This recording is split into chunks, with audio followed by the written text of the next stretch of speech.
Good to see you. All this mayhem's been keeping me on my toes, but I've been wanting to make sure Luther's not somehow trapped in here. No sign of him yet, but his office is shielded against my senses. We'll have to do this the old-fashioned way. I've mastered Lois Lane and Jimmy Olsen may already be here. After that, our Luther's explosives contain an overabundance of Timmy's mace body spray.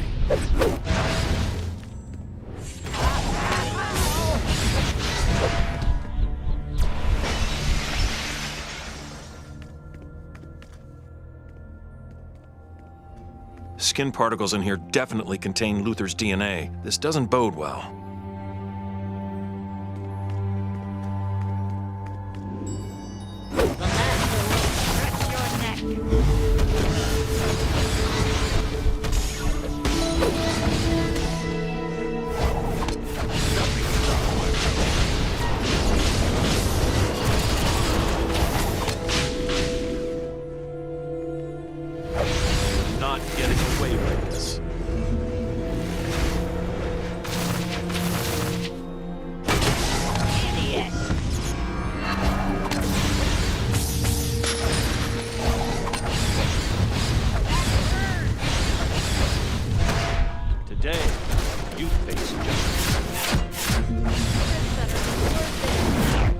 Told me you were on the way.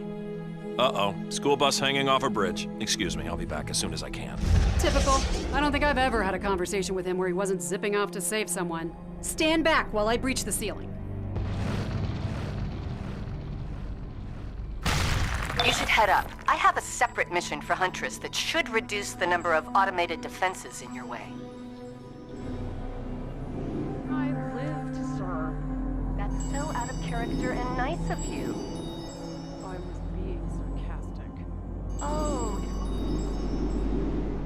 Let's get shots from another angle, Scoops. What do you think of hashtag Luther goes to pieces, Miss Lane? I think we should get all the facts before we start writing the headlines, Jimmy.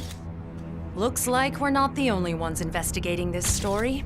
Care to comment on Lex Luthor's apparent death? No? Okay. Well, you probably want to go that way. We heard gunfire. Jimmy and I need to take the elevator up to Lex's security hub to find video footage. Jimmy, why do you still carry a camera when you've got Scoops around? Not to mention.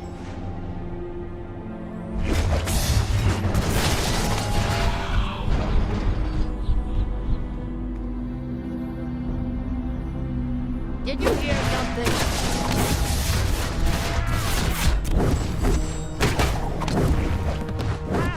Stop hitting me.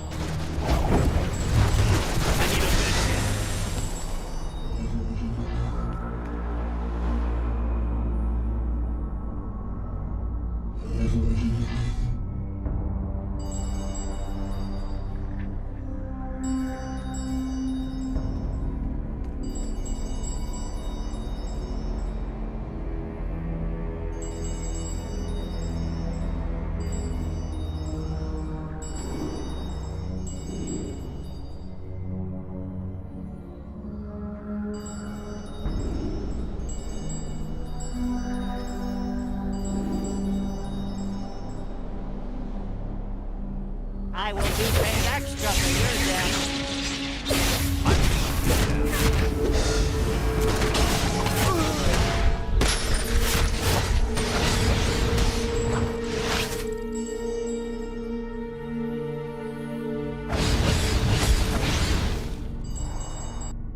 I guess Hive decided to come right to the source instead of competing over Luther's weapon trucks. Fool! You cannot stop me! You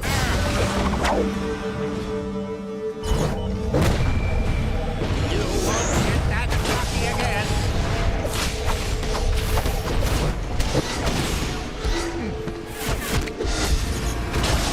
You will suffer for that!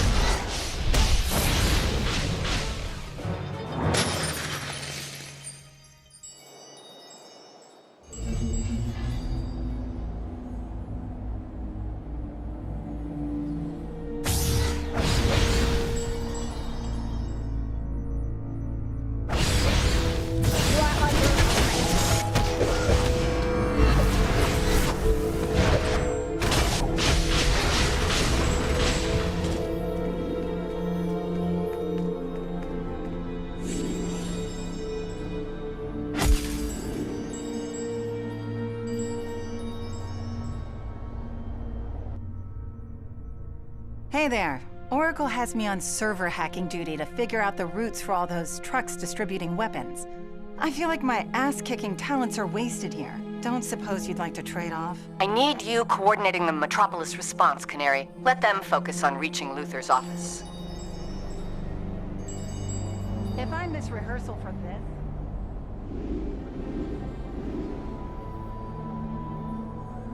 This is Luther's inner sanctum. If there's any clear evidence about his true faith, it'll be here.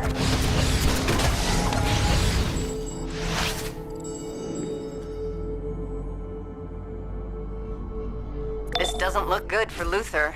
Who's his next of kin? Oracle's been keeping me in the loop. Hard to believe Luther might be dead. Which one of you ugly bastages is Lex Luthor? Not you. Me, the main man, Lobo. Kundian lingo for one who devours your entrails and thoroughly enjoys it. Some geek in classes sent me a bounty on Lex Luthor. Too late, Lobo. Luther's dead. Ah, frag me! Killing the Easter Bunny was easier than this. But this one's pissed off somebody. The bounty on your head will keep my space dolphins fed for months. I don't think so. I'm gonna crack my knuckle. On your head!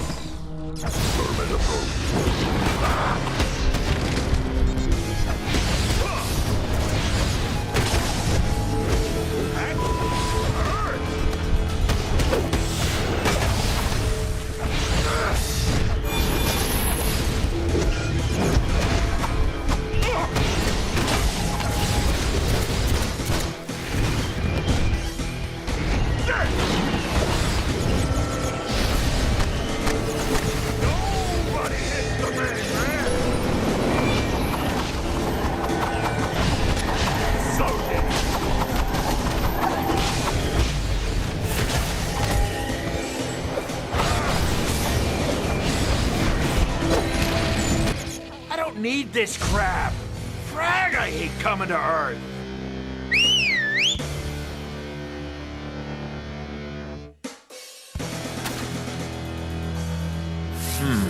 A hidden teleporter.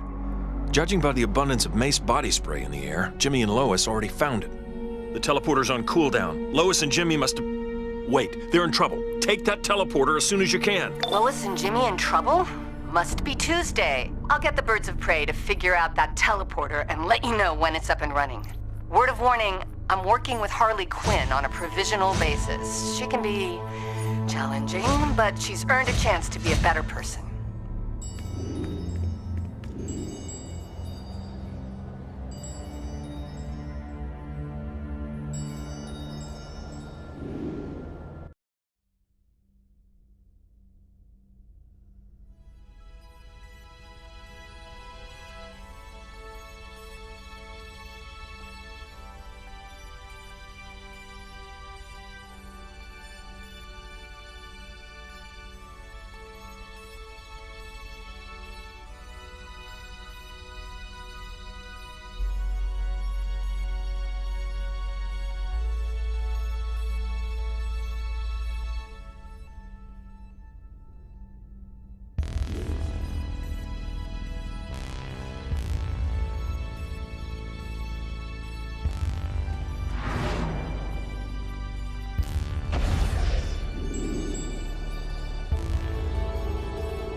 For experiences like no other, you need a card like no other, with exclusive access to unique experiences worldwide.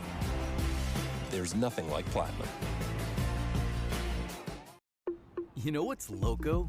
Taking this much fire-grilled chicken, this much flavor, toasting it to take on the go, and thinking you'd save some for later. New loaded quesadillas. Let's get loco. El Pollo Loco. For views like this, you gotta get out there. In a Ford Bronco, where pavement doesn't exist. It goes over any type of terrain. Enjoy open-air freedom and capture another day.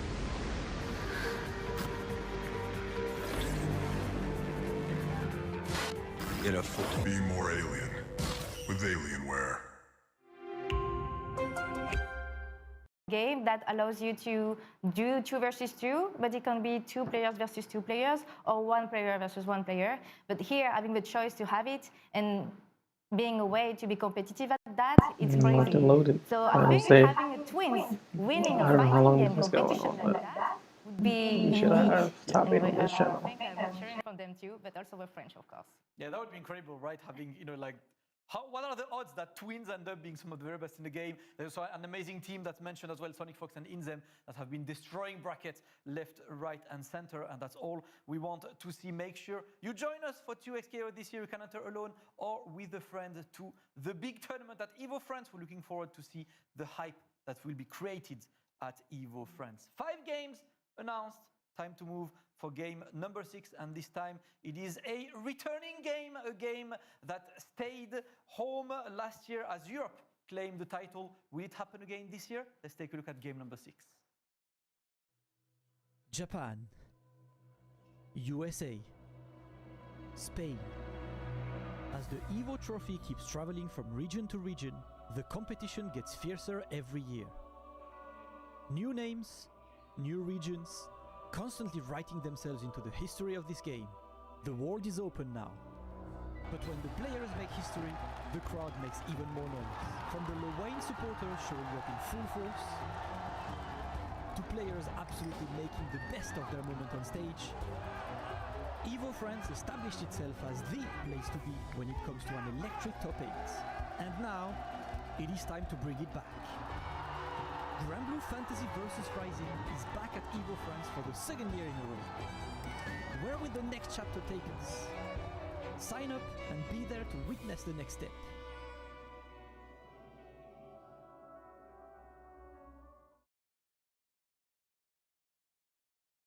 Grand Blue Fantasy vs Rising is back. Usagi took the trophy last year, but it was so incredibly electric for a game that I personally don't watch that much, but you couldn't not watch it last year. It was so high. It's crazy to see the people, their energy, and I think in Europe it's very special. I think it's the best community for Grand Blue Fantasy vs Rising in terms of level too, but also in terms of craziness.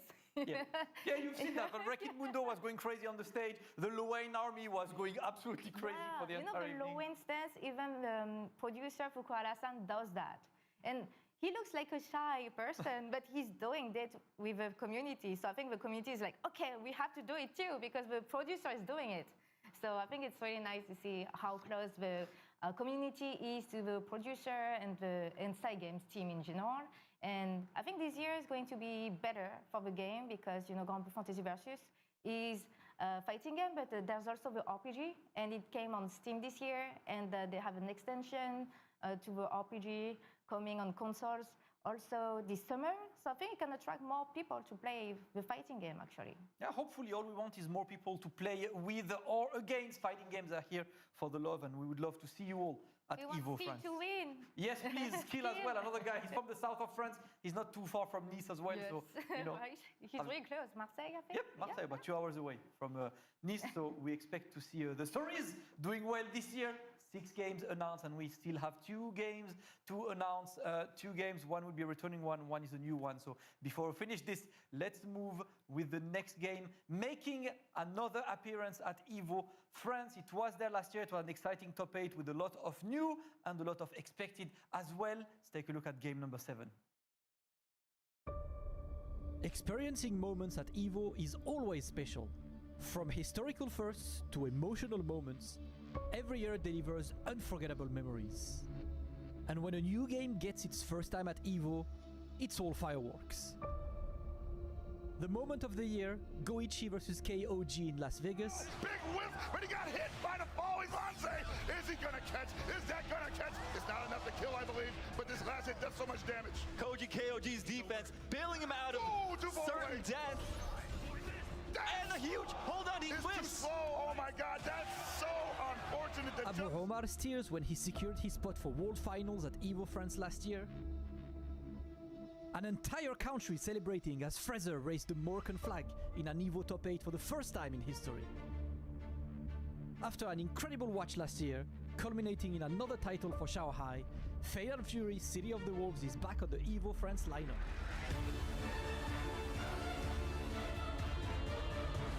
With a new season shaking everything up, new strategies will be witnessed. New stories are waiting to be told. New firsts are waiting to be written.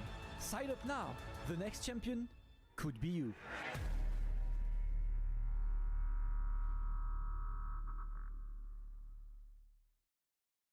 Fatal Fury City of the Wolves joins us once again at EVO France. Last year's top 8 was an exciting one with plenty of different country representations. We've seen Morocco Fraser going for the first time on top 8. Was really happy, for me, for all of the community around. Shanghai winning. For a long time, Fatal Fury has been about Shanghai winning, but lately, Shanghai did not win the World Championship. Shanghai did not win at DreamHack either. So it's new season and everything to play for. Yeah, they had an update really recently on Fatal Fury and changing the balance patch. They changed the menu design. They changed many things. You have a new character also, Krauser, and you're going to have Okutono Ken in the game. You're going to have Kenshiro. It's crazy to have guest character like that. So I really can't wait to see all the roster that is going to be in the next season. And I think that having 2D specialists like Shanghai, Goichi doing so well in the game, I really can't wait to see how they're going to focus on Fatal Fury again this year. Yeah, that's all I want to see. The game specialists are going hard on this game, and you know that Shanghai is going to come back with a mission trying to win this one. Again, join us for Fatal Fury City of the Wolves at EVO France 2026. But last but not least, Kayane, we've talked about 7 games, and we have one more game to reveal. And that final game is a game that has never been at EVO. It's a game that I cannot play yet anyway. It's a game that's coming pretty soon. Okay. And it's a game that's going to get its first competitive appearance at EVO France this year. Let's take a look at the final game closing the 8-game roster. The beautiful Mediterranean Sea stretching to the horizon. The Alps standing tall in the distance. The wide open blue sky of the Côte d'Azur. The sun burning bright over the Promenade des Anglais. Nice is a beautiful city to visit, and while a lot of people come to admire the scenery, others see elements to master. And for these benders, EVO France will open its doors, welcoming a brand new game to the lineup. History is waiting to be written by whoever has what it takes to bend the elements. Avatar Legends, the fighting game, will be part of the lineup at EVO France in October 2026.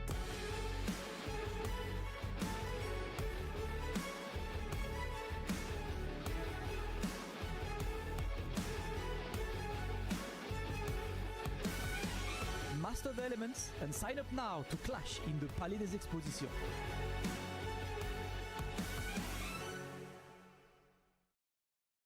And there we go, our 8th game to close the 8-game main roster is going to be Avatar Legends, the fighting game. New game, and it's always like this, right? When a brand new game, especially this, right? It's a completely brand new game, new IP that we haven't seen in fighting games before, completely new system, so everything is up for grabs.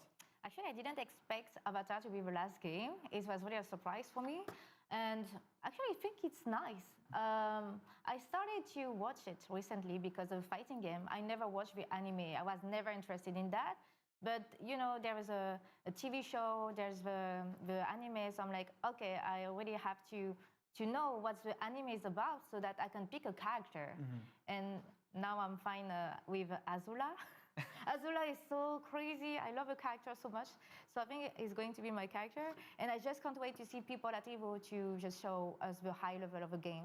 Yeah, that's what I want to see. And you know, fighting games, when they come from a popular IP as well, they get extra fun because you have that connection to the character, right? Yeah. Avatar Legends. Looking forward to see a brand new game appearing at EVO France, but that's it for the game. Line up 8 games to showcase at EVO France, and these are the 8 games: Marvel Token, Street Fighter 6, Tekken 8, Guilty Gear Strive 2XKO, Grand Blue Fantasy vs. Rising, Fatal Fury City of the Wolves, and last but not least, Avatar Legends, the fighting game. An exciting roster, right? A lot of usual fighting games, a couple new stuff. That's really nice to have so many games and then to have new games this year.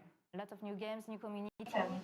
The heavy hitters ain't heavy hitters anymore. It's pretty good lineup. You know, when you have a new fighting game, there's always something exciting about it. Spice in there now, since we're gonna have Marvel Avatar dropping. Nice things. You see new champions, new people, and I think it's really exciting to be able to, you know, show the new players generation in a tournament like that.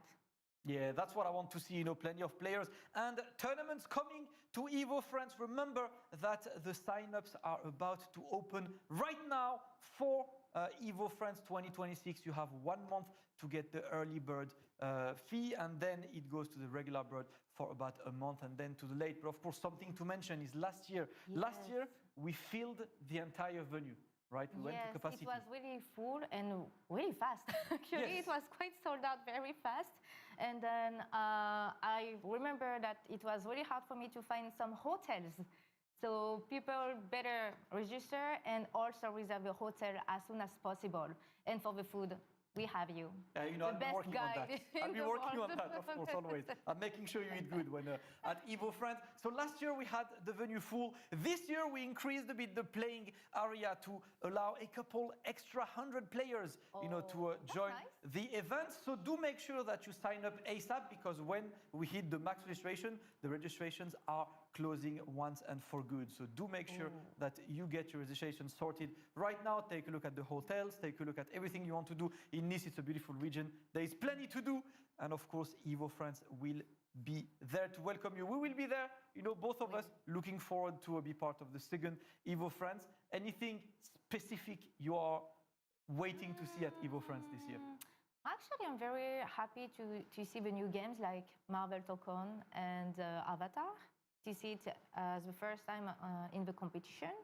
And I can't wait to see more of Season 3 in Tekken 8. And also my character, Kunimitsu, is going to be announced and be able to play it. So I can't wait to see that, you know. It's full of new season coming in every fighting game. So I just can't wait to see the good action.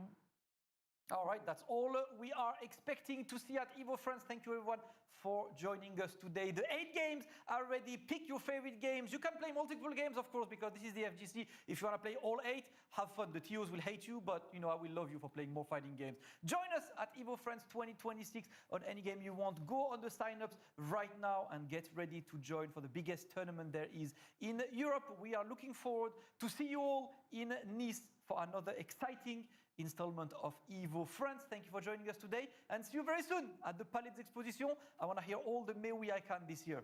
See you soon. See you.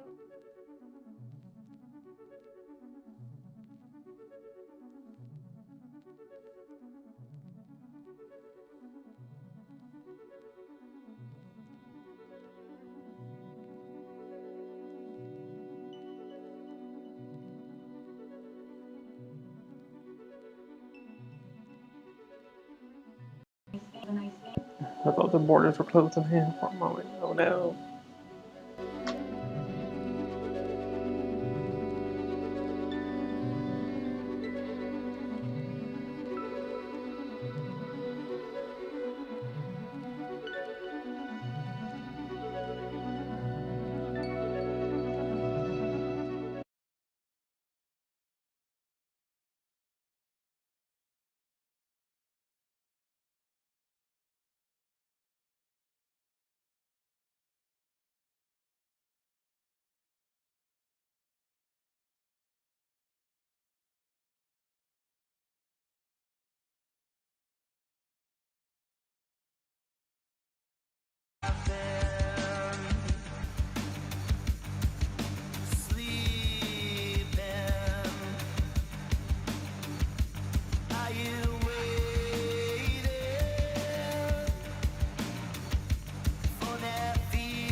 a process, no need for resistance. I'm obsessed with getting over the line. So who's there when I go the distance? I don't need assistance because I'm used to it this way. It's in my nature. One more than I offer you. Trouble comes, what can I do tonight? My best behavior never seems to satisfy. How can I justify the lies of death to get me by? Seems like this is a prototype. But is it good advice? I don't need assistance because I'm used to it this way. Are you still dreaming, screaming? 'Cause I believe it's in my nature. One more than I offer you. Trouble comes, what can I do tonight? My best behavior never seems to satisfy. How can I justify the lies of death to get me by?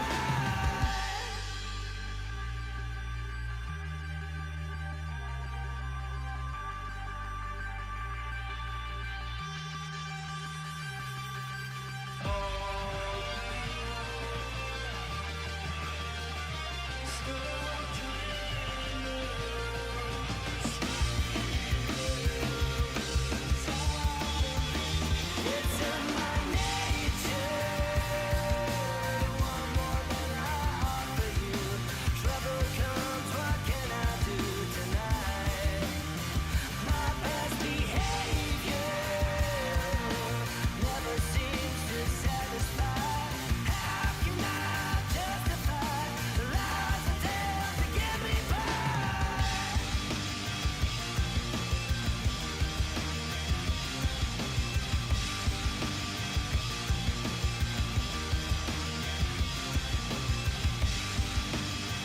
It's in my nature.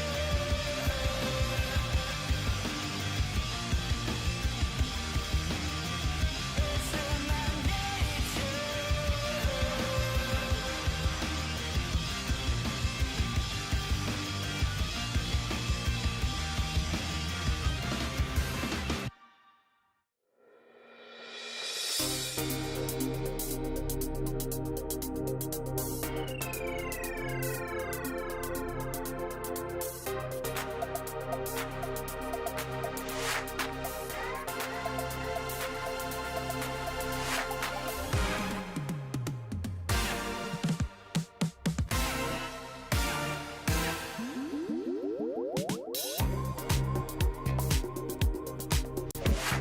I'll have to load it. Let's see what match we get first. But we got the result top 8 for 2xKO.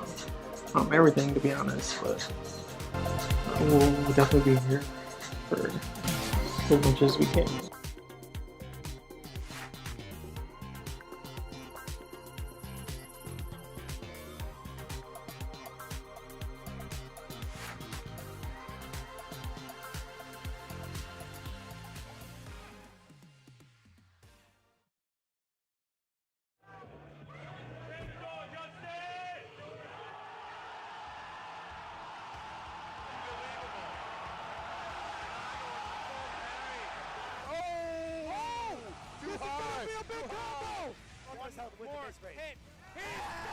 He's done. Oh my God! Let's see it now! You're not like this! What are you standing up for? Why? Are you kidding me? I'm not even going to... Oh my God! Just done it! Deal with it! No, he got the block! Look at this. He's in his head. Good night.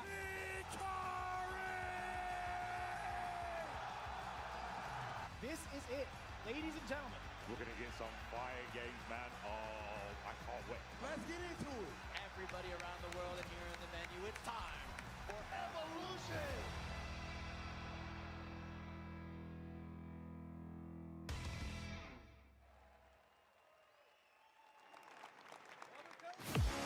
Good morning, Las Vegas, Nevada, and welcome to Finals Day of EVO 2026!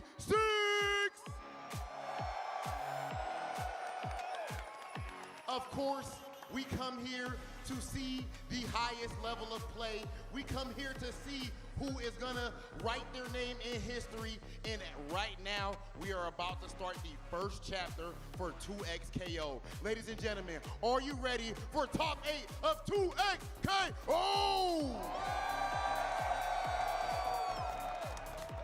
Let's get to it. We're gonna send things to our intro video presented by Visa.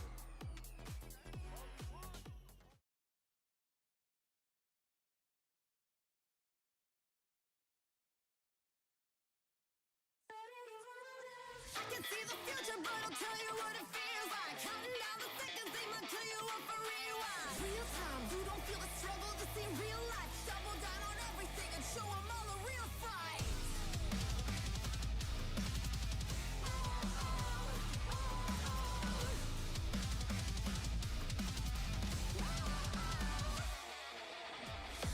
Watch me take a risk. I don't play it safe, I keep on swinging till we hit. If I gotta do it love, I'ma run it through the mix. I've been locked in on the moment, I'ma own it till I know I gotta switch.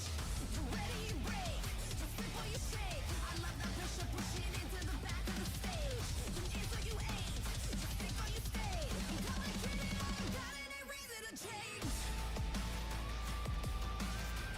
Tell them if they want a battle, we can run the set. Cut my team in half, let me tag it up and cut the red. I can see the future, but I'll tell you what it feels like. Counting down the seconds, they might kill you up for rewind. Real time, you don't feel the struggle, it's in real life. Double down on everything and show them all the real fight. Burning out the fuse like I'm lighting up a muse. I'ma risk it all tomorrow for a moment I can prove. I'll be firing graffiti when I'm lighting up a room. So you lay off all the pressure and Good video. I can't lie. I love how they always call that one duo victory. Elves need wars. Like unite.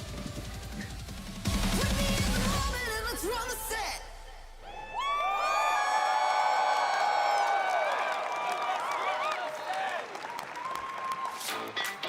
And now it's time for the top 8 player introduction presented by Visa.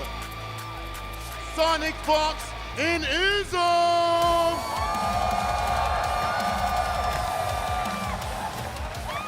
Toshi and Haru! Super Noob! Let's say hit him with the super squad.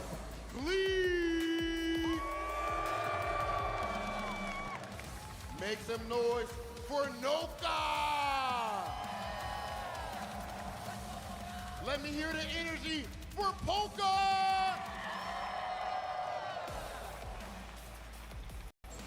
Hit him with the Rob Van Dam. I always appreciate that.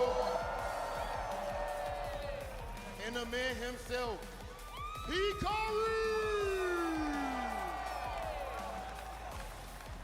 Ladies and gentlemen, your energy is already insane, and y'all know we gotta show everybody at home how our community gets down. Let these players hear it. FGC! FGC! Yo! Yo! Ladies and gentlemen, it is about that time to crown the first 2XKO champion. Let's send things over to our legendary commentators, Ketchup and Mustard. Oh my word. It's been a quick 3 days. I can't believe we're already here for the finals.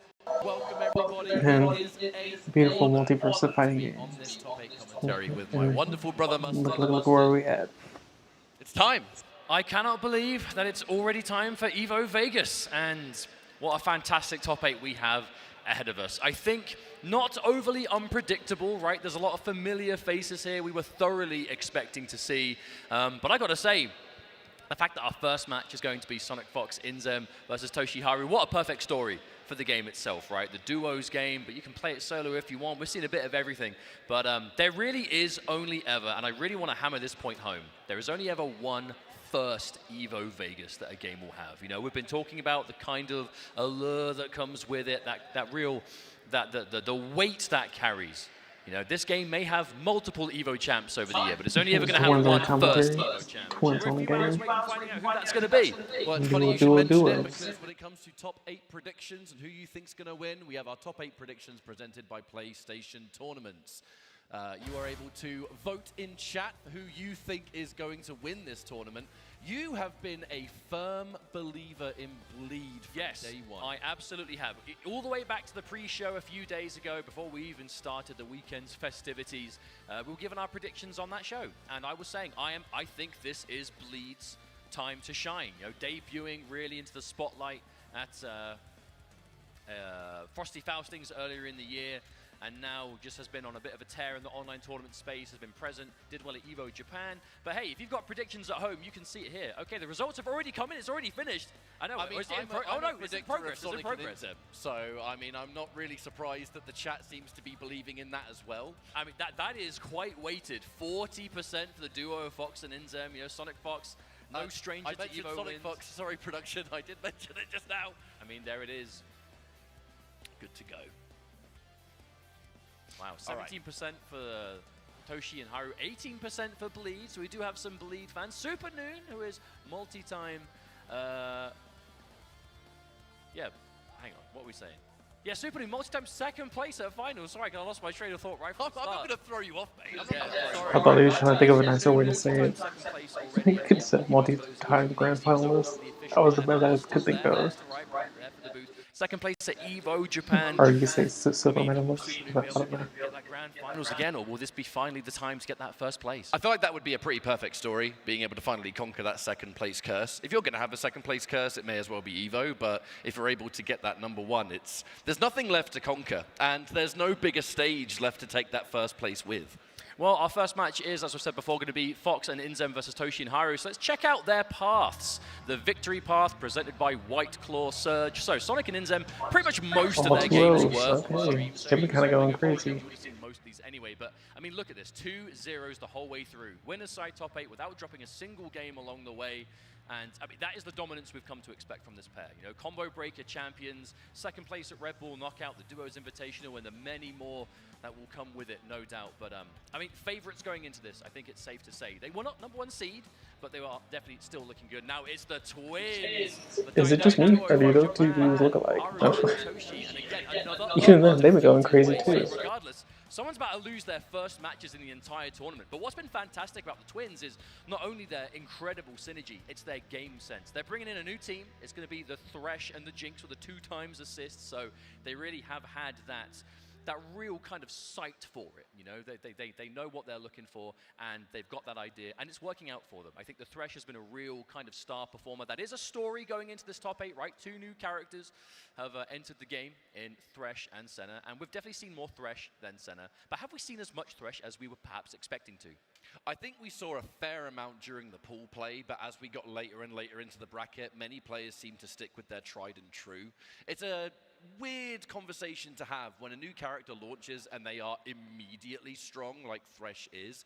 You as a competitor have to make a choice. Do I essentially go in with this new character and replace one of the characters I've been playing for months, sometimes since launch, or do you stick with what you know? In a game like this, that is not an easy decision, but I think many players have stuck to their guns. Shout out to homie in the orange hoodie. That thing is popping out in the crowd. Toshi. One extra Yeah, element orange and evil is synonymous with each other. We won't speak any further. Just kind of do their own thing. I know when we're talking about fuses in 2XKO, for those that don't know, there are many different fuses you can select that give you slightly different gameplay areas that you can excel at. Freestyle, the ability to do 2 handshake tags, has has been for a very long time the #1 fuse that a good, at least 95% of competitors are going with. They tend to be a little bit more on the side of 2x assist when they think the opportunity calls for it, which is nowhere near as common. I mean, they have run the freestyle as well, but the important thing is they're not just going to go with what everyone else says is good, right? Like, as a duo, they're going to have that faith, they're going to have that belief, and they're going to pick whatever is necessary. But one good thing I think that Thresh is going to be bringing to the dynamic of the top 8 is that Thresh does very well against Teemo. And if we look at who's in this top 8, right, Supernoon still playing Teemo, Globo, obviously a real premier Teemo player. I mean, even in this first match, Inzem, I feel like they are arguably some of the best Teemos out there, you know?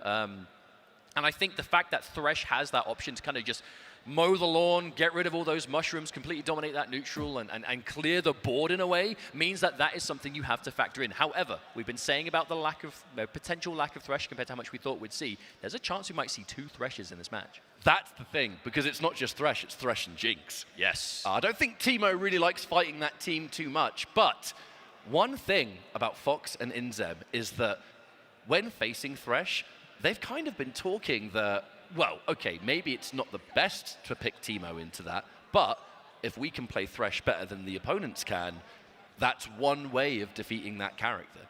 But I do wonder how the matchup of confidence is going to work here, because Sonic and Inzem, they have been undefeated along this way, as have the twins, but Sonic and Inzem, no stranger to the EVO stage, especially Sonic Fox, the multi-time EVO champ.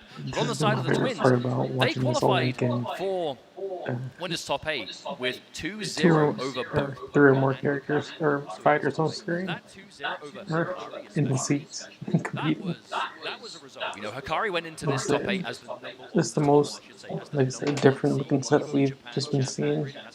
If we've been watching for ages, like I said, a lot of people go back to cross tech and rightfully so. Cross tech was kind of like last time. It's hard to know who to root for in this match, because my heart always wants the twins to go as far as possible, right? You know, they're so emotional. You know, they really do share those successes and the failures sometimes together. But Sonic and Inzem, you know, just the brainiacs.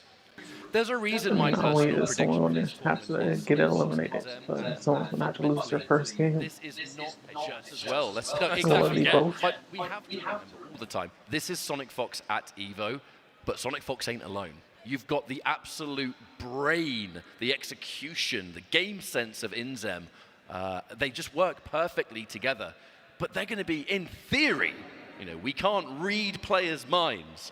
But I would like to I think do they are remember going to in one of those pre-video hypes, and they were talking about how, you know, friendly rivalry, but they definitely want to. When they get stressed, you see it. When they get nervous, you see it. When they celebrate, you see it even more. This stage, I know that we're saying they definitely want to smash if they can one take twins. this win over Fox and Inzem. Speaking of Toshi and Haru, so I'm pretty sure that's what their names are. It's going to solidify, you know, in front of this live crowd we've got here in Las Vegas, in front of the world watching at home.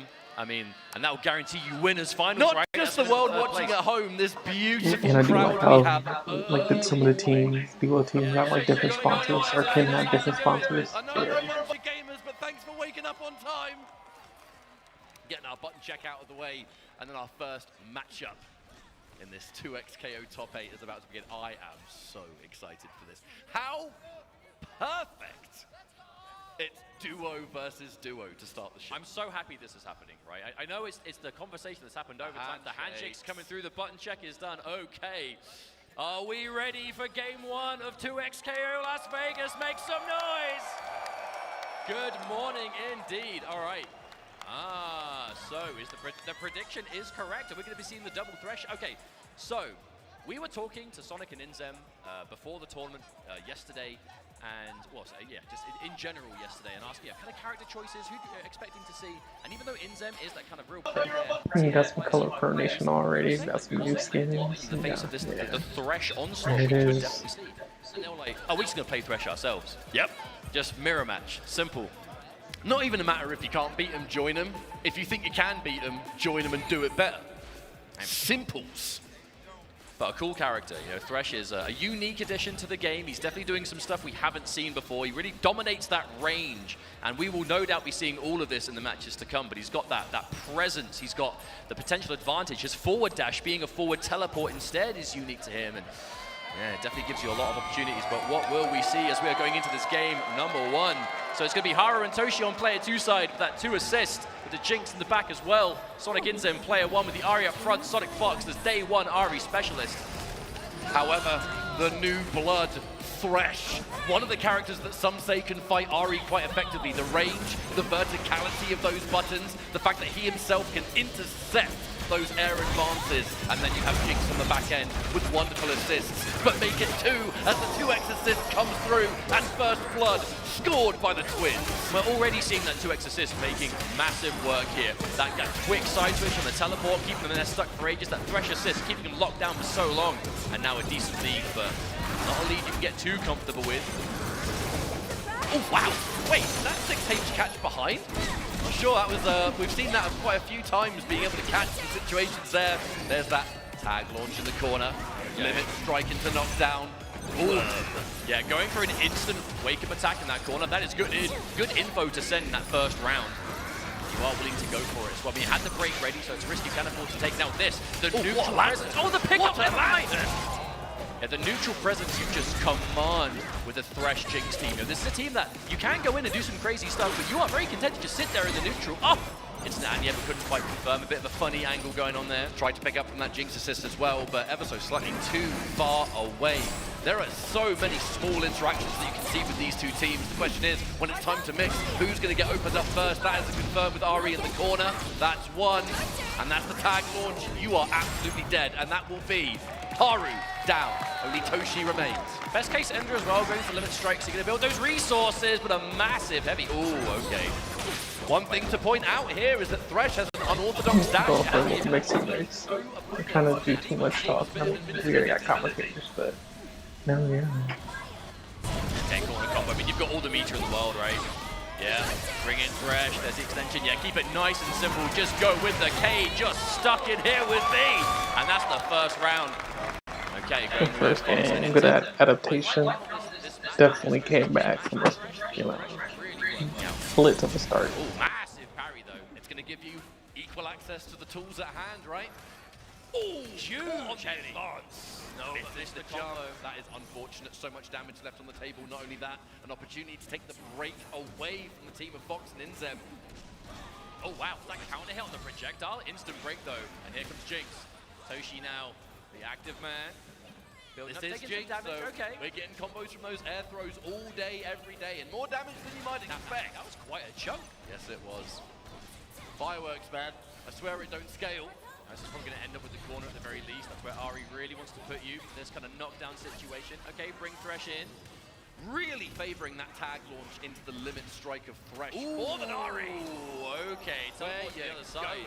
All right, that's dead for sure. Charge 2H. Yes, please, air hook, doesn't need the second one, and now Thresh versus the army of Thresh and Ahri.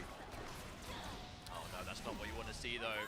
Sonic gonna get the hit, still I wonder if they'll stay the same character into the freestyle, but because I know these have an older team, but obviously Thresh is...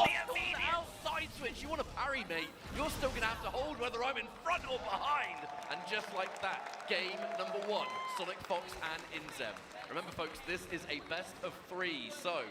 I was just thinking that it has to be 3 out of 5, I imagine. A turnaround. I mean, it was a confident game, right? It was a very dominant game 1 from Fox and Inzem. They were basically in control the entire time. Going back to character set, you know, I agree with this. Take a little bit of time, even if they don't change anything at all. Just take a little bit of a moment, have that communication time. That's the benefit of duo, right? You know, exactly. You kind of have that built-in coaching. You know, you're allowed to talk to your duo partner. I mean, we can see both teams doing it, right? This is genuinely, we see the discussion all the time online around the game in general is like how viable is duo play, and we see examples of its viability with the highest level pairings, you know, such as this. But it's hard. It's really hard to play. Yeah, it does come. like I said, I'm no pro, but it seems like they were definitely getting beat by the advantages of freestyle. A lot of prize money up and grabs as than right. being victorious with the advantages of 2x. But yeah, the right 2x back. I mean, that's my fuse. I love that fuse. That's my favorite fuse, whether I use it or not. Let's go. Game 2. But then again, we're in a tag-based game, not an assist-based game. You know what I mean? I've been thinking that a lot. and that minion refuses to leave, and it's Thresh forward throw in the corner. This guy hits like a truck if he throws you, even without assist, but why not? Let's just add a little bit more. This is, oh wow, that is a lot of damage off a throw, and that does give him a commanding lead. Pushblock just to get Jinx out of the way, hits Thresh, but it doesn't matter. Worth it. The break is forced out. More important to keep the characters alive. The air throw from Toshi, choosing to set up. What's it going to be? Minigun, meaty jump in for the plus frames. This pressure refuses to end, but Inzem refusing to get opened up. Hey, Imzen's defense was on point. There was a lot being thrown at him, but managed to stay alive. Ari comes back in and is instantly KO'd, though. Okay, advantage, Twins. Oh, here comes Inzem. Ooh, okay, tricky movement. Oh no, holds too much. And the air throw. This is something we've seen so much from the Twins yesterday. Lots of parries on airborne options, lots of instant air throws. So confident in these choices, and that's going to be a level 3. Oh, eternity begins. But it's just game 1 here. Very good damage though, and we'll be happy to take that one. A convincing first round for Haru and Toshi. A complete 180 on the dynamic from match number 1 in this first set of the day. But that's what you want, right? Take that time in between. Who knows what they were communicating, but we're definitely seeing a lot more air throws. Okay, best case scenario again, limit strike. Thresh is on the screen. Ooh, wake up attack, but it didn't matter, the Thresh save still there. Oh! Wake up attack was no good there, unfortunately. 2x assists, that's why I like it. And that's why, even if I did 2x assists, Thresh, I would definitely do 2x assists. The tag creates that pressure. I mean, the lantern's still in play. Should you bring Thresh back out in there? That is going to be. Oh, wow! He's a hooker, what can I say? Trying to be a little bit more cute, a little bit more unpredictable. That 2M, however. That's a max range catch. Oh no, not close enough for the combo extension. Sonic Fox missing a few of these opportunities. Gets a massive heavy, but couldn't commit. Don't want to commit. If you overcommit trying to hit the character that isn't in play, you risk getting opened up by that point and just getting blown up this game. These teams, they're damaging. Yeah, some of these VFX on this Jinx is insane. Maybe I've seen this skin before, but I'm like, yo, some of these hammer hits, too shit. Okay, fantastic. What a chase down from Haru, who just smelled blood and was just going for it. Ooh, okay. This is a lot of work for Sonic Fox. You don't even have Fury available. You might have time to bide and build it up. Oh, the reaction! The beam! It's not going to kill yet, but my lord, are you tender? Oh, the jump back air-to-air. Toshi with your reactions. All right, and we were saying before, very emotional players, the Twins. Whenever you look at Sonic and Inzem in between games, they're normally quite calm. 1-1. They both got their first AO on the tournament so far. We see it in their play, right? Because that's what means top 8 winners. Bloodbath. Feed off of that, especially on this stage, and especially in this kind of environment. But we are going to a game 3. One more match will decide who's going to go to that first winner's final slot. I tell you what, if you're a possible new viewer, maybe you haven't seen much 2XKO, these 2 matches are a perfect demonstration of how back and forth this game can be. It's fast, it's aggressive, but also very, very momentum focused. I mean, just look at the matches over the weekend. How many 2-0s did we see in pools? And we were just running through matches. Whereas as soon as it gets a bit close, as soon as things get a bit more to the wall, you start going the distance, but for good reason. Yeah, taking some time here. It's a pivotal moment. The difference between getting sent to losers now or after winners finals, if that even happens, is huge at a tournament like this. But we're jumping in now. It's going to be actually Inzem in front. That's an easy confirm there. Question is, what are we going to get from him? You know, it's going to be damage. One thing about Thresh, he does hit like a truck, but that does result in quite a lot of meter being built. So much extra little damage being dealt, but a clean hit there from Sonic Fox. I will say that was quite a late break coming from Haru there. I feel like most of the damage had been done. I mean, a lot of those massive extended combos typically are quite corner focused. Dead character, Jinx comes in hurt, and good start so far. I've said it before, but Jinx is not a terrible comeback character, right? Being able to get a lot of like solo stuff off of forward grabs inherently makes your strike throw quite dangerous. Wow! Some neutral presence, but won't matter anyway right now. Oh, this is terrible, Mustard. This is a horrible, horrible situation. There goes the super. But it's an important change. I feel like in that second match, oh, wait, what's this? Hang on, wait, this combo's still going. For damage? We're going for damage here? You get more. We still haven't done! Hang on a minute. Is this going to do enough? No way! say it, it's so. Oh, it is. No mix-up required. I think I'll just kill you instead. Way to come back. Let's see. Maybe the moment. I don't know if it was the last hit, but it almost felt like it was. That much of a life deficit? Caught a happy birthday, forced the instant break there from the twins. It's going to be scary from this point on. You do not want to get opened up. The sandwich makes it really difficult. Oh, the defense though. Toshi gets out. Oh, finds the hit. Yo, I got you, bro. You want to commit on the thresh? Here comes the jinx. Slid in just to help. From Sonic Fox. Okay, we're going back to the left corner. I mean, probably. Oh, hang on, wait, no, there's thresh. The thresh is down. You can't use it. Yeah, there's no assist available, so we're going to have to do this one a little more standard. Team launch it is. Oh, wait, hang on. That doesn't mean the combo's might be enough. Though. Wait, is this going to be a repeat? Have we seen this one already?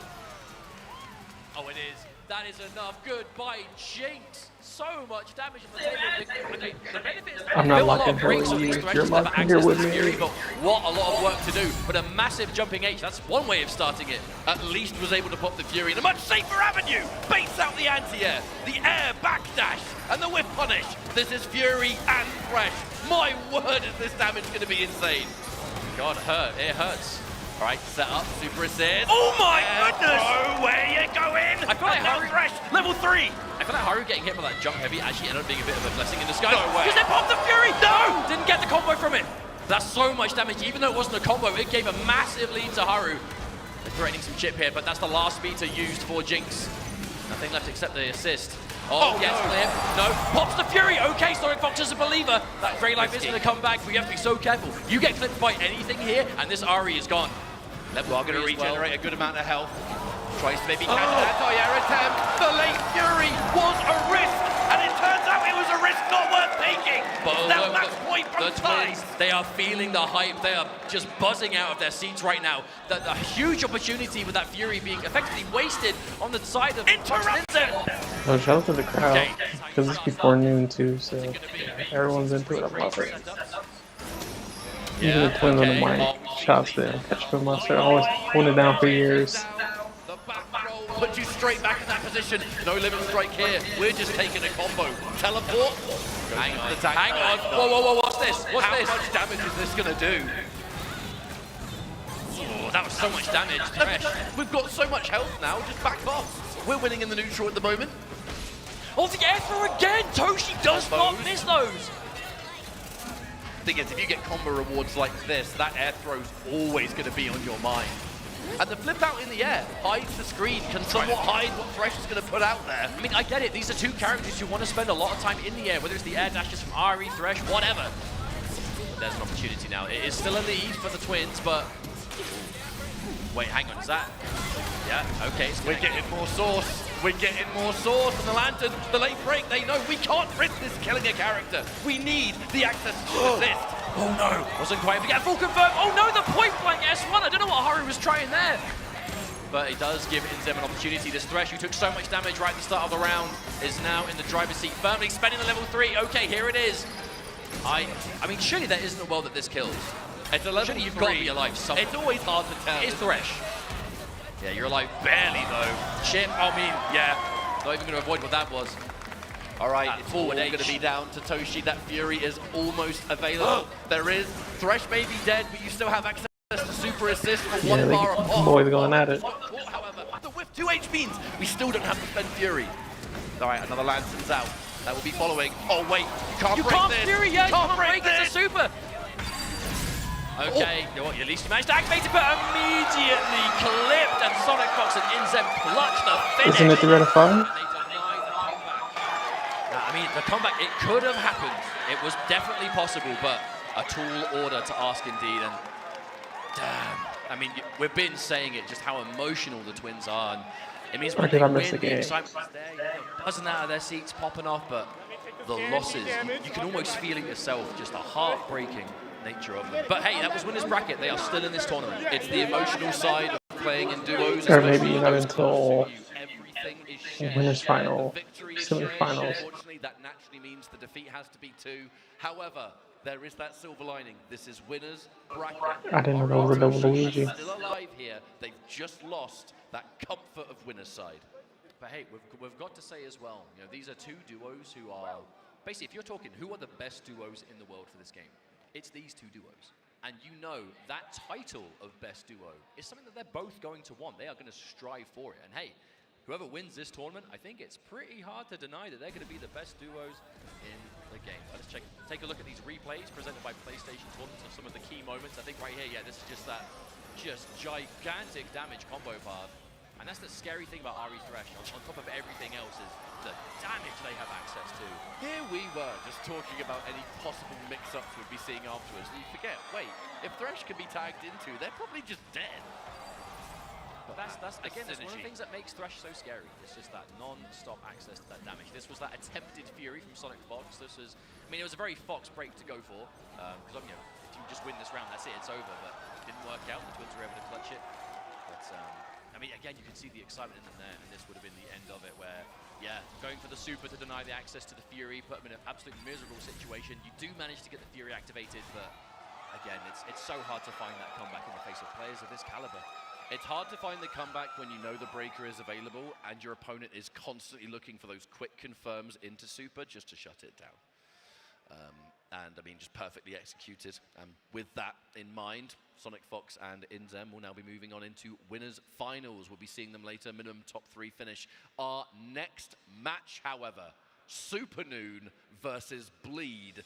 This one's gonna be great. And that does mean on the back of that loss, Toshi and Haru will be waiting. Non-stop bangers all day. I forgot. The Twins versus Even I think so. We got even other games. I think they're simultaneous streams, but I know.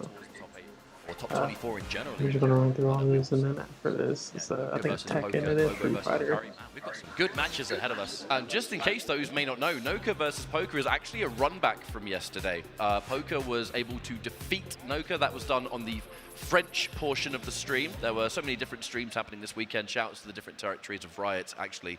There were multiple streams deep within the trenches of the pool play where you could watch in different languages, support different players. If there were major matches you wanted to see, pretty much everything was done to ensure that those matches could be watched. Even down to top 24, we had 2 stages. Okay, so let's take a look at the victory path for our next match, as it's going to be Supernoon versus Bleed. And again, yeah, another undefeated run. 2-0 over Globo, who's also in this top 8. 2-0 over Wayne. Insane in this tournament. The best duo in Europe, Udo and True Devin. Shiny Espion, and the matches in pools as well. But this is Supernoon kind of continuing. Shout out to Combusted, just because of his name. In 2XKO, especially when it comes to Evo tournaments. I don't know what it is about Evos in general that Supernoon is just switched on for. You know, already a multi-time second place, whether it's Evo Nice, for 2 Nice KO. I tell you why, possible nostalgia and growing up in that environment. You know, Riot put out some pre-Evo content, and Supernoon referred to, oh yeah, I used to go to Evo when I was a kid. Yeah, so here we are now, fully grown as now. Someone who isn't quite fully grown yet, Bleed, the young man himself. Hey, but already so much experience. You know, if you told me Bleed was already competing for years, I'd have believed you. You know, undefeated in pools, 2-0 over players like Zane, over to Killsage, 2-1 versus fellow teammate Jakey the Snakey, who is another player, definitely one to watch if you're talking about up-and-coming 2XKO players, absolutely. But it's going to be Bleed who took the win in that one and has earned that spot in this winners top 8. And what a match we have looking ahead of us right here. You know, whether it's Bleed, I mean, this is the run back of Frosty Fausting's Grand Finals, right? This is from Grand Finals there to top 8 winners at Evo, but unfortunately only one of them can advance through. But I would argue, and this may be a silly thing to say, no one is hungrier for this, I think, than Supernoon. I think just wanting to get that Grand Finals, you know, we have these Evo Fantasy brackets and predictions presented by AT&T, but here we go. Bleed is the favorite according to the people. Okay, yes, I mean, it's relatively close. 42% for Supernoon, 57% for Bleed. Obviously, you know, these predictions presented by AT&T. It is going to be, I mean, I would consider that somewhat even. It's definitely not enough of like, I wouldn't call it a landslide. Mate, or that's even far like from definitive. Yeah, for sure. But it also is a representative for, I mean, just how this match could go, right? It's not to kind of be that middle man, but I could see this match going either way. You know, I feel like I've personally have had that confidence in Bleed. You know, Bleed has been doing so well, especially since the official release of this game. You know, winning Frosty Faustings, being so consistent in general in the online space, is always grinding, is always playing. It's funny. 4th at Evo Japan, right? Like this player, whilst already being quite young, is no stranger to this high level of competition. All right, so here we go. We're going to find out who's going to be joining the duo of Fox and Inzem in winners finals. Only one can do it. And we're going straight in there.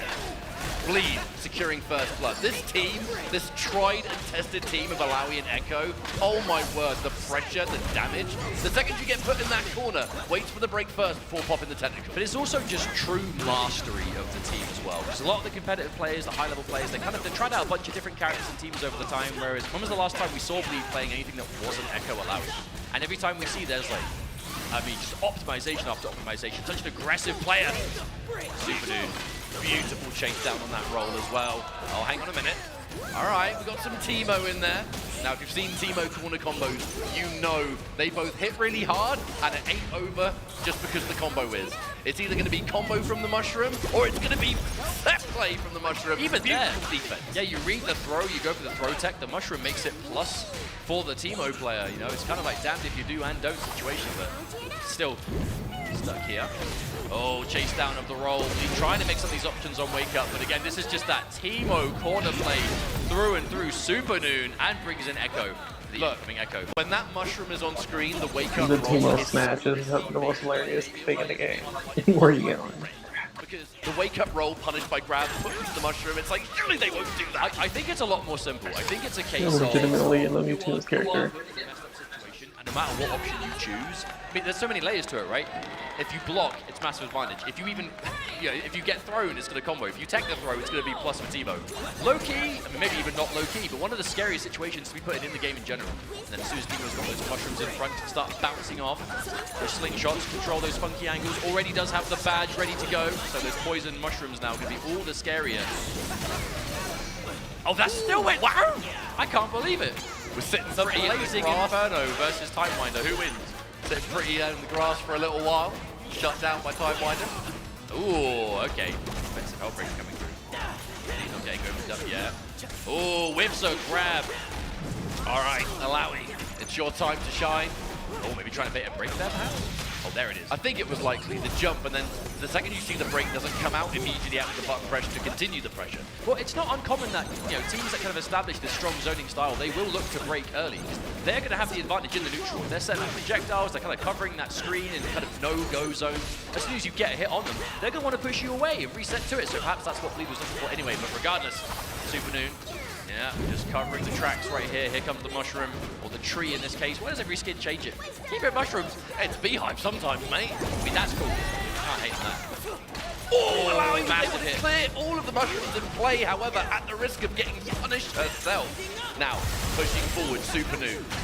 Oh, the damage takes out a character, but also bonus damage on the Alawi. Now, way less healthy, as now one character remains with that anti-air attempt. Well, that's not with it. I was about to say, at least on the plus side, Echo doesn't have much health left at all, so you're going to quite easily finish that off if you can find it here. Now it's just strep Alawi, Teemo. I mean, Alawi does have that damage output, and Teemo does not have a lot of health, so if Bleed can find it. Hello. Look, characters in this game have different damage values or health values. Teemo, as annoying as he is, he's made of wet paper. If you hit him with anything significant, he's probably dead. Oh, I love that overhead to avoid the mushroom. Beautiful throw tech. That throw tech saving the skin of Super Noon straight back into the action. Not great on the resource department, but allowed. But on the same side, yeah, we're talking on the flip side, Bleed does have that number 3 available. You can hit it, this Teemo is gone, but again, you need to find it. It's that poison ticking down. What a choice. You can tell that Bleed is just trying to have some control on the screen. There's definitely advantage. Super Noon as the mushroom. Oh, the super of supers. Gets that first game on the board. I mean, this is the Super Noon we thoroughly expect to see at EVO. But Super Noon is hungry for that first place. No more second. This is the time. Get that first. You know, we saw that kind of pre-EVO video, you know, that Riot put out for 2XKO, and they followed a number of those top NA players and what EVO means to them, how they want to approach this tournament. And these are 2 players featured in that video, and Super Noon said it, you know, EVO is the one, it just feels different, it just feels special. Now, characters in this game, some of them do have those slower overheads that technically, yeah, you can react to them. This game is so fast-paced, and there's often, especially in the likes of Teemo, so much stuff on the screen that those overheads is one of many things you have to worry about. Reacting to it alongside keeping track of everything else that's going on is definitely easier said than done. Wow. I love the way that Super Noon has actually used a lot of those supers to kind of just create space for them. Oh no, happy birthday, plus dead character. Very similar to the last round we saw. Echo gone, Alawi taking that bonus damage. So much more work to perform. 1 bar in the tank for Bleed. I mean, that's the difference, right? Alawi can end those combos, spending the super on those tentacles, but you need the right situation for it. This is really rough now as Supernoon is just on the warpath with these mushrooms. Limit strike, activate mushroom, what's it gonna be? One more mix, and that mix is successful! Oh no, I mean, he didn't finish off, but what can you do about it? I mean, yeah, that seems like even though it didn't finish off, what can you do to stop the poison sticking you down to Magic Pixel? You're dealing with the super. And that's already a match point. This is looking so much more dominant than I think most people were expecting to see. Hey, the set at Frosty Faustings, it was months ago, sure, but that went the distance, right? That was a long grand finals, but I tell you what, Mustard, motivation's one hell of a thing. Well, I feel like Bleed just hasn't, especially with the Alawi, just hasn't really been able to get anything significant started. Supernoon has just controlled this neutral from start to finish. There's a break again. Okay, manages to find a hit on the way down. No break on the side of Noon, so finally we can start some momentum here. Yeah, bring in Alawi. I mean, only the 1 meter to spend, but you will spend it. What's it going to be? The beauty of some of those echo combos as well, the ability to side switch on a whim, putting them back into the corner. Wow. Interruption, found the answer. The first significant time we'd seen those tentacles put down into some kind of pressure, Supernoon immediately weasels out of it. And not only that, reverses momentum. Now it's your turns again. Wow, but it was such a prolonged sequence of defense as well there from Supernoon, right? The tentacle super was out, managed to block correctly, found the perfect time to challenge, cleared the board, and now Echo is gone. Down to this Alawi again. Will Bleed have what it takes to bring the set back? But Supernoon is just possessed right now. Wants that winners finals. Whoa! I think Alawi's had enough of those, that flow dart, to be honest with you. Fights him in the air. Right, activation, tentacle. What's it going to be? The throw tech, just in case the throw was late. Yeah, wasn't quite able to punish it, unfortunately. Freestyle, the projectile, just to keep that pressure going. It's the fact that the slingshot always, like, there's a slight delay before it connects as well, so it kind of just keeps you locked out for a little bit longer than whip. No, the activation beats out the anti-air, and this is going to be miserable for Bleed. The resources are available. Poison as well. Oh, double super, just to bypass the opportunity to break. Supernoon with a clean play and a well-deserved pop-off. Yeah, I love that because throughout the entire set, almost ran off stage. The boy is ready. The entire set, regardless what was going on. But the moment the set is over, you know that emotion is coming out because that is how important this tournament is to Supernoon. Again, Bleed, very much still in this tournament, dropping down to the losers bracket, but it will be Supernoon moving on to winners finals. 3rd place minimum guaranteed. 1 match away from matching his place at Evo Japan, but you know 2nd is not enough. Noon wants that 1st, and doing it in Vegas, that's the plan. Being able to at least make it into winners finals, having that level of pop-off, that level of... But yeah, Nano, like, about how much definitely they want to drop a game, but then also, like they were saying, gotta say, second place, like one of the people who got 2nd place too, so a lot of people expect it. double pop off. Turn it around, you know, that's all you can do. Supernoon now, I mean, let's be real, that match of Sonic Inzem versus Supernoon is gonna be explosive. I mean, it's players who are no strangers to that environment, sure, but again, this is 2X. This is 2XKO's first Evo Vegas. You know, these are players who want to be the first winners, but the gameplay is definitely showing it. As we take a look at these replays presented by PlayStation Tournaments, I mean, it was just dominance from start to finish for Supernoon. You know, he just had a game plan in mind. A big part of it, I think, was the neutral control again. I think using Teemo for more than just throwing mushrooms around, it was, you know, good use of super in the neutral. It was just overall denial. Fantastic use of patience on the breaker. And, of course, keeping it on to the pop-off. Amazing defense, too. Alawi, a very assertive, aggressive character, especially when the tentacles are in play, and somehow managed to find his way out of it pretty much every single time. Right, we're going to go for a quick break because we want these matches to continue. When we come back, 2XKO at EVO 2026 returns with it. See you in a bit.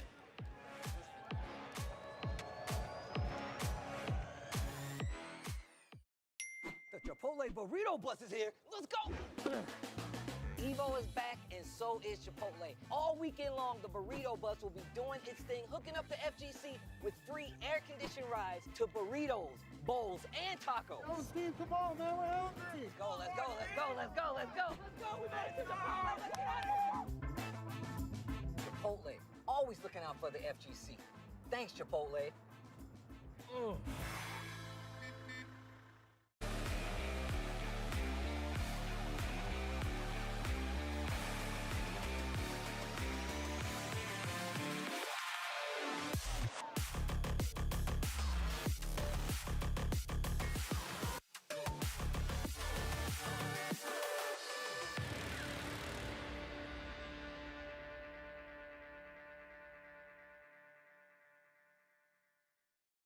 Ooh, that boy Kus is breaking Joe in the nooch. Look at him go. How is he beating me? This guy's a scrub. There's no way I'm a scrub too, right? Use them, Joey. Use the Zennies. They're built for blue light blockers and corrective lenses. Eyes fresh for the world now. I'm getting it good. Any occasion with Zennies. Best gift of the year.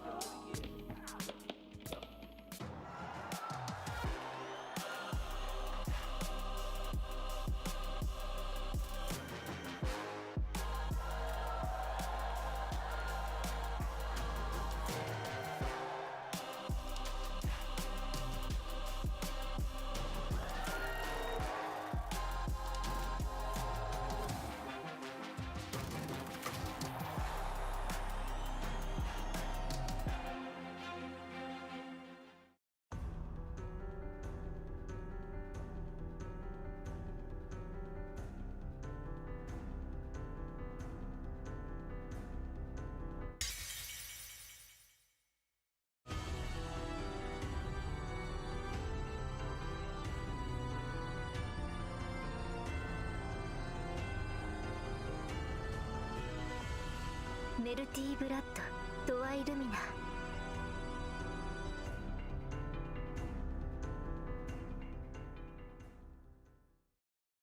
I got something new. I got something brand new.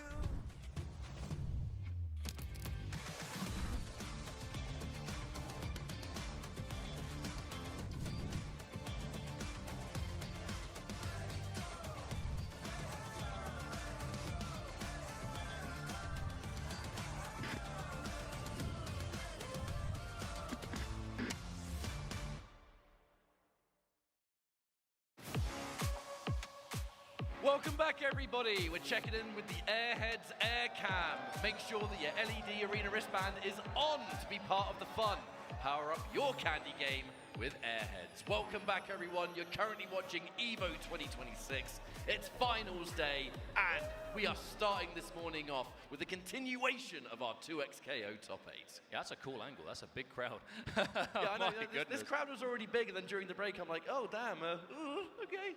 Oh, fantastic. Hi, everyone. But a brilliant start, as we have already done a few matches in the winner's side. But now it is time for us to take a look at the bracket as we start our losers bracket matches. So we are in elimination territory, my friend. Sad to say. Yeah, it's going to be Noka versus Poker, which is a run back, as they did play earlier on in the tournament, and it was Poker who sent Noka to the losers bracket. That's a tongue twister, say that 5 times fast. And then Globo versus Akari. The most exciting thing about this next matchup is the territories. It's going to be France versus Japan. I know for sure we have French players in attendance. They came out in full force for this tournament. Not just that, the Riot French team as well. The passion that France has for this game is absolutely wonderful to see. And Japan, the game also embraced by Japan. They do themselves like to compete together.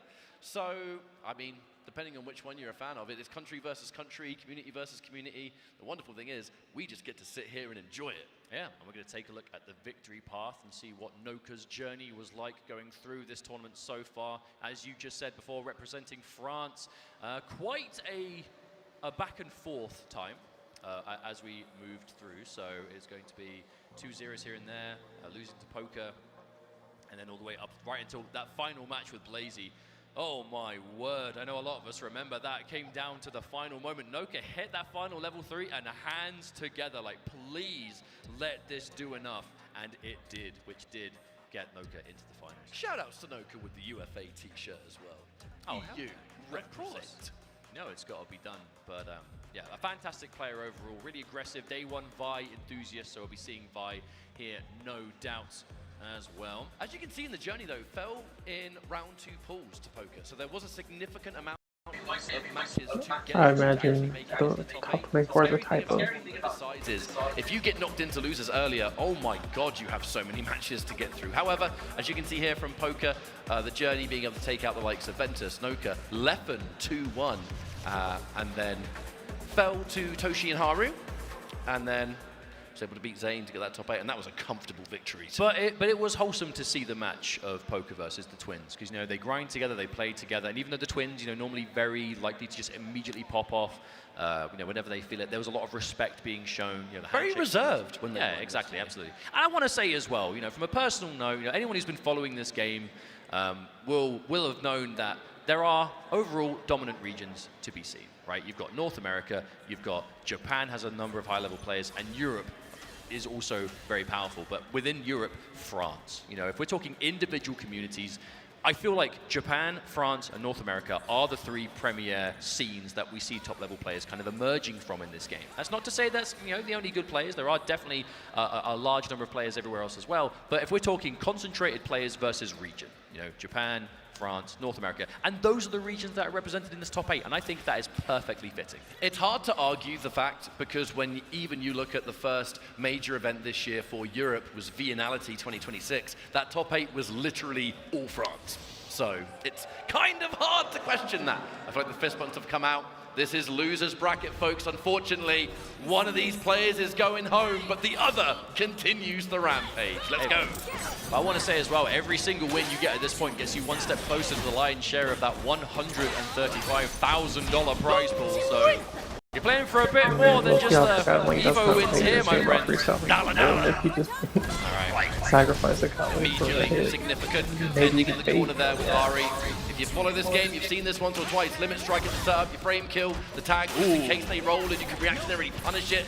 The interruption only manages to hit the tag character though. The command grab on Ari, damage to start. Okay, I like that choice. Just trying to find the space, but I'm going to bat it too much. No, could be quite reserved already, but manages to get a good hit here. Oh, the high up break. Oh, wow. Ari takes so much damage into the overhead. So tempting to hit them on the way down, but they can do jump attacks. You would have fallen for that trap and then some. Lovely patience there from Mocha. The tag launch into Echo. Limit strike, activate. Here comes the mix. Lovely parry and the jump too. The perfect answer to escape. Caught by the assist, however. The aggressive Vi, she just sprints towards you. The dash punches. Oh, that worked! Okay, that is such a perfect analogy for the way that Poker likes to play this game. Like whether it's on defense, very animated. We see a lot of situations where Poker's never mind, hold that thought. Oh no, couldn't get the pickup. Did the hard bit, reacted to the break, unfortunately missed the combo. Not that it matters because we pick up regardless. Can't quite find it. It's unfortunate. Poker is trying to... You gotta lock in and close it out, big dog. Just running down with Akali, trying to get those close range M's. And is going to take the round for it. Near enough. I say hasn't quite done it. I can barely see the health bar. I say Vi is technically alive, but I mean this. Okay, it's not impossible, but ooh. Okay, well that's no way of starting off. That's one. Yeah, you're at chip kill territory here, but very much Poker still alive. Was I speaking too soon? Oh, unfortunately not. As Poker could be able to take the round. I kind of respect the press there because anything into a special move was likely going to chip you with that health. You had to try something to fight back. Interesting trade there. Okay, Helmbreaker straight into super activation. No doubt going to get the corner on this. So much damage for it too. Break bonus has happened, but you've already got a break, so who cares about that? Limit strike, what is it? Chases down the roll a little bit. It's the low. I feel like Poker very likely to do anything but block on Wake Up, right? We see a lot of situations where you put into a limit strike, setups in general, a lot of up back on Wake Up, a lot of rolls. Not always looking to sit there and block. Quite different game to block. Ooh, avoided the whole thing with the handshake to keep safe. With how much pressure we've seen on both ends, it's been quite a long time before someone finally gets opened up. What was that, like 15 seconds or something? Oh my goodness. No, the break. Now again, for those that may not know, just on the off chance there are some new viewers here, you block that break, you punish it. They bounce, you kill them, and they lose the meter. A huge part of the game. That's why it can be quite a double-edged sword, right? The break exists to save you in desperate situations, but if your opponent reads it, it's almost as if you were better off not doing it to begin with. It's the nature of freestyle and 2x assist. Anything that leaves your tag character on the screen for longer gives you more time to react and bait that break. Oh wow, max range catch. Akali, okay, yeah. They're chased down, go for a meaty. Ooh, I love that movement from Poker, just to get underneath. As soon as you see that Noka's jumping forward, it's not always about anti-airing. Just making it so where they land is just no good for them, especially when you've got the movement speed of Akali. I mean, she's running at the speed of light. Push block, interrupt, but again, cannot overcommit. I love such a bait to try and catch that tag character when the point is right there. But I love what Noka did. Noka, oh, hang on, hold that thought again. Here's the Azula drop. Oh, that does so much damage by itself. Poker taking game number 1. But even at the end there, Noka looked like he was kind of fully committing on hitting the assist, but right as you would go to whiff punish, went for like a feint forward. But Poker, Poker has had this fantastic dynamic of looking like he is just almost like just straight up impatient, but then suddenly out of nowhere, a hard call out. Like the bait on the break. Poker was sitting there for quite a long time, just waiting for it. Just straight up, and was still confident it was going to work out, but was accurate. Stressful times for these two players. Just a reminder, losers bracket. Whoever wins this moves on into the joint 5th territory, but sadly, whoever loses this is out of the tournament. It has been a hell of a run. I cannot stress enough, even getting top 8 in this tournament is ridiculous. I guess we'll leave it at that. Hey, to be honest, when you add the Riot contribution to the prize pool, Evo's as well, for 7th place, it's $3,650 for 7th. So not bad. That's not bad for for a weekend of work in Las Vegas. But you want to go further. It's not about the money for these players. I'm sure it helps. Don't get me wrong, but nah. If you're in top 8, you know you can get further. You want to win Evo, especially for these like long-time competitors, the newcomers. But here we go, game number 2.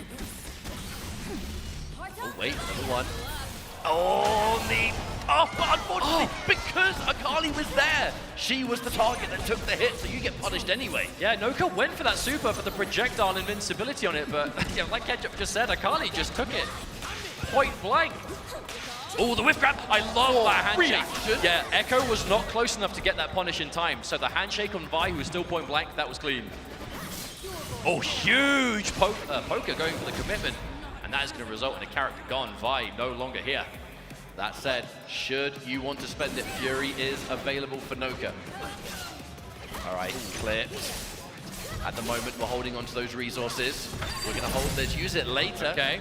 More freedom to escape. Oh, misses the anti-air and now gets punished. Now, Fury. Oh, never mind. I was going to talk about taking less damage. Who cares? It's over. That's not been so important. Couldn't get a pickup though. We're seeing a few hits but nothing. Oh, the super assist is stopped before the rock is thrown. Okay, I mean, you probably survived this with the remnants of Fury, but it is gone. Actually, wait, is it? Wait, hang on, you might still be gone.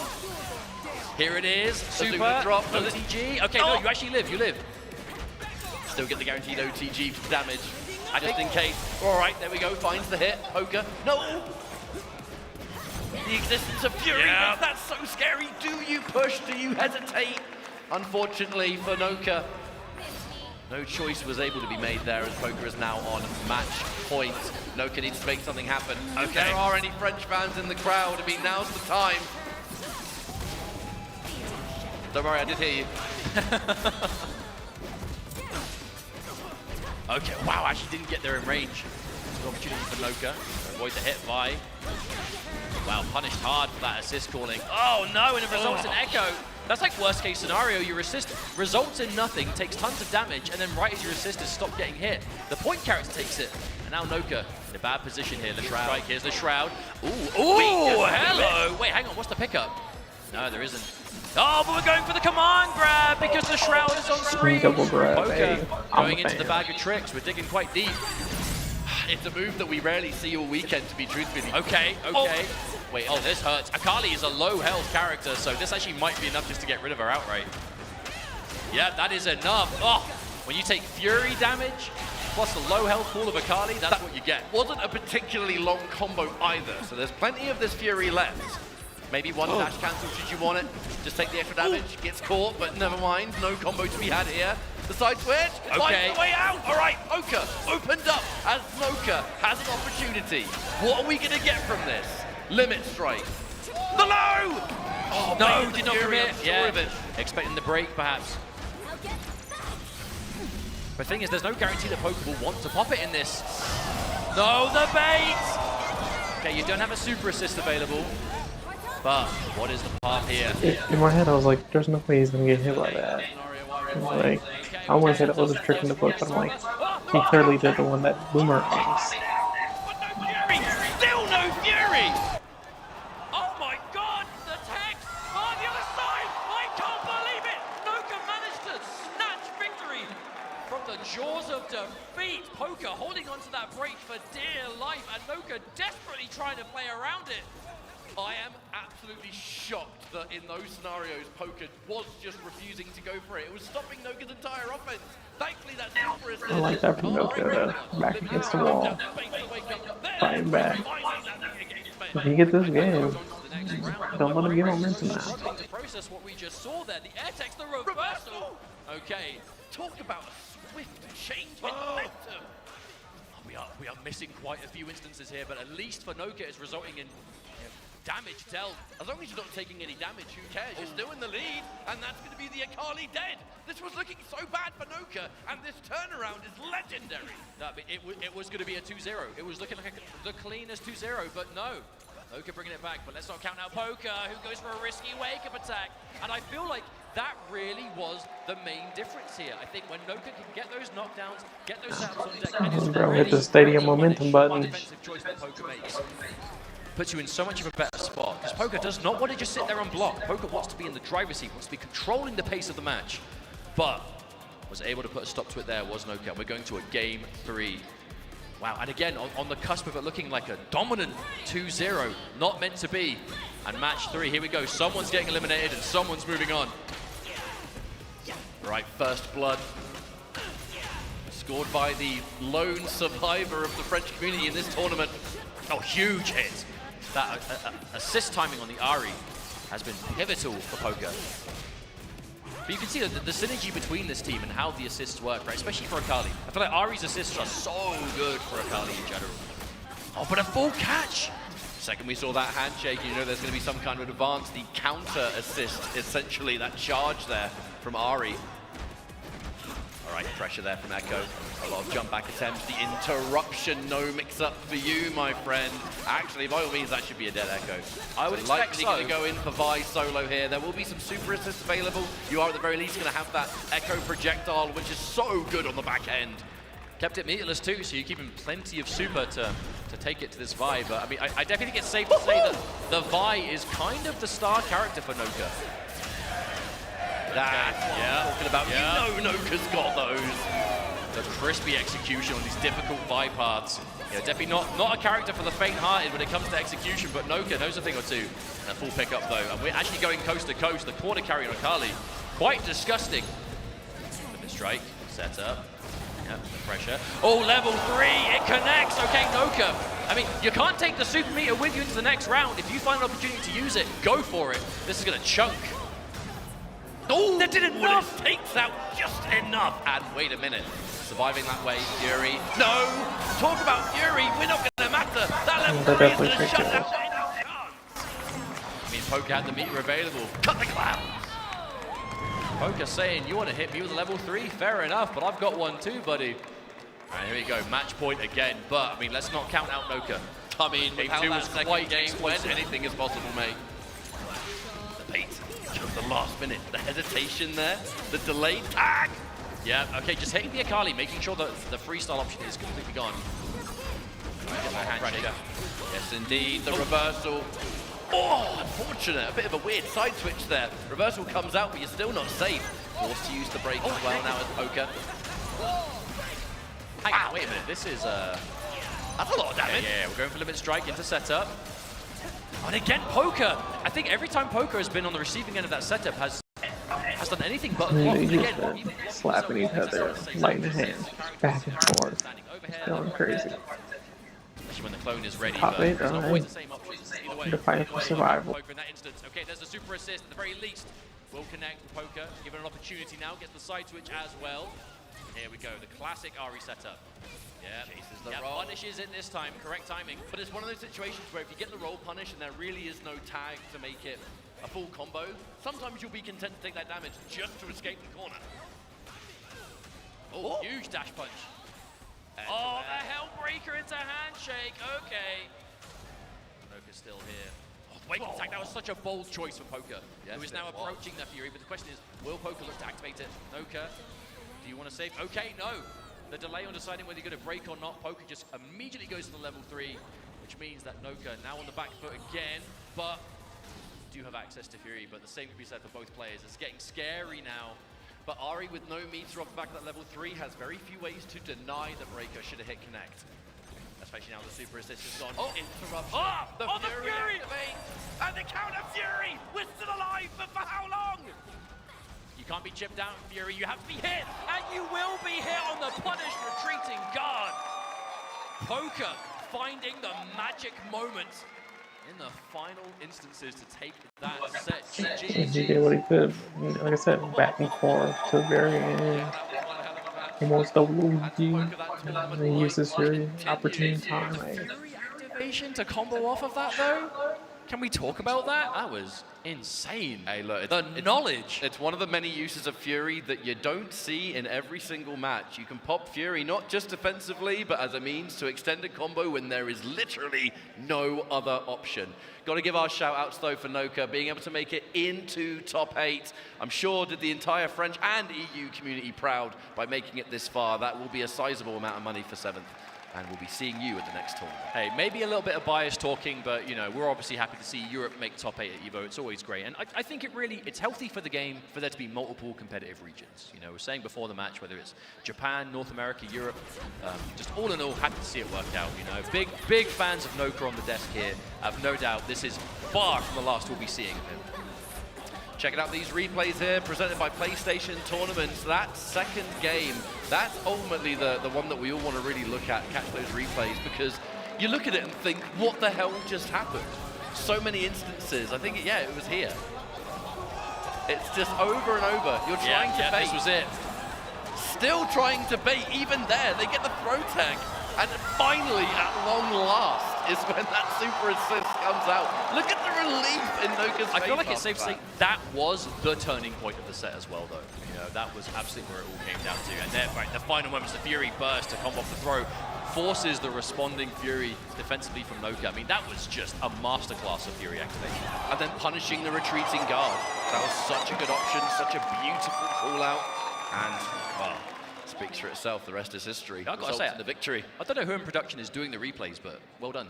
You're getting the moments we need to see. Thank you very much.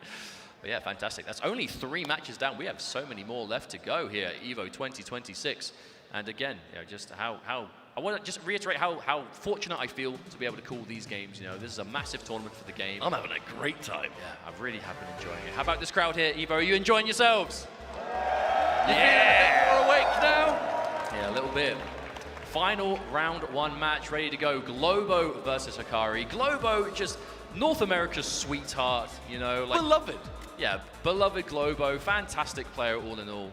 Had some just phenomenal showings overall across various tournaments of the year. You know, Frosty Faustings, again, was another one to really see just what this player is made of, and has just gone from strength to strength ever since there to here. And the opponent is Hikari, who is quite the name and competitive 2x KO, reigning EVO Japan champion, all-time just EVO champ in general, right, for video games, and is no stranger to this level of competition. So as we take a look at the victory path presented by White Claw Surge, the journey is before you. The latest victory Globo had to get into this top 8, defeating Wawa 2-0. So you know we'll be feeling really good about that one. And I feel like we'll be forever confident, no matter the opponent. I mean, 2-0 versus Turtle, 2-0 versus Equan, dropping 2 games down to Super Noon, but again, we're still in this bracket, so we are still looking to potentially see some runbacks here in this bracket. Facing off is going to be Hikari, who again had I mean, not the journey you would have expected to see. You're going in as the #1 seed in this tournament. All in all, has just been from strength to strength. Losing to the Twins in top 48, but then 2-0 over K7 2-1 versus Leffen, 2-1 versus Jacob Snakey, 2-1 versus Gilla from France. I mean, man, the list goes on. Fantastic show. I cannot wait to see this match. Yes, there are so many people out there. Let's remind everyone, Hikari went into this tournament as #1 seed. If you want to look at your own fantasy bracket, you can see at the bottom, it looks like the people definitely favor Hikari. That's a fat 90%. You can follow it along yourself. Just go to upsets.gg/EVO 2026. This will be going on throughout these tournaments, not just 2x. Yeah, thank you, AT&T. The EVO fantasy pick.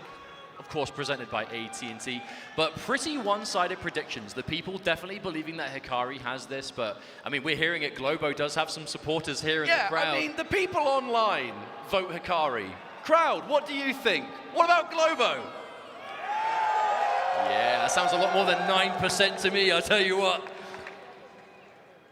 Yeah, we're just pitting the live crowd and chat against each other. I don't think that's a good idea. Nah, live crowd, we love them. Okay, but unfortunately, not to be a broken record, but losers bracket, one of these superstar players must go home. Good news is one gets to go on. If Hikari does not make it into that top 4, I would consider that quite the upset here at EVO 2026. However, Globo starting off strong. The limit strike, the mushroom, and the potential for even more. It's a low. Watch your toes. One thing that's cool about Globo, though, is just the team choice. Still rocking the Yasuo Teemo. A lot of this duo has changed fuses here and there over the time of the game, but really has just believed in the Yasuo Teemo. And for good reason, you know, a very successful player, top-level player by every metric in 2X. The samurai and his funky little companion. Postman. Or even samurai got to get their mail. You've got mail. Okay, this is a good start for Globo. Continuing. What's going to be mid-screen? We saw a tremendous amount of like mid-screen mushroom super use from Super Noob. Good defense, but again, we'll see the same thing clipped. Not a huge amount of hits done on that initial hit, so was able to get the retreating guard even though you got clipped anyway. Watching out for those airborne buttons. A little bit of bonus damage that will score a knockdown. That's more important goal. Akali taking a lot of damage on the back end. Oh wow! And that's why we're seeing the tag. You're forced to block while your tag partner is just eating dirt. Oh wow! Nice catch. That should be a dead character for sure. Hard tag. Break it up. I mean, that's got to be enough, right? I mean, yeah, it will. And you still get the limit strike end, so you spend the meter and then build a little bit more. Best case scenario for Globo. Oh, but okay. Ooh, Globo opting to go for the break. No, I respect it. One of the main things about those kind of breaks, a lovely round by the way, instant breaks in situations like that, the number one thing it does besides keeping you alive, it ices the opponent. It totally takes away any momentum in the game. I don't feel like Globo was in a huge risk of losing a character there. That maybe have just been done to preserve the momentum. Because the downside is you go into the next round on the presents are on fire. They are. I'd be so mad if I bought that. It's a present. You don't buy a present. You get given it. Who's giving the present, idiot? Me. It's on fire. Ah, thank you. All right. Flash in the air. I mean, this neutral, no one really wants to heavily overcommit, but I mean, there's 80 seconds on the clock. Watch the rush. Okay, there it is. Behind you. I love the way that Globo is able to slow things down here, though. Ooh, okay. Dashes through. I mean, that's the kind of tech of someone who's picked this character for quite a long time. It just looks like Globo's in the zone. I mean, Hikari wants to get the ball rolling, right? This is a team that really just wants to get in there and do some craziness, but Globo is just putting up a bit of a kind of neutral brick wall somewhat. Well, it's very clear that Hikari does want to get in there and start mixing, but is not forcing the situation. No, it's not getting impatient. I feel like getting impatient versus Yasuo Teemo, that's how you're walking into Yasuo normals. Teemo's going to start building up the mushrooms, and every time you get hit, it's going to be building those badges for him too, so. Number one thing you got to do, though, is ensure that when you finally land that hit, your combos and your pressure and your mix-ups are airtight. You work so hard to get in on this team, you have to make it count, and it looks like Hikari does just that. All right, here comes the Teemo. Yeah, I like how Hikari, you know, again, isn't getting impatient on the way in either. Globo has clearly put up quite a neutral presence, but Hikari, I mean, time is on his side. He's got a lot of life, only 30 seconds left to go in the round, but no reason to go in as Hikari. Yeah, I like that, putting the shroud down the neutral, getting access to those enhanced specials. Yeah, a little bit of damage to Ari. Oh, the parry as well. Yeah, Hikari, as soon as you get especially if it's just a simple frag. There's no way on this earth that Globo's going to pop Fury here. You've only got like 13 seconds left to go. You're physically not going to have time to make a comeback, so hold on to the break. Hold the fact that, look, this round's very likely not going to go my way. The Azuna drop confirms it, but at least now, in round 3, our resources are looking much better. Yeah, it was smart to hold on to the break. And again, you have to do the kind of game of, you know, if one thing went differently. Had we not seen that early break from Globo in round 1, could the Yasuo have been preserved, perhaps? But hey, you got to move on. At least going into round 3, both players have a break ready to go from the start. Ooh, tries to parry, though, to Sakari. Instant breaker. We're not playing games. The air-to-air throw. There's that super. Hey, another break, and that's just, I don't want to be in the corner. I know what that final hit's going to do. I don't want to deal with it. Ooh, okay. That must have been like the last active frame of the dart there. A bit of cheeky poison as well. Oh, hello, Hikari. Big hit. That's something Hikari loves to do. That airborne control with the airborne projectiles, whether it's Ari, whether it's the kunais, and then always being ready to confirm when they hit. Oh, massive wake-up attack.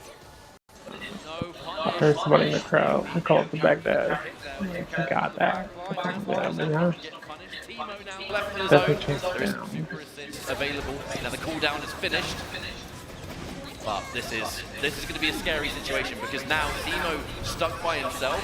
You realistically have no reason to push forward. There's a lot of mobility on the side of Akali and Ari, so Teemo's going to have to work really hard to get in. Does find a hit, however.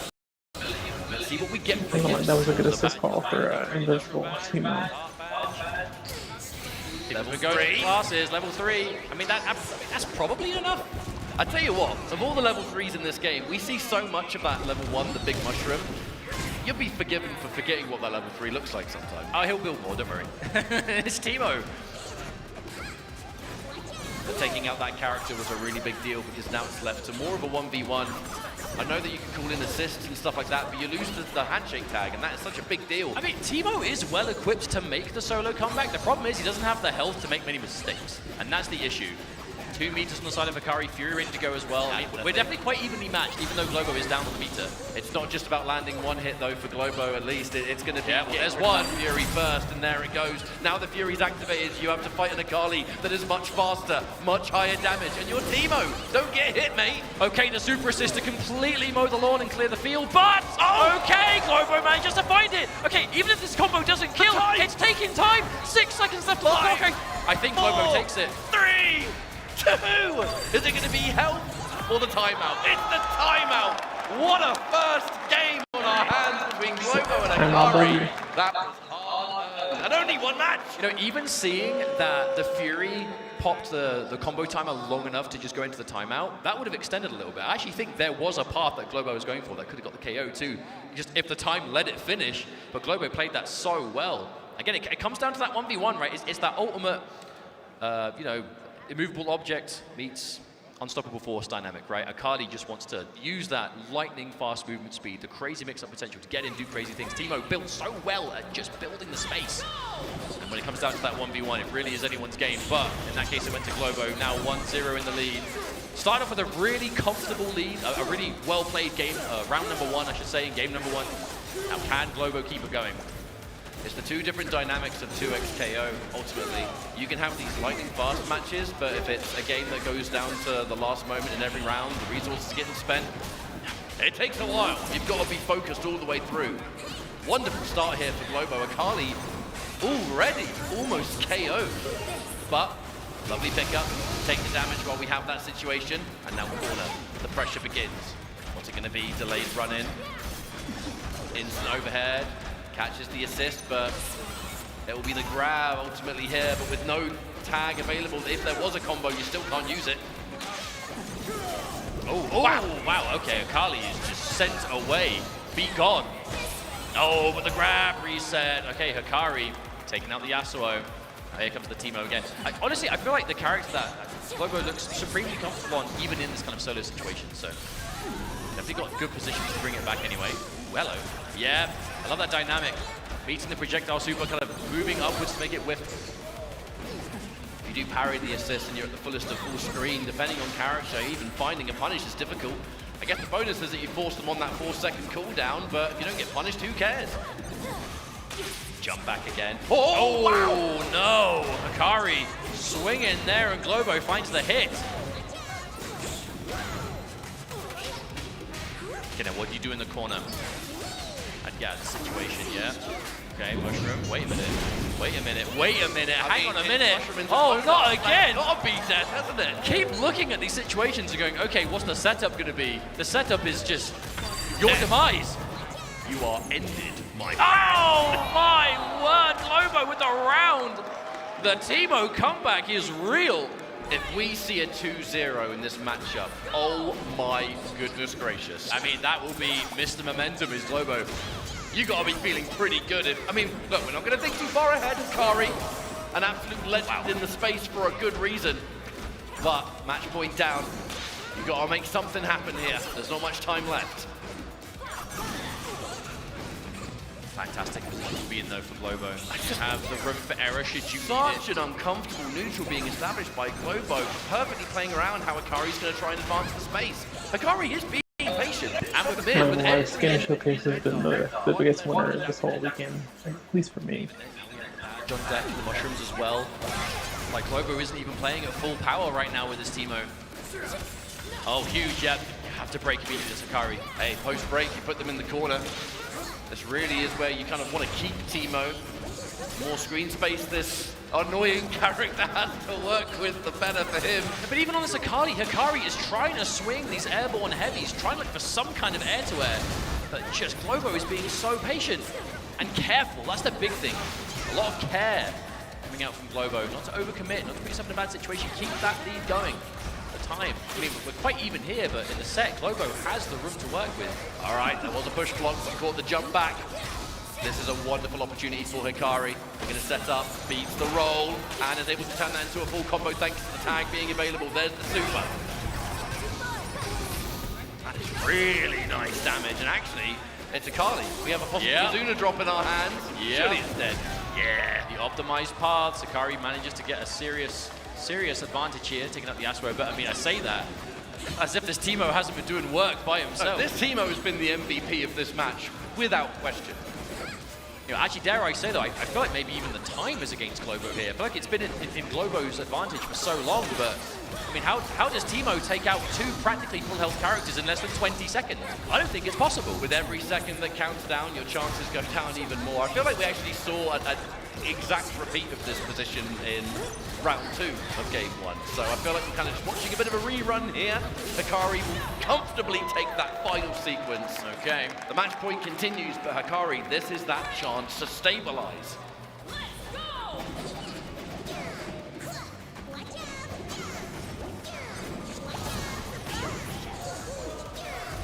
All right, crowd, yeah, we're getting the Globo chants are coming through. But if Hikari has taken very little damage at the moment, there's no rush to force your way in. Look, this is a minefield of just stuff everywhere. But if we're not getting hit by it, just let him do it. Hey, I mean, it ended up working out in Hikari's favor in the last round, right? As we got towards that kind of 30-second mark with, I mean, again, you know, Teemo's combos, they're quite long. He does actually need some time on the clock to work with. That was the Hikari special, by the way, catching those guys, but you weren't able to turn it into a combo because Ari had been hit and knocked out of play. Forward throw. Seems like Rig is there just when you need it. Oh, wow. Quick wait. That's the BT. Actually, look, that backdash got punished. The jump, Yasuo. It kind of looked like Globo tried to confirm into that side switch pre-breaks.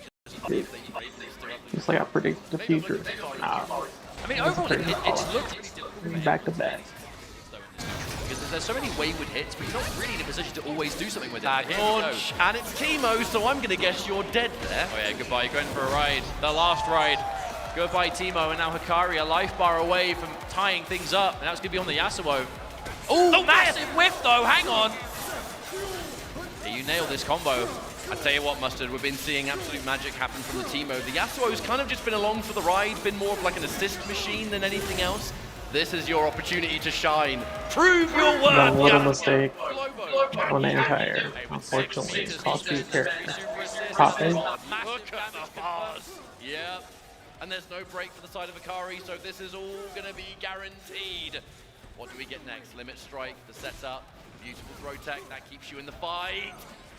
Block after that throw tech as well. You cannot get hit by anything else. You know that's going to be a level 3, some kind of confirmed Fury beat. Hikari got to the other side from that. That's crazy. That again! Back to back! Oh no! Globo. I mean, 10 seconds on the clock. You don't die to this combo, but you need that time. The Fury keeps you alive. It keeps you alive and still with the life lead.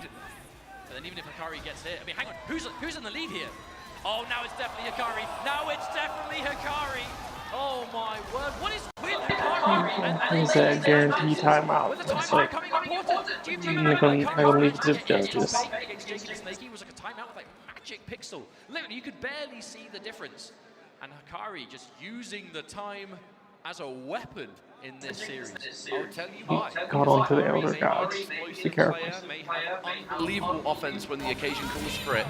Not always. If you are against these defensive teams and they are putting stuff all over the screen and they're trying to just cause trouble, you don't have to go in just because you don't have the range advantage. You can just sit pretty, you can let these things happen, you can get rid of the obstacles as and when you can, but you find your moment. If that moment takes 20 seconds to land, so be it. If you're healthy all the way and you finally land a hit and it's timeout territory, all of a sudden, you're in the advantage. And this is going to be our final match of round 1 losers here in this top 8. Only 1 game left to go. Hikari starts off great this time. Okay, immediately putting this Teemo in the corner. The earlier you kill Teemo, the better at the end of the day. Hikari doing half of that work, the immediate tag out there now, and the crosser forces the break, but the reactions to punish, and unfortunately, Teemo gets brought in afterwards, so that is a dead main character right there. Nope, never mind. What was I talking about? I feel like there was a path there to get it, but I mean, again, Hikari had a massive lead. You'll go limit strike, build up more resources, regardless. I ain't gonna lie, when I see a less than half-life Teemo, I just assume you're dead. I think it's safe to assume that, that he would Or go there. from the toes, gotta be careful. Gotta watch him. The way the cookie crumbled as Teemo still alive, regenerating that grey light, which is important. However, Hikari very much still doing what he wants here in this match. This has been a perfect way for that first round of Game 3 to go if you're in Hikari's shoes. You've spent all of the other matches just having to play so reserved, so patient, kind of scoring first blood immediately in this game. I don't know why I was wondering if this smoke will still be there. I guess not. With offense. Full screen! Handshake tag to whip punish Teemo there. That was just total screen control, and now Hikari goes to match point. Globo started the set so well, but Hikari really has kind of found his groove. And now it's on Globo to adjust. But will we see it?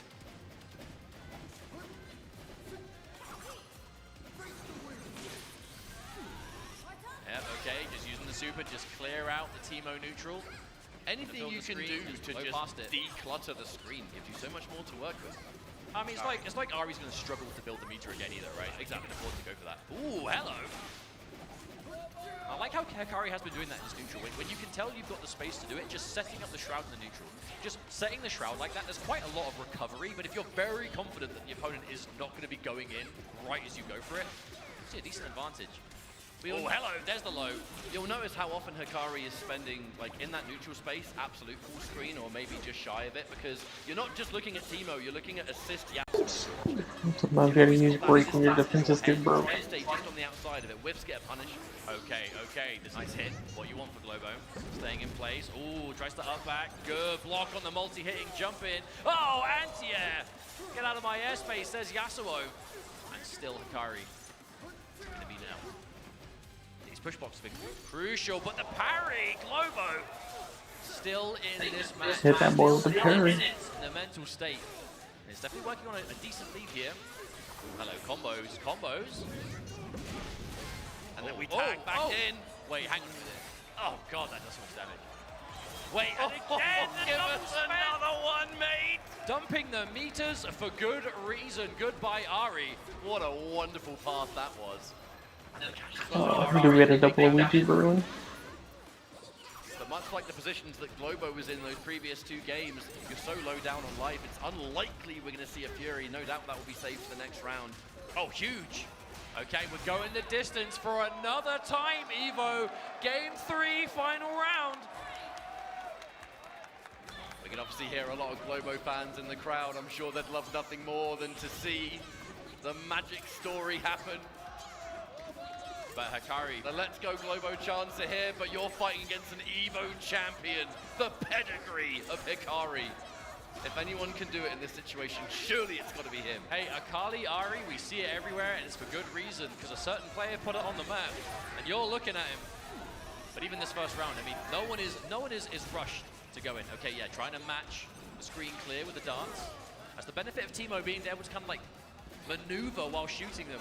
You're facing off against those projectile supers, put yourself in a good position. It's been a long time in this round, and I feel like we're on the verge of almost seeing The first hits. Never mind, there have been no significant hits just yet. That is the first time, and even then, too far away to capitalize. And that was on the back of like a programmed rolling attack. I like what he was cooking there. I like that. This round is looking straight 0 damage so far, and there's only 70 seconds left. This round is all neutral, and both players have it in spades. Oh, and the handshake to see the hands at the air whip. This is masterful handshake right now. My word, the game sense you need to have to stop yourself from just getting blown up in some of these exchanges. Yeah, we're halfway through the round, and characters are basically full health. Not exactly, but you know what I mean. There's not even a combo's worth of health on either side. Practically dead, the same on meter as well. We are truly evenly matched here, Evo. Is this going to be the healthiest timeout known to man? Oh my god! Oh my god! Keep them coming! And there's the break! 30 seconds on the clock, and we've barely taken any damage! Globo and Hikari straight up freestyling in this game. It is all neutral and all freestyle, but Hikari finds a significant hit here. The defense from Globo, okay, the anti-ever couldn't get anything more from it. My word. Okay, again, Globo manages to evade. But, oh my, we're 15 seconds left and all the health bars agree! Clock, but big for Hikari. The break is still available. Is this going to be the healthiest timeout we've ever seen in this game? Oh no, Globo bet it big there. Oh. Hit him with the top 8 teabag. But not yeah, they were scrapping. How much health you have left? I cannot believe how little damage was done in that round, because that was just two players showcasing insane patience. Aware of what risks they were up against, not wanting to overcommit. Evo, One man. round left. That was What a set. that was the triple Luigi. Combined with how many rounds went that might be a double Waluigi. That might be one of, if not the longest match of 2xKO at a tournament like this. That was unreal levels of patience from both ends, and a testament to the clutch factor of Hikari, the contentness to sit there and just let you do your thing, because when I find my moment, that round is mine. Incredible stuff. I mean, what other word is there for it? Truly what you want to be seeing here in EVO Top 8, as we're taking a look at more of these replays presented by PlayStation Tournaments. Even down the big combo payout, not the first time we saw, or not the only time I should say, we saw that in that set. Globo did have those massive damage confirms on deck with the freestyle combos, but wow. Yeah, that was a true display of patience, I think. You really cannot ask for more than that. Globo continues to be the player inside the hearts of American followers of this game everywhere. I know fell short here, but overall can be very, very proud of this performance. The frustration will be shown, no doubt. That was just an unbelievable final round. Look at how much health was I said it before, man. I still can't believe it. 10 seconds on the clock and all the health bars were green. Like, when was the last time we saw anything like that? I mean, but that's why, you know, when you've got a full 3 or 4 seconds and you can afford to do that because you know there is such a almost non-existent chance to bring that life back, like, crazy. And even Hikari, you know, even with the bags at the end, still, with the handshake, the nod of approval, GG's. But it is Hikari who moves on. We're going to go for a quick break. When we return, 2xKO returns with it. Thank you all so much for watching so far. Big thanks to this wonderful crowd behind us. I cannot wait to hear you later. When we come back, EVO 2026 returns.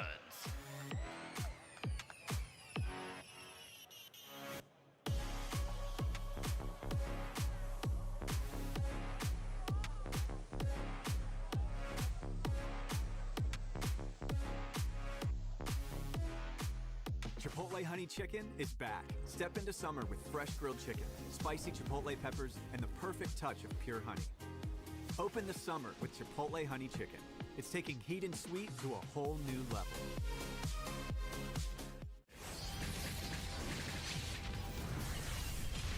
We are stronger together.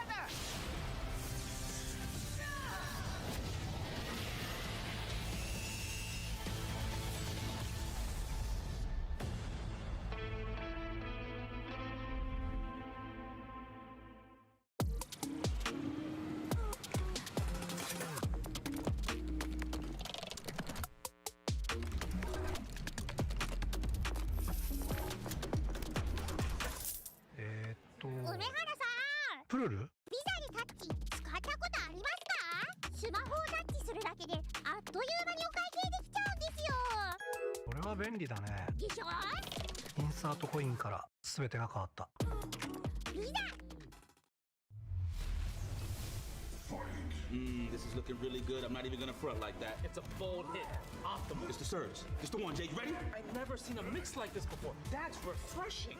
That was a great combination. Right? What? Why does he get a White Claw surge? Did I get zoned out? Tough break, Jay. Gotta have that championship mentality. That's the best assist I've seen since Captain. でストリートファイター4っていう形で格闘ゲーム久しぶりにやった時にその時になんていうか自分で特別なものがあったんだなっていうのを、思い出したっていうことがあったんですけど。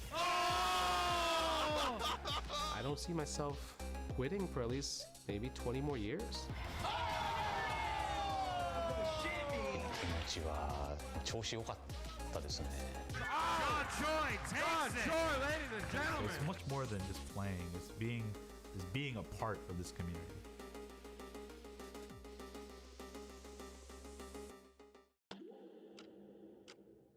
With Anthros, your next match will fix your sit. Try today, risk-free, for 60 days, or your money back guaranteed. Anthros.com/Evo.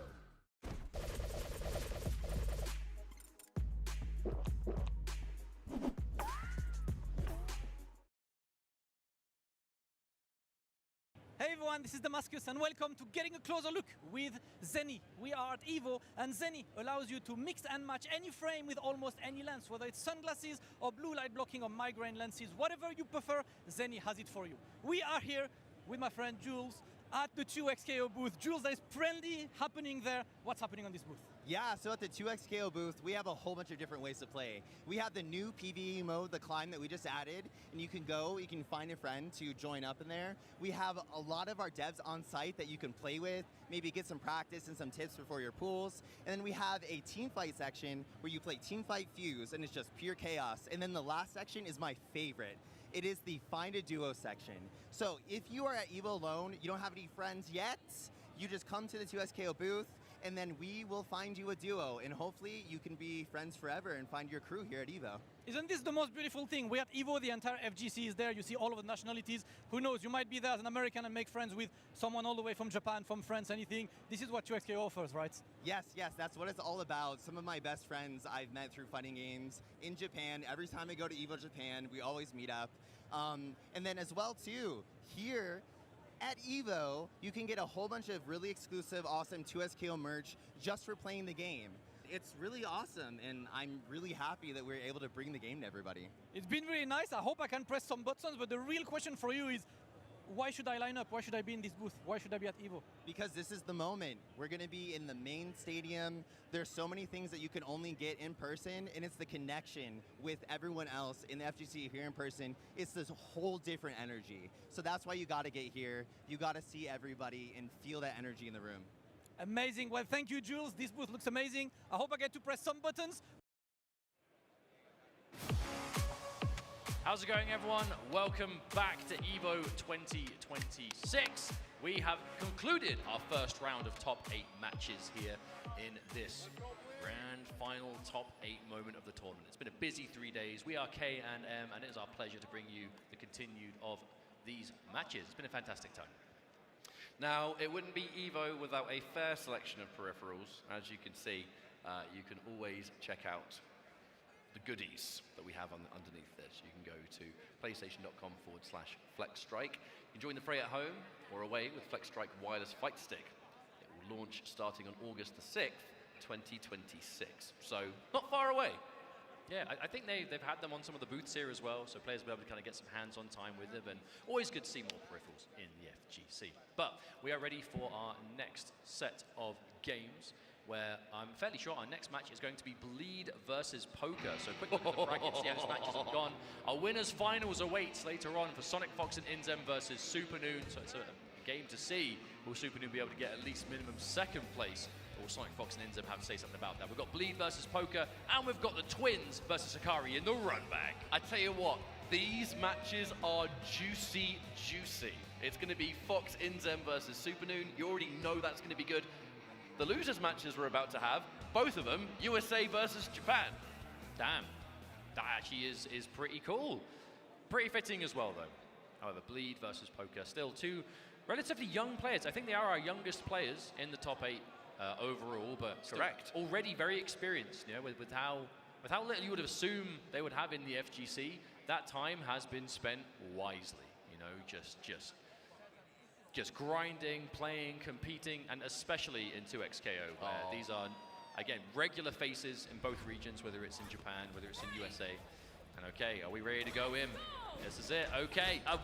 Wow, okay, I love already the start. Bleed is the kind of player who I've seen over and over and over again will just go for a round start running straight at you.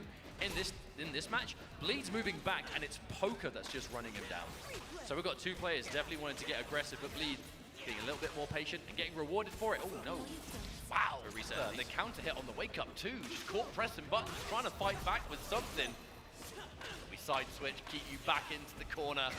A character dead already. Ari left to come in, but you are having to fight very healthy Echo Alawi. And a lot of meter to play with, might I add. Missed it again, unfortunately. Either that or was trying to bait a break or something. Not sure why you went this early. From that distance, I would be surprised, but hey, never. They are the pros after all. Trying to give the benefit of the doubt, I suppose. All right, limit strike. There's the setup. Ooh. Just a raw wake up. We are not playing any games. But then again, I guess with the break available, you can play those kind of risks. Okay, yeah, turning this Anya attempted to a block string anyway. Bleed, again, being careful, but gets clipped. And now Poker putting him right back in the same situation again. No meter this time. Wow! Ooh, there we go! Straight up dive bomb. Right, activate. But the technical was there to continue the combo. Why not? Goes for a second, can't quite find it, but it doesn't matter. The final hit is landed regardless. Poker 1 round down. Bleed in the driver's seat going into round 2. Oh, I love that round start too. Round 1 was just Poker running in. Round 2 going for that S1 with a Kali. Just that dive in covered by the Ari assist. Poker definitely wants to get the advantage as early as possible. Wow, that's as often as possible. Very rare at this level that technical will just connect clean like that at range, but anything's possible at Evo. It does cover like half the screen if you can get it set up. The difficulty is finding the activation time. Side switch! So cheeky! No! But no! The overcommitment! Punished for it now as a Kali. Back in the game. Gonna get a big, yep. What are we gonna get from it? Shroud, OTG, the roll, the fearlessness, Bleed. Just not afraid to pick these bold options on Wake Up. Unfortunately for Poker as well, I feel like that path, we do commonly see the Shuriken super into the Azuna drop, but was like a shred of super away from having that second meter.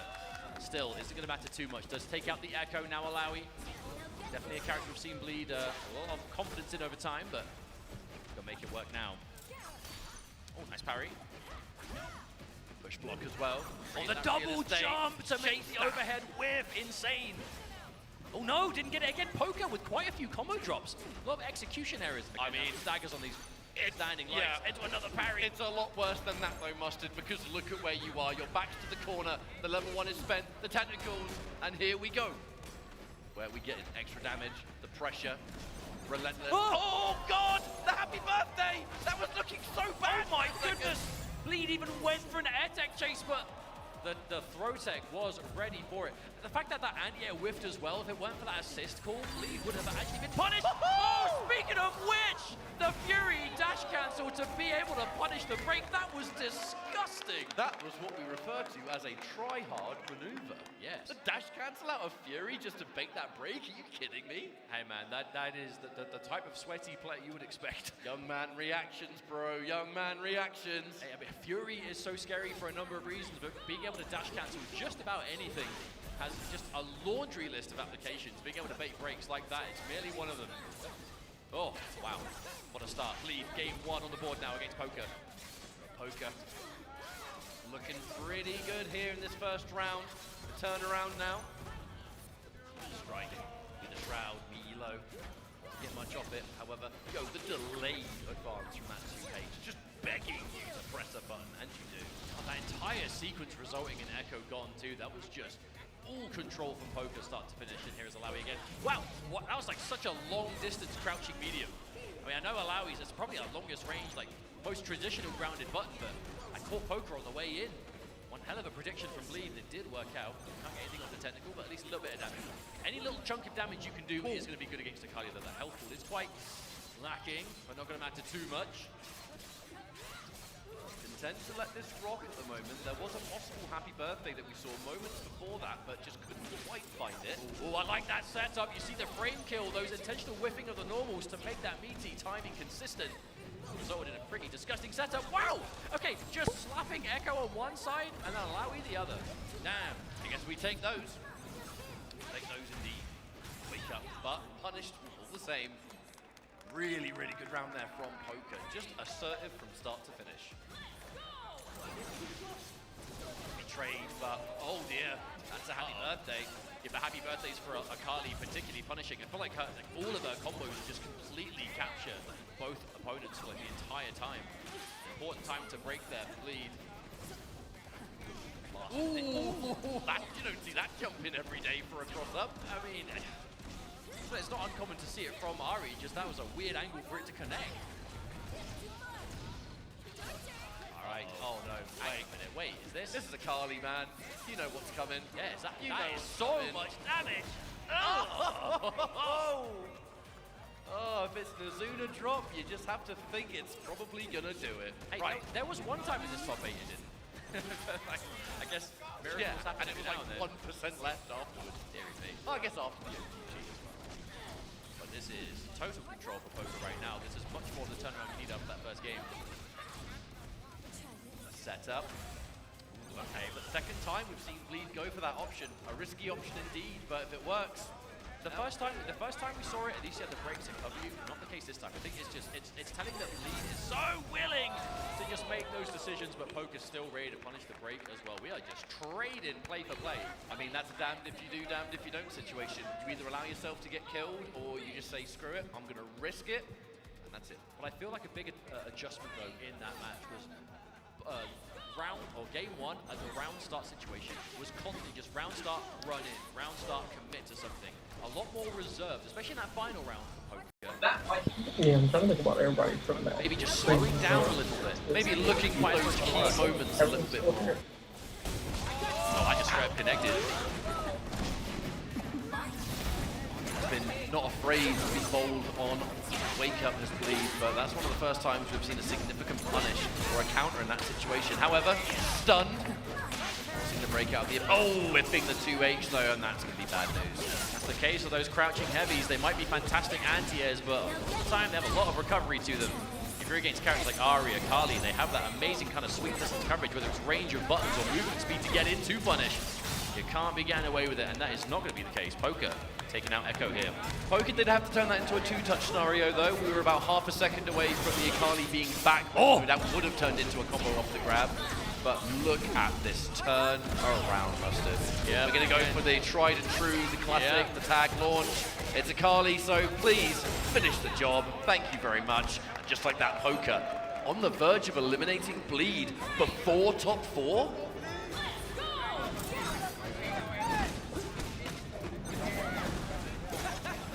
Roll in. Side switch now, the pressure from Malawi, that overhead as well. We will turn that into a combo. Yes, we will. Damage continues. Tag launch, and there we go. The setup. It's time for the tentacles. Just clipped by it, and now the dirty stuff, the hard tag allowing Echo to continue to party. That really is the crux of the setup, though, right? Is get the tentacles out, switch to Echo, set up a clone, and just, man, very hard to defend against. Now Ari, okay. It is Ari has the to get the job done, but it's going to be Ari on her own, so we're not going to be able to see no tag launch into Akali, however much bajillion% damage she finishes the job with. I mean, Ari, oh wow, that just connected straight into super as well. Yeah. Let's try and make it as hard to play around the Fury as possible. Malawi does have those sizable buttons and the damage. Cancel off the anti-air because you know they're probably going to go. Yeah, empty jump. Staggering off the light, but the light connected. All right, possible last chance here for Bleed. I guess that's the downside. Oh, wow, what parry. That's the downside. Oh, the cancel. Never mind. Hold that thought. Yeah, just committing here. If you want to break, so be it, but... Wow, the count hit, and waited so long to try and catch that was so smart. Waited as long as possible. You don't need to extend the combo with anything but the super to get the KO. But if Poker even hesitated, just flinched and went for the break, Bleed was ready for it, but was able to cover both options. We're going to a... Wow, Game 3, final round again. Only at Evo Vegas, baby. That's what it's all about. You get the best of the best. You know these games are going to go the distance. You know, when Alawi has the screen locked in place like that for full screen, you just don't feel like Echo can get behind you, but here we are. Never mind, Poker. I used to get the best of it again. All right, there's that limit strike into Orb. Wake up attack block. No wake up attack this time though from Bleed in that situation. Oh, the tentacle! The full screen summons. Yeah, Alawi has been doing so much work in this entire set. That's a huge amount of damage for Akali to take on the back end. A bit of a dangerous advance there because that's a happy birthday. Not only is it going to result in likely a dead Echo, but look at how much damage Alawi took. The comeback has to happen, but it's so much harder now. Oh, massive anti-air. Oh, wait, hang on. You tried something optimal with a delayed jump M. Wasn't quite able to find it. Oh, okay, the fact that connected left B jump cancel away. Oh my goodness, Bleed was able to stay safe and do damage for it anyway. That is one hell of a turnaround, and now it looks like an even-Steven situation. Not just health, not just meter, but Fury as well. The parry! Oh, got caught low! Do you Fury? No! Decided not to Fury, angle of a throw tag, and again, this is insanity! Poker with the patience of a saint, and it's Bleed who has to pop the Fury, with the grab against the throw tag as well. This is crazy! What is going on here? It's grab after grab, but I fear that might be the end. There is a level 3, and it will be spent! By all accounts, that should be a victory for Poker. Thanks for thinking about it, but I feel like that's the end. Yeah, I mean, at that level, it's no doubt they sat there and just watched in case. Well, right at the end, the grabs! No, I've got to say, the absolute discipline that Poker showed there, and that's what it's all about right there. That is what it's all about, the sportsmanship, the respect being shown. W Bleed. Let's hear it for Bleed. Forever and always. But a bright future ahead, I'm sure. It was like I was saying, the discipline from Poker to beat getting hit by what could have been the final combo of the game with Fury available and deciding not only to not pop it, but also ready with the throw tech on the kind of reset situation. That was, I mean, not every player would have been able to control themselves in that environment. But Poker was able to do so. I tell you what, as we check these replays presented by PlayStation tournaments, we're going to get quite the miniature history lesson because... Oh, I can't wait to see the replay of the final bit of the set. We're just going to wait for it to happen. I'm sure we're going to capture it. Crowd was going nuts. I feel like I would dread to think what the heart rate was of both of those players at the end of that. That moment was just so sick, covering so many options at once. But then what we were all waiting for, the final moment, where it was just insanity for... Yeah, right there, hitting the anti-air and being able to like jump cancel to stay safe, to whip punishment, taking out a character. Look at how even it. Here we go. Yeah, there was parry.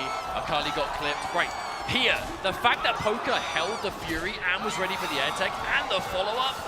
I mean, it wasn't the overall play that won the set, but it definitely started momentum. That whiffed grab. I mean,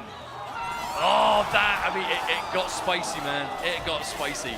I feel like at the very end, it just, I mean, you could only think to put yourself in that position. What would you do? Do you go for the grab for the individual damage? Do you try and do something else? Who knows? Either way, Poker's going to take it. GG. I just cannot believe that Poker held on to the breaker there in the corner. That was boldness of legendary status. It was. But that's why Poker is here in this top 8, and that's why Poker is still in this tournament. Let's have a look at the bracket and see how these matches are going, and we have our next losers round 2 match to go. Oh my God, it's good. Oh, it is run back o'clock, my friend. Tell the people. Right, Hikari and the Twins, they played earlier in the tournament in the top 24. It was Hikari. close. Yeah, Hikari going into this overall tournament as #1 seed, won Evo Japan, overall favorite of the game in general, really pioneering that kind of Akali Ahri team, which we now see so many players using, has, I think, really got that kind of first win of that scale with it. But for good reason. I'm not gonna lie, man. This top 8 has been great, and not only has it been great, it's been, at least for me, extremely easy to not be biased. Because just had a rather inspirational time at Evo. where are we? But legitimately, we've been getting some great matches. Before the event, but with how And now, so as we boil down to it, as we can see, whoever is winning, it feels like it's deserved improvement. Mistakes. Dedicating to that character immediately is not easy, right? And I feel like, hang on, wait a second, we're getting the handshakes. I was going to do some sort of analysis, but that was just a badass shot. I'm just going to wait for the match now. Yo, thanks Airhead to Aircam for these angles that we otherwise wouldn't be able to see. Let's go. Now, this is overall a top 8. Full of players who are no strangers to Evo Top 8 in general, as we've been saying. Even the last match, right? Bleed and Poker. Bleed got 4th at Evo Japan. Poker was 7th at Evo Japan. So in this kind of instance, it's going to be Poker who advances forward. But it just goes to show a lot for the level of consistency. Yes. But this is, again, as I said right at the start of the show, a game only ever has its... You only ever get one first Evo Vegas. This is where Evo began. I know there's other events popping up here and there, but Evo Vegas really is where it started and is still considered to be that kind of like main event in the grassroots scene. And for 2XKO, I think the overall competition really reflects that. All right, well, the stage selector's coming through. I have a feeling this is going to be the start of quite the set. Not just 2 legendary players, but a run back of this very tournament. You know Hikari's looking for revenge. And already scores a bit of damage, but you don't want to overcommit with a Thresh right in front of you. That man's going to absolutely pump damage. All right, fantastic start for Hikari, setting up the Shroud. Getting Haru blocking here on this Thresh. Wow, okay. Oh, the punish! Wow.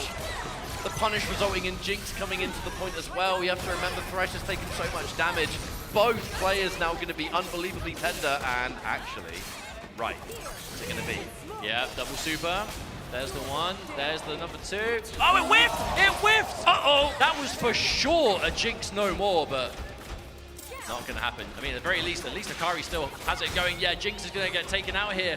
It's the handshake timing. I mean, ultimately, the goal there was to get rid of the Jinx, and even though the combo didn't do it, she basically got knocked out straight after. But this is, dare I say, an impossible situation for Haru. This is like, you've got to avoid chip, you've got access to break. Yeah, I mean, that wasn't going to happen. But it is merely 1 round, so there's plenty of time. I just felt like Hikari there landed that first significant hit and just did not stop that suffocation of offense. A combo drop, but half that life already gone to Carly. Hey, Carly that damage coming off a throw as well. Thresh knows a thing or two about yeah, that. it's scary. Thresh, one of the hardest hitting characters in the game, and Akali, who herself is not the healthiest character in the game. Can't really get hit too much at all. You are going to have to be careful though, because if you're playing Thresh and you're going through these like, kind of air dash, airborne heavies, things like that, Akali's jump heavy is the ultimate kind of air-to-air fishing for counter hits button, and that is what's going to happen if Thresh is not careful. However, now Toshi is the one getting comboed to the corner. Hikari. Slight patience, just in case there was a wake-up attack, maybe in case there was a parry attempt. That 2x assist, though, creating the obstacles in front, finding the hit is Thresh. And Haru, what do you get from this? Limit strike, Lantern. Oh, tried to punish the roll.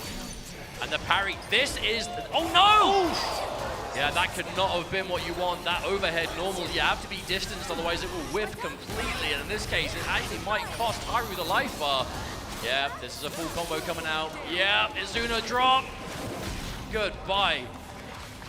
Yeah, what an unfortunate mistake. I wish they could count how many Izuna drops they did in this tournament and how many of them actually killed. The percentages in the 90s. Choices have been good, but you make the read. You've got to follow up with the execution. Okay, Toshi managed to find a standing light there to interrupt. Akali says no. Fury is popped. Okay, Jinx has a lot of meter. The stun gun is ready as well, but Hikari has no reason to overextend here. Damage still. Dash cancel into super assist from Thresh. You do not want to get hit by that Lantern. The dash in the air to escape. Very hard to escape that super. Wait a second. Okay. Wait a second. What's going to happen here? Does that catch the knives? It does! Oh! That does so much damage. However, Akali with a Pixel left. The Lantern has other plans. I don't know how Akali avoids that, honestly. The super assist, that absolute verticality that it covers, just looms ever closer. Wait a minute. 1, 2, 3, and that's it. I mean, Toshi was on the verge. Yeah, you definitely don't want to lose your first game on a comeback. And then you have a clear life advantage on. Hell of a deficit is, even if the whole comeback is starting to go well, you're only ever going to be like 1 or 2 mistakes at best away from First the game. first round. Unfortunately, that is what's going to happen there for the Twins. And we are still in 2 out of 3 territory. 1 more loss, and they will be eliminated. Hikari going on. But we'll see. I mean, again, Hikari went into this tournament as the favorite. Losers bracket be damned. Still very much as one to watch. Oh wow, full capture on those standing lights. But will that change the combo path? Oh, okay, maybe getting wires crossed a little bit there. Yeah, a bit of an unusual situation. That Never mind. projectile massively messing with the combo timing, but Akali is taking so much damage already. That was such a Thresh interaction as well. Like 2 kind of, let's be honest, kind of dropped combo situations, and Akali almost died. Oh no, it tracks! It tracks all the way up until the very end, and this has been a bit of a scrambly round. No, Haru is definitely getting some opportunities here, but unfortunately letting most of them slip through his fingers. Here comes Toshi. At the very least as a duo, I know you're very much still going to be paying attention, but at least kind of giving you a break. Haru making a lot of uncharacteristic errors in this round. Has to kind of clean things up. Like I say, you can't look into the mind of a player, but it's fair to assume there is quite a lot of stress taking place.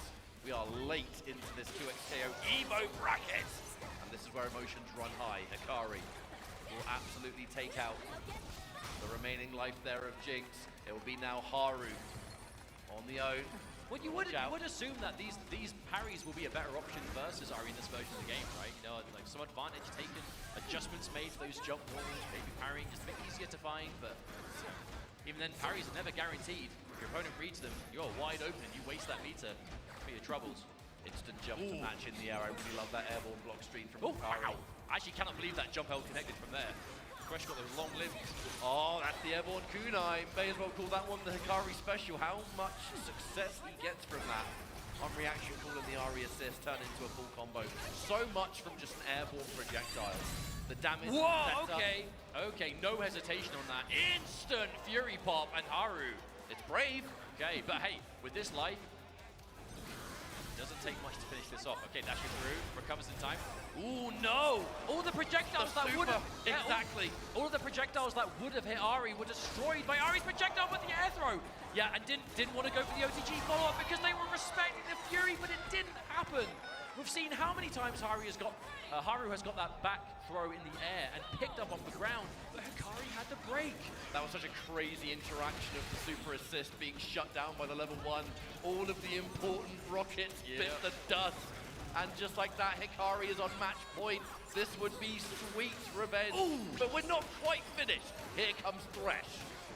Must nail every combo, every setup. They have no room for error when you're match point down. Setup, Jinx as well, chases it down in the air, but able to find your way out. Not just that, but put your opponent in the corner as well. No. The defense is always going to be tested. Not yet. I mean, I feel like the chances are quite high you will build. One of the questions, will you get it before you lose the character? Oh, the dash up light! You have to wonder what this next setup's going to be. Pretty much every defensive tool. Hang on a minute. Minus. Set up. No, we're just taking damage. My word, this does. We are killing, and yeah, they respect it. If we don't break, we're dead. It also goes to show they value having 2 characters up over having access to Fury. As now, Toshi getting hit. The important thing, I guess, is that Thresh was able to survive, but Hikari still has them right where he wants them. It's not looking good, Mustard. A bit late on the challenge, but wait, they both whiffed the grab. A bit of a weird encounter, but one that benefits Hikari. I feel like Hikari was trying to punish the roll, and Toshi was trying to throw tech just in case the punish was late, but they both whiffed, and because Hikari whiffed first, he recovered first and was able to punish it. Hikari now in such a fantastic position, it is all up to Haru. The super assist comes out, gets behind, but no, the coverage! If you hit this combo, that is it. Hikari eliminates the Twins here at EVO 2026. GG's, he will advance. That is going to be sweet revenge for Hikari. I know there was always a personal goal at this level of play, the people that take you out, or in this case, yeah, the players, not just the player. You get the chance to run it back, top 8 on the biggest stage of them all. That's where you want to get your revenge. But sadly, folks, we have to say goodbye to Toshi and Haru. Legends in the making, you know, the pioneers of the duo mode. A brain that is linked, you know, from one set of twins to another. You know, we're significantly older, very proud of I gotta say, I'm gonna be unapologetically biased. Can we give it up for Toshi and Haru, keeping the duo's dream alive at the highest level of play? Two masters who I hope we see for many second highest placed duo. So I think they get the little bonus for that. Share in the losses, but at least they've got each other. They can go back to the drawing board and they can come up with some new stuff. Hey, they brought that Thresh Jinx. They brought that the 2x assist, right? You know, they have the confidence in their abilities. Were not able to make it work today, but hey, they got damn far. Can I just say, by the way, every single time we've seen Hikari on camera, I don't think I've seen a single emotion but like stone-faced. There is a mission to complete, and we're getting one step closer. Even there, that bait on the back throw. One of the best things about their adjustment, right, is the amount of... That is a bonus about, if you look at it as a bonus about being in the bottom bracket or loser's bracket, is more matches, a chance to stay warmer. Especially if you get that fire and you know, dumb and hot, so... First, was able to recover first. And I feel like that really was the beginning of these next couple matches. As we watch these replays presented by PlayStation tournaments. And then you see the respect shown. Of course, this is the FGC. Regardless of what happens in the match, at this level of play, there's going to be that respect. We all know it. Well, I do not want to keep you waiting too much longer. We are going to go for a break, but when we return, it's going to be winners finals. Hit that triple slide. Sonic, Inter, and Super Dude. You don't want to miss it. We'll be right back.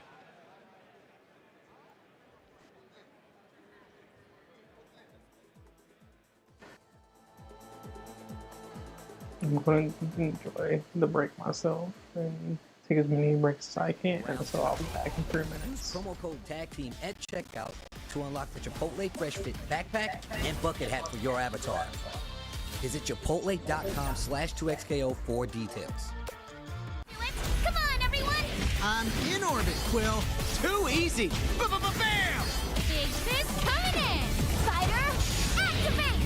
With great power comes a great beatdown! Together, we can achieve anything! Huh. Yeah!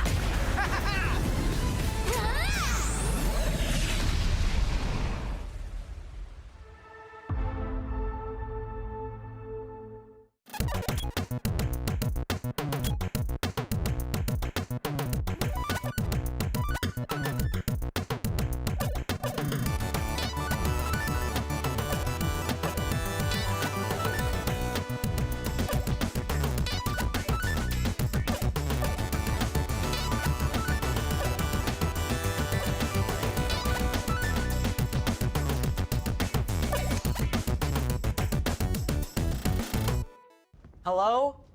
Whoa. Mama Gorgon 85 lives here? Yep, that's my mom. The absolute legend who went from gaming on her phone to ruthless online streaming slayer with no mercy for any living thing is your mom? Hey guys. Apples with peanut butter?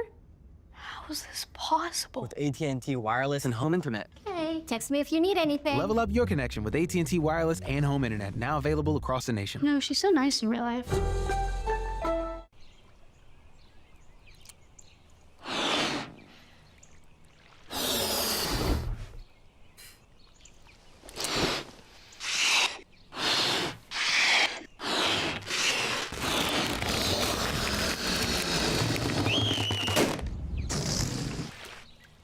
Airheads have more fun.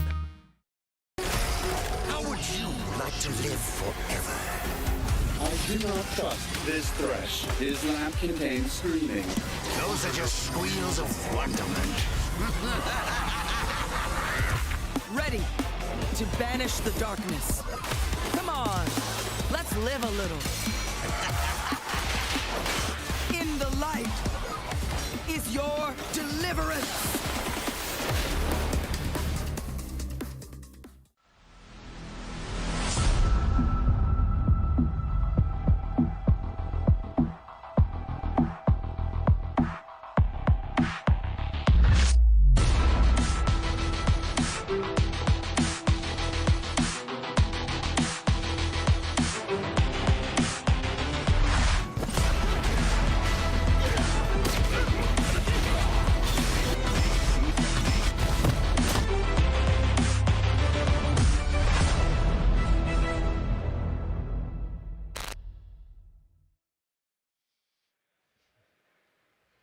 Well, boy, oh boy, do we have a match for you.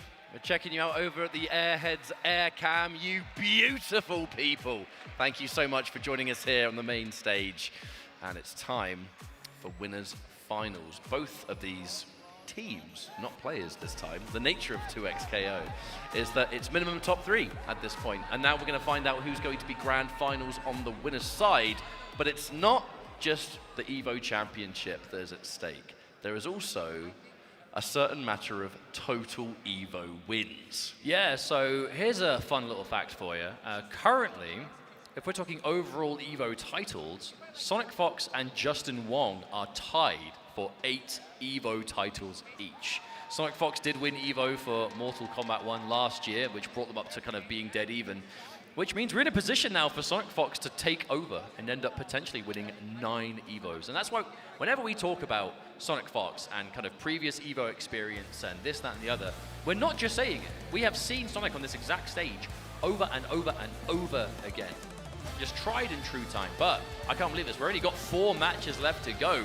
Winners finals, which is going to be best of 5, so it's going to be a little bit longer to see who's going to get into that grand final. But if you win this, that is so for sure, but if I maybe I misheard last time, but yeah, winners, losers, and grands. And I love the fact that when we talk about Fox in this game in particular, it ain't just Fox. Inzem is so just pivotal to this duo's success. The knowledge, the experience, the dedication. I mean, if you look at who's mostly playing the more sort of single-player teams, a lot of the time it's actually Inzem, the one doing the solo grinding, relaying that information back. We're going to look at the people at home. That is a significant... I'm not gonna lie, if you won over these Evil Fantasy games, that's definitely a graphic to post. I mean, if you've been watching competitive 2X, you know that Supernoon, second place, that's pretty much like his lowest placing when it comes to an EVO. That's bloody impressive. Make sure you're at home as well. For the EVO Fantasy Pick presented by TNT, you can get involved in these predictions yourself. Just keep an eye on the graphics and the socials as we go through and make your opinion known as well, whether it's predictions or this, that, or the other. All good stuff, but winners finals moments away from taking place. I tell you what, while we get this match set up, it wouldn't be EVO without this crowd. If you're back in Supernoon, let them know right now!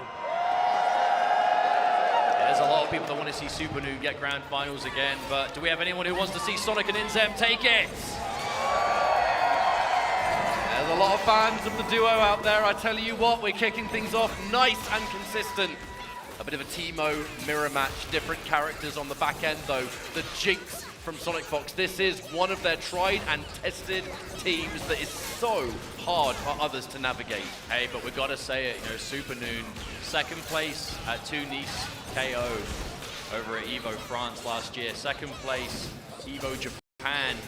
I definitely appreciate them having multiple characters to switch from. I guess that's a benefit of having a duo. Is obviously you play alone, but you got your backup characters, so it's your duo. So yeah, Jinx is Teemo. I don't know if they pulled it out earlier, but this is my first time seeing it. Fighting Teemo in the neutral. And this is just a team that just screams neutral and projectiles. That is what Teemo and Jinx are built to do here. They dominate that neutral, they fill the space, they build that momentum, and they win the game even without getting huge combos right. It's about just little bits here and there, building a little bit of real estate, one projectile at a time. And I tell you what, we were having conversations with Sonic and Inzem separately. I believe it was Friday. You know, we were talking about the characters and teams they're bringing forward. The answer was, we're bringing forward get that out of here. Or just pick who players don't like to fight, right? There's so much experience at hand. But that's the benefit you get when you're a player at this level and you're used to fighting the same opponents at a high level. It's not just about, oh, this character, oh wow, What a crazy pickup that was from Fox. but it's not just a case of, oh, this character does well against, character A versus character B. It's, I'm against this player. Who does that player not like fighting? What player tendencies do they have that we can exploit with certain team compositions? So right now, Sonic Inzem, I mean, they have no reason to rush this. They have a massive lead over Supernoon. Okay, who is able to find the hit at the very least. There's The problem in is, the corner. we have just about 20 seconds left on the clock. Teemo can do damage, but his combos take quite a while. So, we're getting the throw, but there's no way to capitalize. Oh, wow. Level 3, that's huge. If it doesn't connect, it's still gonna waste time. And do chip damage. Oh, wow. Oh, it covers dirty. you up as well, so it's hard to even see what's going on behind it. That's low-key kind of cheap. Hey, look, anything that covers the screen so you can't see what's happening, that's cheap. Oh, no. Supernoon tried to parry the projectile, but even though it's not a heavy punish, it does waste the meter. And Echo with 0 meter is nowhere near as scary. So if you go for like a team launch, you can't go for the install. Like, it'll take a while to build that up again, especially if he's not the active character. But this is what it's all about right here. This is just team neutral. That's what you want. Patience at hand. There's really no requirement to go in. If you are Teemo and Jinx, you have those options. Okay. Both of the characters at bay, but there's the opening. Supernoon. Let's have a think. This Echo has just been the main love the whole way through this game. No Noon's tried other characters. You remember the days, the Echo Darius from Noon? They were, I remember that team fondly. Mate, I miss those days. So much damage. Not just that, back when Noon used to play that character, so content to play at a closer range than most. The footsies, the know-how, and the comfort to just do what works. What a wake-up attack. Again, when you've got access to the break, you can risk those wake-ups, but the parries into the defensive button. Sonic Fox does not want to let Supernoon build any momentum here whatsoever. Low darts are going to come out though. Inzem taking some damage, forced on the defense. This will be a full combo from that forward throw. Chance to make something happen. Maybe start it off. Right. Okay, yeah, the super's good. Yeah, team launch, here comes Echo. And there we can finish. So finally, Supernoon, some serious momentum getting built here. Now Sonic Fox with the Jinx. Definitely the kind of comeback character player combo. We've seen Sonic do it before. Yeah, and even that, the Teemo super assist. I mean, look at all that real estate you build. Not quite for free, because it costs the super, but it just lets you breathe. Sonic able to just walk out of the corner, but not going to matter as soon as sorry, mate, you're right back in there. Chip damage and pressure, all of it working out. Even if you are fighting back on Fox, we're going to confirm that's going to do big damage, actually, but we have to remember 20 seconds on the clock. Oh, it connected! That was so smart of Sonic Fox, though, because it looks like Sonic was just full committing on the Echo. And right as you want to go in and do something about it, the level 3 is popped. That was an ultimate call-out. 8 seconds. Sonic Fox getting opened up, and that'll be 1 round apiece. Both players now starting this round, but a They're breaker going to miss is the future round. It seems like it was. Yeah, no need to push any sort of situation here. You've got all these obstacles on the screen, you've got the minigun, you've got the traps, you've got everything that you could possibly want to keep these characters away. But look at that Supernoon! Oh no. Not letting it phase them at all. And that was a crucial break, because that was a happy birthday you do not want to be on the receiving end of. If the whole point, the whole strategy of the team is to just win neutral and dominate it with chip damage and projectiles, doing so with a life deficit, not great. Especially considering Supernoon himself is playing Teemo. And there's the beam, pick up, yeah. And that's how you know, like, willing to spend the only bar of super meter on that. Just, again, establish any form of damage you can. Because in the zoning battle, even a slight life lead is important. Okay, grab with nothing else instead, just to get a setup off of it, which immediately is jumped out of Inzem, the defense on point. Oh, instant overhead. Absolutely filthy instant overhead, but with the breaker coming out, it has returned us to neutral once again. Mushroom being spent with the only remaining bar of super meter, but forcing the Mushroom to push forward is going to create that mid-screen. Goes into the invisibility with Supernoon revealed on block. This is going to be possibly what we see a lot of in this series. Neither player needs to overextend, because if you do, heavy damage incoming. You have to be careful, find your moment. And that's just a raw projectile and an air-to-air from Supernoon. Hold on. That poison ticking up too. Even if you're not getting the hit, that poison makes a huge difference. Poison plus chip damage don't feel good under any circumstances. Time might become a factor here, folks. 25 seconds on the clock. It's definitely an advantage, Supernoon. It's going to take, okay, it's going to take something significant on the hit. Oh no, happy birthday. No, yeah, mini happy birthday, and then finishing off on Echo. Oh, but with 10 seconds on the clock, here's the thing. Yeah, there wasn't a lot of damage done to Teemo, but there was enough. I mean, but it's not going to take Supernoon much damage to get a bit of life lead here. It really is up to Inzem. Do you play safe or do you try and hit on the way in? Oh, wait a minute! The super! Is that going to do enough? No, they fell out of it. Who has the life lead? Who's got the life lead? Oh, it's Sonic and Inzem! When you add it together, it results in more health. I think if Inzem didn't flip out of that in the air, that would have been the win for Supernoon. And that had to have been why Supernoon went for it. That would have been enough. Tell you what, folks. 3 out of 5 in this winners finals. So much happened there, and that was just one match. We've only just begun, especially between these players. I expect nothing less.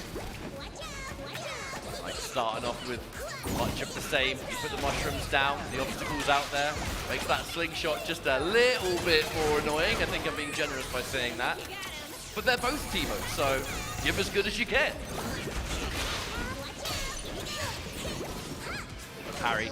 The good thing about those projectile parries, they don't give you a huge position, but what they do is they shorten the recovery.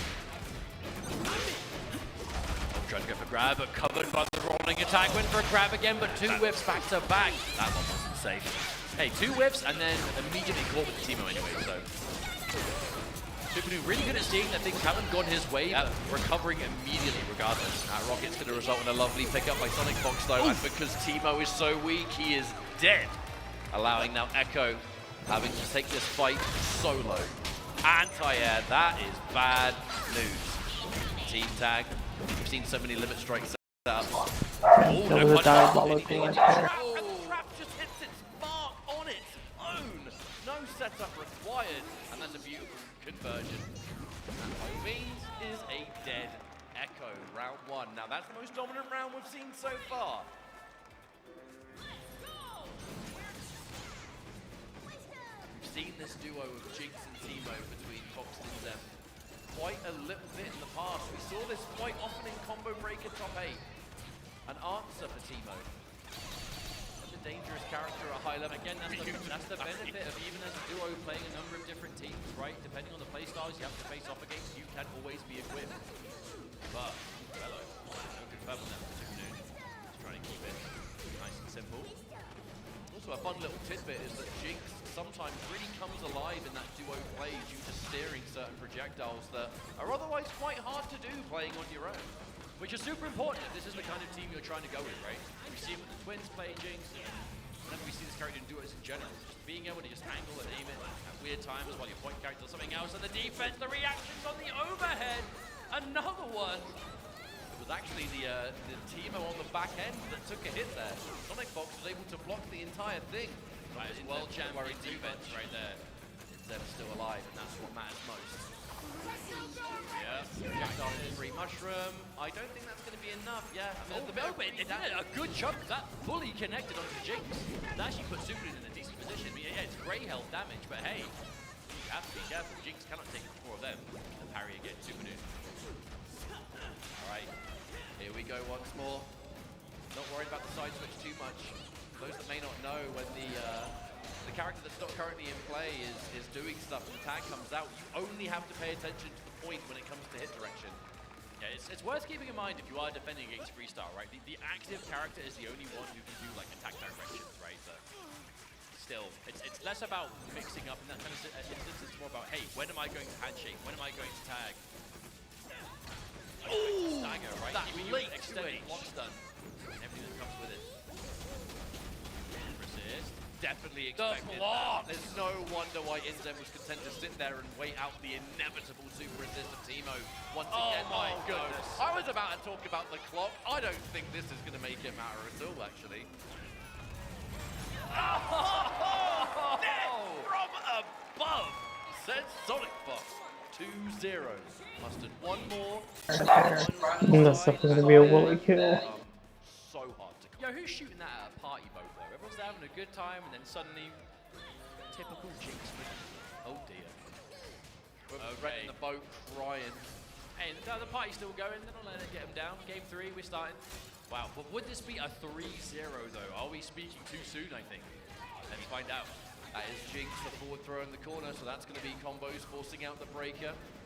Significant life lead now, there's the air-to-air throw, and once again, this damage, such a simple combo, but man does it hurt. I mean, again, especially if you're going for this zoning war, it's not about getting huge chunks all the time, but if you can find a good opening, I mean, man, it's going to make your job all the easier. Because the thing is, if you're dealing with this team of Jinx and Teemo, it's chip damage. I mean, it's unavoidable, right? You can't just not get hit by certain projectiles. And Echo's already gone. Poor Teemo on the side of Supernoon has a large hill to climb here. Inzem just being an absolute backbone of this team. The tag into Sonic Fox. This is just shy of a perfect, by the way. The only one that's taken a tiny bit of damage is Teemo. But who cares? Oh no, it's Teemo getting hit. He's dead. Sorry, mate. Sorry. Match point. Sonic Fox and Inzem.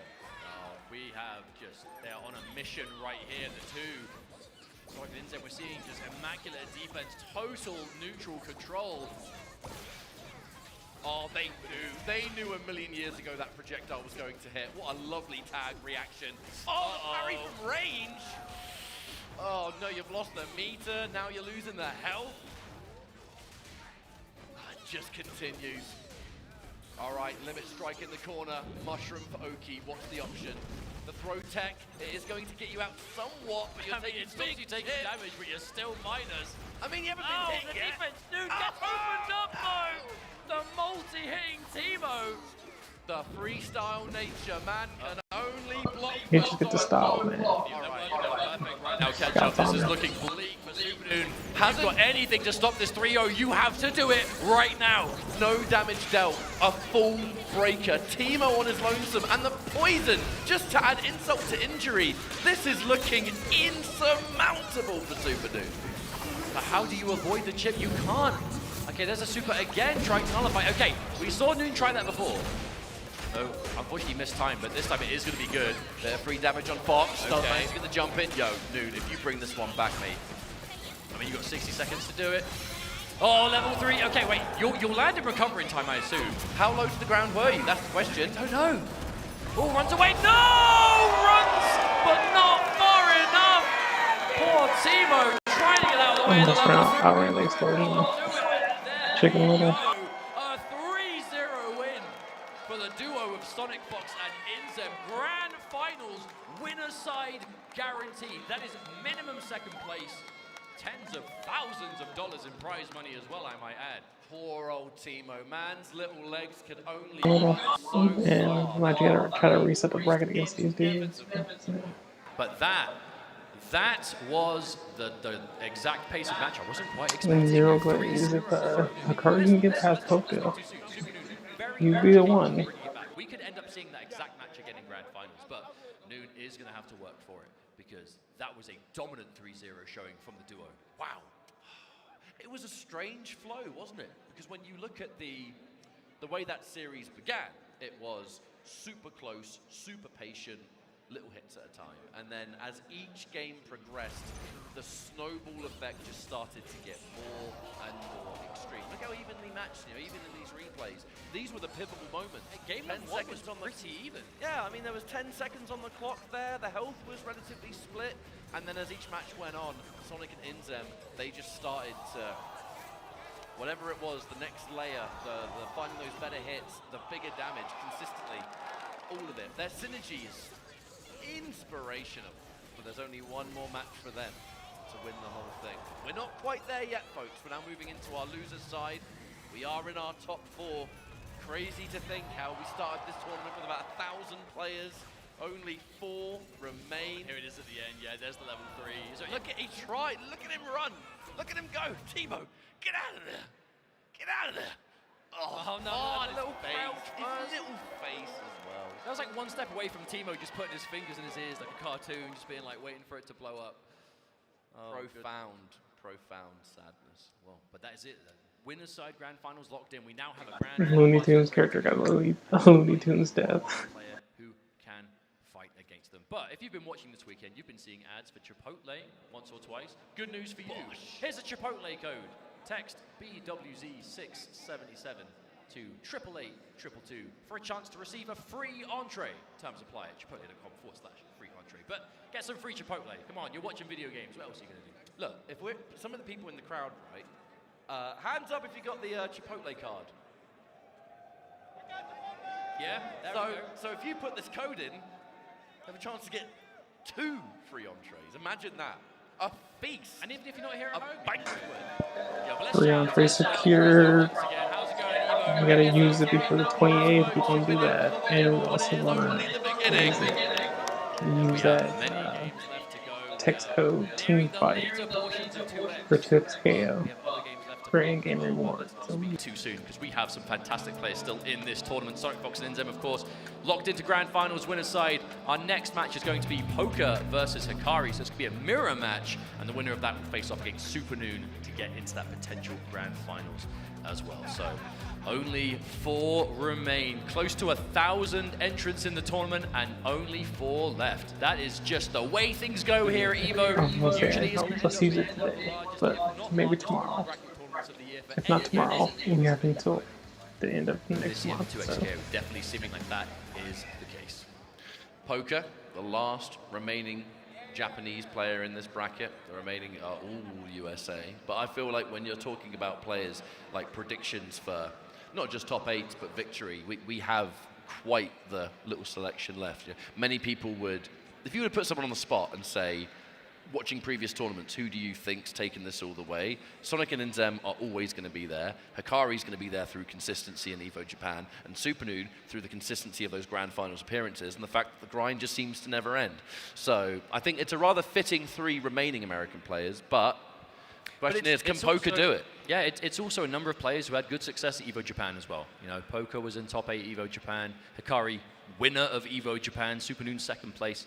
And I think, yeah, it's fitting. I'm quite pleased that this is the way it's boiled down to. You know, it's hard when you've got players that you're rooting for, right? Whether it's the Twins, whether it's Globo for the crowd here who've been supporting. Like, it sucks to see the players get eliminated, but we need to narrow it down to that. There's only one true world champion for the game, right? We're about to find out who that is. It is the crushing truth of there can be only one. Or, well, two, technically, if you're the duo. That's what I love about 2X, actually. I really do love the fact that duo has become way more popular than you expected. If you've been watching EVO this weekend, you would have seen on stream and off stream, if you're looking at StartGG or anything else, there are so many duos that have been in the tournament, and some of them have got quite far. Yeah, it's fantastic. And also, what an amazing story it would be should a duo be able to win EVO here in Vegas as we take a look at this Airheads Air Cam. Look at these angles, though. That's a lot of wristbands. Oh, yeah. Yeah, It's raise like your a wristbands if you got them, folks. night sky, but it's only like the morning. It's like a concert. You know, the phone's going up. Yo, there are some serious wristbands. Shout out to Airheads Air Cam, giving us these angles. There's been Airheads being given away for free all weekend. People getting their candy fix. Okay. We're getting ready, folks. Thanks very much for your patience. We appreciate you sitting here with us. We are entering the late stage. We're just getting a little bit of setup now between Poker and Hikari. Ultimately, at this level of play... Is that a Chipotle card? Is that a Chipotle card? Yo, you're a certified gamer, dude. Let's do it. Hey, man, free Chipotle. Why not? Who doesn't love free food? I love free food. That's why I'm bigger than you. All right, go on, catch up. Out of the 4 we got left, well, 5, I guess, but out of the 4 teams we've got, out of the 4 entrants we've got, who are you thinking is going to take it? My prediction, even during the pre-show that we did on Wednesday, was Sonic and Inzem, and I'm sticking to it. I feel like it's not just the fact that you have 2 absolutely world-class players playing on the same duo.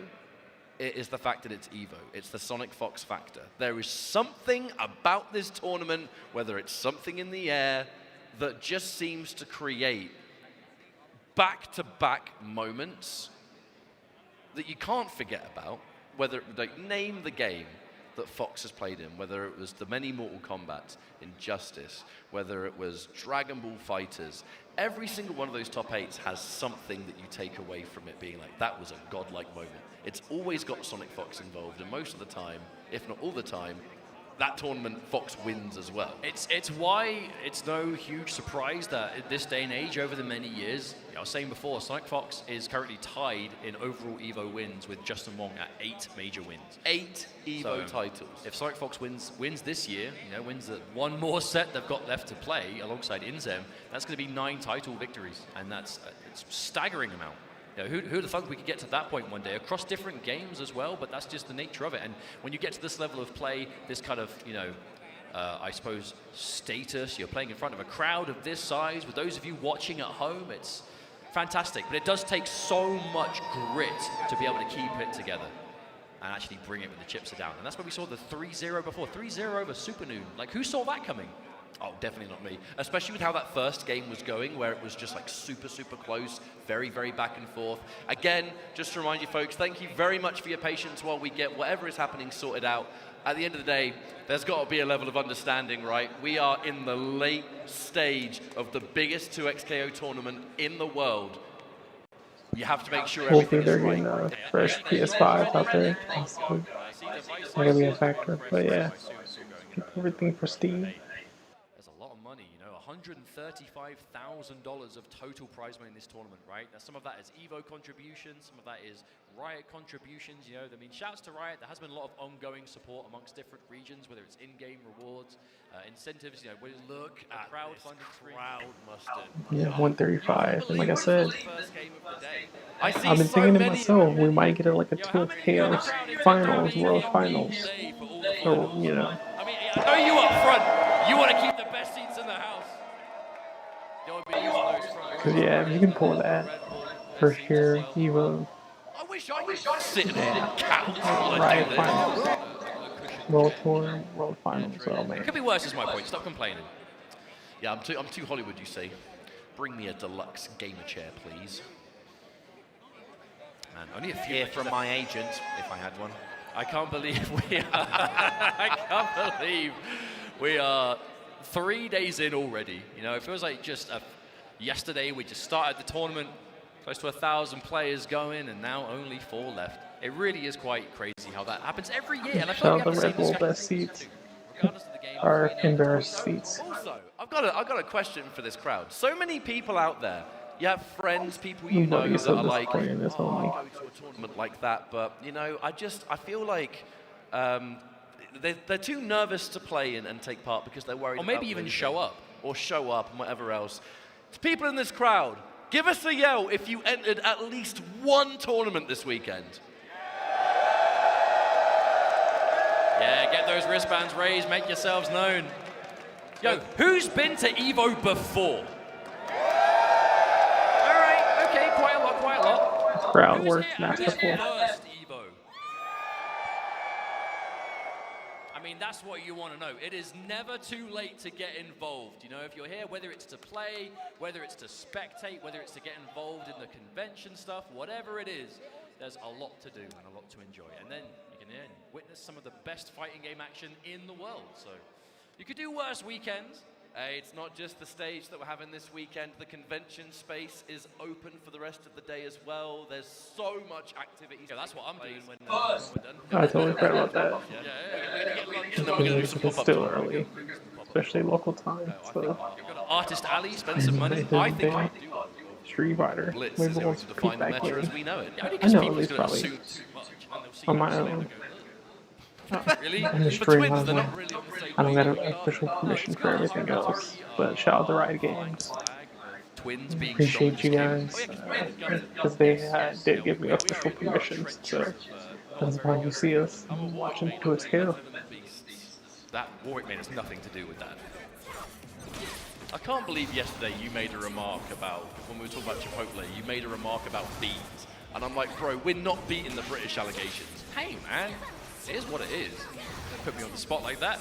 Well, I'll tell you what, folks, we are, I believe, about to conclude whatever's happening here. They're doing a button check just to make sure things are 1,000% ready. And when they are, it's going to be Poker versus Akari. According to the schedule, it says this will be a best of 5 as well. So top 4, best of 5. We're getting the big matches to close out the show. So I'm pretty sure, is it normally best of 5 for top 4? Oh, it is best of 5. It's got confirmation. Hell yeah. Okay. That's what I'm talking about. More games. All right, handshakes through. Thanks for your patience, everybody. We're about to get into more 2XKO for the final frontier of EVO 2026. Now, Hikari is looking to get that second EVO title overall, being our EVO Japan winner. In a game as varied as 2XKO, it's rare that you see a complete and utter mirror match. Oh, no. Whether it's views and character and even order, you're looking at it. Immediately scored there, Hikari. Finds a significant hit. On the whiff on the break. Oh no, break into Happy Birthday. That is the worst. I would say this is my team, but it's not. I'm Are you going to get taken out by this? Yeah, Carly's gone. And you're continuing the combo on Ari. Oh my word, limit strike. Shroud is out. It is just, okay, hang on. Defensive throw at least, back to back. Okay. Super assist. Oh, can't quite find it. Getting clipped again. Damn, is it just me, or was that an instant turnaround on the Ari? I feel like Ari was stripped, just hit twice, and that's it, gone. Oh, wow. Actually managed to move back, does Poker, and keep Hikari on the same side. It always looked like Hikari mixed himself up that roll with the parry. See that? Instant parry, and the two-way Buddy, once Big Hikari was ready, shout out consequences. One round up. And everybody up in New York. We're seeing a lot of Shroud and neutral, right? I think having Ari helps that, because it does kind of just give you that horizontal coverage you need to establish the time, but all in all, very dangerous. And what an anti-air. Instant break coming out from Hikari. And that's just so common. You'll see Akalis do that. Break into just running them down. If you have any sort of like space to work with, she's going to close that distance so quickly with that movement speed. I love that parry, by the way, Hikari. It's the layers that you play at a high level. Oh, I love that. Oh, but still! That setup was disgusting. Small little details there, like the 2H being blocked, knowing that it's going to get special cancelled. Ready for the parry, there's the bait. The side switch as well. Hikari is going to turn this into a perfect position. Right, limit strike, set up, and we meet him with assist. What's the play? Oh my good lord, that one hurt. Super time, let's extend. Yes indeed, oh we got those 3 bars and we're going to spend them. Game 1 goes to Hikari. Hey, Hikari looking like 4th place is not enough. Our sights set on that losers finals. Super Noon. The run back from EVO Japan awaits, but it's just one game. It's a best of 5, a little extra game. Even though it was a 3-0 in winners finals, does give you that extra time to make those adjustments. It makes all the difference in the world. Straight up, you're running it back. Both the Kali in the forefront as well, but it will be Hikari securing that first hit. The strike set up, we shroud and we meaty. And oh wow, do next the tag just to be a little bit safer. Fantastic reactions are getting away from the command grab at least, but it's not too much at least. Oh, gets hit by the super on the return. It was nice enough time to block. But then you gotta watch out for the boomerang. Poking it as well. Maybe he just assumed you could get around it somehow, but you're dead. There's no time to reflect now. Working on a perfect again, it's Hikari. One life bar gone. Another just straight up anti-air. Poker, quite an impatient way of trying to get out of that corner. Just wants the instant air dash. And Hikari says, no, you don't. This entire round has just been thorough and absolute denial as Hikari pushes this advantage further. Yo, Ketchup, this is a perfect so far. We're actually going to see the perfect. We're going to see the letters. I mean, it's tag launch into super with the Kali. I'm going to assume we will. He's been going crazy. I was about to say that. That is a fantastic way of continuing this lead going, I'll tell you that. And we talk about this as a game of momentum. If you get a perfect, that is the #1 way to achieve it. Akali taking a lot of damage on the back end. Not much to be done if the block strings continue. Yeah, anti-air is a thing. On super point. Challenge though. Oh, but a big whiff parry from Hikari. I mean, it's a very Hikari thing to attempt, though, if you've got that kind of momentum and it looks like, you know, maybe your opponent has a place to kind of swing it back, immediate parry to stop it, but... And then the wake-up attack. Hikari does not want to slow down and let Poker get the ball rolling. Bit of a delayed button press there. Bit of a read possibly on some sort of grab or something, but either way, we're going to press and we're going to challenge. And we are, more importantly than anything, going to side switch. Right, corner time to play. We've seen these setups before, punish, but there is more from it. No assist, so... Uh-oh! That hurts. That hurts so good. Now, the only thing seemingly keeping Akali alive in the back is that Ahri was knocked out first. But now Akali's coming in, not much help at all. Yeah, just trying to jump out. Hang on, immediately finds the happy birthday to Sakari. We've seen big comebacks start from much less. A lot of damage being done. Yeah, limit strike. So much more. Oh, but the defensive grab. Yeah, that was definitely the perfect way for Hikari to potentially start that comeback. Because if you're doing the same damage to both characters, it's just really helping yourself out with Poker. Not stop it. Ooh, hello. Start for Poker. These round starts are usually quite committal for Poker, but when they work out in a big way. Oh, hang on, that was cheeky. An immediate jump over. Oh, huge! That hit. The dash up parry into instant recovery. And Poker is not letting this game deficit hold him down. Right, we're set. Oh, fantastic. Beautiful parry and the run and throw as well. That's going to be a full combo. The assist is ready to rock. We've been talking about coast to coast. Are we going to see that again? All right, hard knockdown. I mean, at that point, may as well be an A. Almost, but not quite. Oh, there we go. Turn around for Hikari now. You can have the corner. Ready for the break. Perfect block. Okay, here's Akali with the setup. Ooh, okay, was that just low? Low is the charge stage from Ahri's connecting. Interesting. That's gonna do big damage. Ahri, see you later, mate. Akali left. Fight the remaining, but it's gonna be scary now. Hello, air throw. A little bit later on that air-to-air throw, actually, and the super assistant hit its mark. Not that it really matters. Okay. This is a pivotal moment, though, for Poker, because if you lose this life bar, you're down 2-0 versus being, wow, tied up 1 apiece. Never mind, not going to happen. It was so important for Poker to win that round. I know it sounds like obvious analysis, but the difference between down 2-0 and tied. I was thinking it was one of semis, not 2. But I guess it was 3. I guess only round 1 was 2 and then the rest was 3. A little bit of extra kind of safety net that you are granted if you're 1 game apiece, but not going to happen now. Hikari looking to work on potentially our second 3-0 of the top 8, but will Poker have anything to say about it? I'll tell you what, Mustard, everyone knows at this point the mental side of things is the most important aspect of staying on top of. Just because Poker is 2-0 down, if you take it 1 game at a time, you keep your composure. All you have to do is constantly that next win. If you can keep doing that, it doesn't matter how far down you are. But you've got to keep your head in the game. At this level of competition, Freestyle really just gets rid of some of the mistakes. Oh, jump down, the interception. Mistakes. And I feel like that's going to be, yeah, big old damage. And the drill to kill. Ahri left on her own, but there's a break.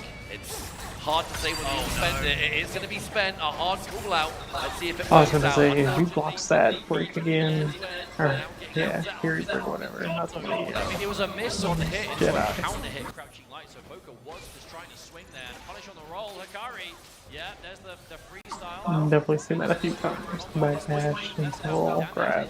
Wasting that Fury time. Fury damage buff's going to keep you alive. However, Fury's out. Wait, if you just been level 3, maybe. Wow, that did both. That also, not only did it stall all the Fury timer, you built just enough meter for the level 3. Hikari, hang on a minute.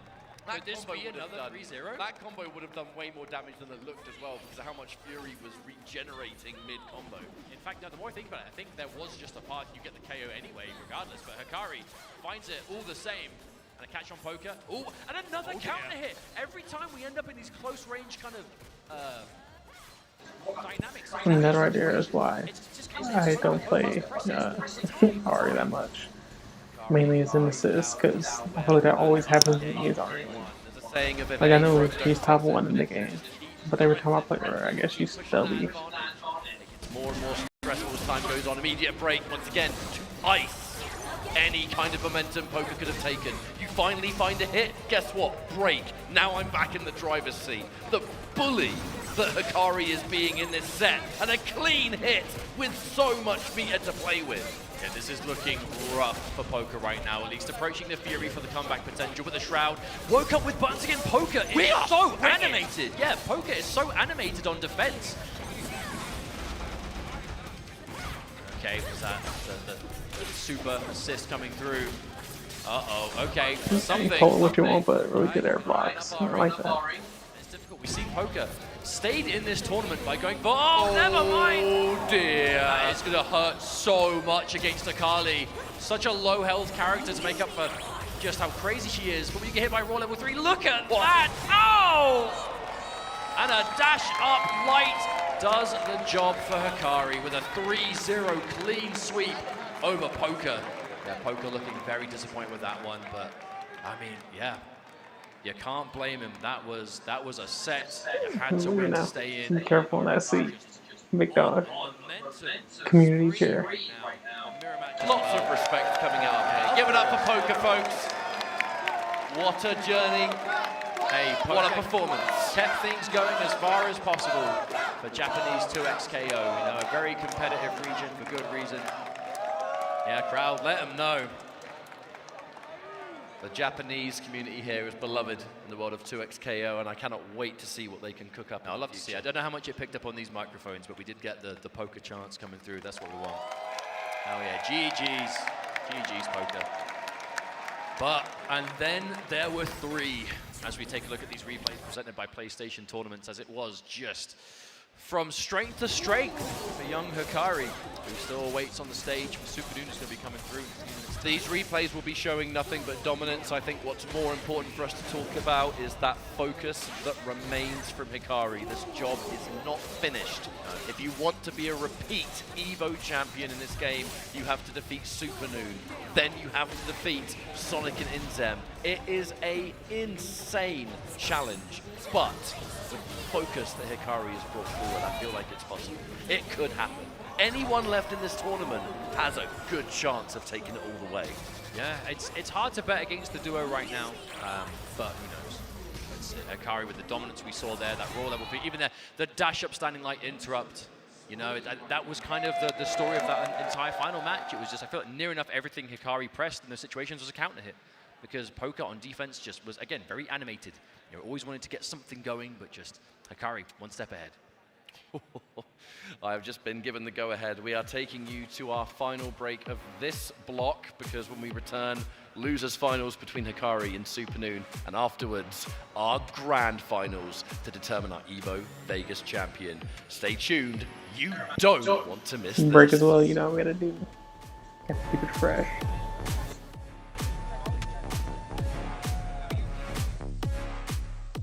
The Chipotle Burrito Bus is here. Let's go! Evo is back, and so is Chipotle. All weekend long, the Burrito Bus will be doing its thing, hooking up the FGC with free air-conditioned rides to burritos, bowls, and tacos. Oh, Steve, come on, man, we're hungry. Let's go, let's go, let's go, let's go, let's go. Let's go, we made it to Chipotle, let's get out of here. Chipotle, always looking out for the FGC. Thanks, Chipotle.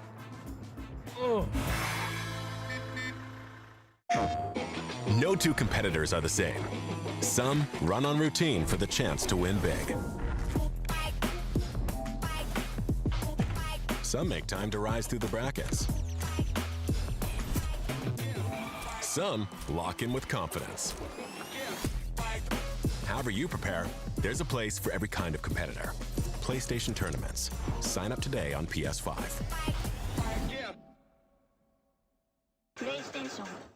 Maybe you'll get on stage. Hey, maybe you'll even get famous. But that's not really what this is about, is it? It's about competition. It's about friendship. It's about our love of our games. That's what it's about for us, at least. Since 2011, our broadcasts, events, and merchandise have been top quality and grassroots at the same time. 10-0, forever we fight.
Your body knows. A sense of victory. Seized when mind, movement, and gear ignite as one. Victory is within reach. Feel it, right? Now, step into your zone. Designed to win. I got something new. I got something brand new.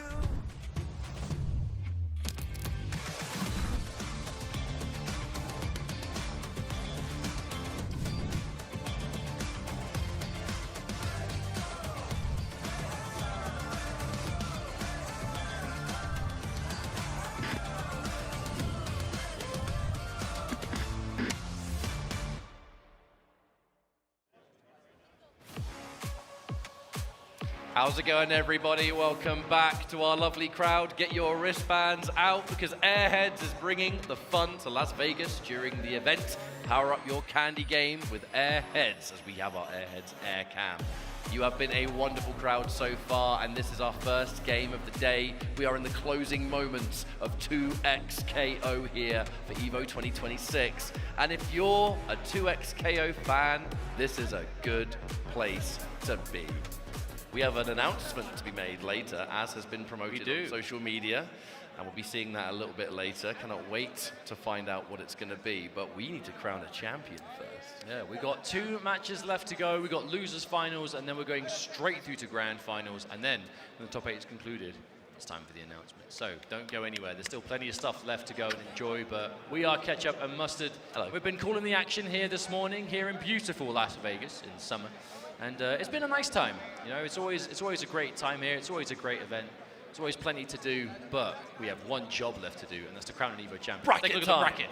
What's going on? What has this journey been so far? We just saw Hikari take it 3-0 over Poker, and I mean both best of 5s have been 3-0 so far. You know, both losers finals and grand finals will continue to be best of 5s. So we'll see if that continues, but these are definitely players who are hungry for that win. Sonic Fox and Inzem waiting patiently in grand finals winner's side for the winner of our next match, which is going to be Super Noon versus Hikari, a run back of grand finals of EVO Japan, and a pivotal moment for both players because Hikari, the story here is Hikari is looking to win 2 EVOs back-to-back, has already won EVO Japan, wants to win EVO Vegas, and is mere a few matches away from doing exactly that. Super Noon, one of the best players in the game, hands down, but seems to be the forever second place. You know, second place, Frosty Faustings. Second place, 2 knees KO. Second place, EVO Japan. It just seems to be never ending. And you know Super Noon is the kind of player who is more than capable of getting that first. But you have to be more than capable, you have to do it. You have to make it happen. So, only one of them can advance. The dreams will be crushed. There's the handshake. All right. We're about to jump in. An absolutely iconic moment. You said it earlier, and we'll say it again. There can only ever be one first ever EVO Vegas champion for a new game, and this tournament has had every world-class player, for the most part, in attendance. Yeah, I mean, it has been as competitive as you would want. Bro, you're looking to be a champion amongst champions in this top 3. Okay, losers finals, here we go. Only a few matches left before we are complete. And unfortunately, only one can go on. It makes me so sad to say, but that really is the truth. The storylines are never ending. Crowd, if you're out there, let's make some noise for our top 3. Super Noon and Hikari, now engaged. Bit of a patient start, some good defense on both sides. It's all about landing that first critical hit that you can convert from. In this case, we immediately go for our throw. And the driver's seat belongs to Super Noon. Limit strike into setup, the chase down, and the challenge immediately forces the break out of the reigning EVO Japan champion. Oh, huge jump in though. Practically full screen. It's going to give Hikari again this coast-to-coast effect. So much corner carry in that setup. I like the backdash before going for that though, because, again, if you stay point blank for that setup, it's kind of an automatic BT. If you distance it a little bit, it kind of messes up the timing. Okay. All right, tag launch. see what we get from this. Can you finish your plate? It's a Kali? Yeah, just enough. Super Noon with the calculations, doing just enough damage. My man's doing mathematics. Kari has to be very patient here. It is very possible to still take this. Let's not forget, okay, that being a dead Teemo, you have good range, good damage, good pathing there with the Hikari. You've got at least 2 super assists of Akali should you want to pull the trigger on it. So that's the change round, okay. There's a big opportunity here for Hikari. You have access to 2 super assists for Hikari, but 2 bars on the point for Super Noon, so evenly matched. Oh, but the punish and the super, yeah. Super assist to pick up from that. Doing that all weekend. Right, what from here? Yeah, take the end, still the setup. Ooh, okay. I like how Hikari is kind of mixing up the placement of that setup though in the corner.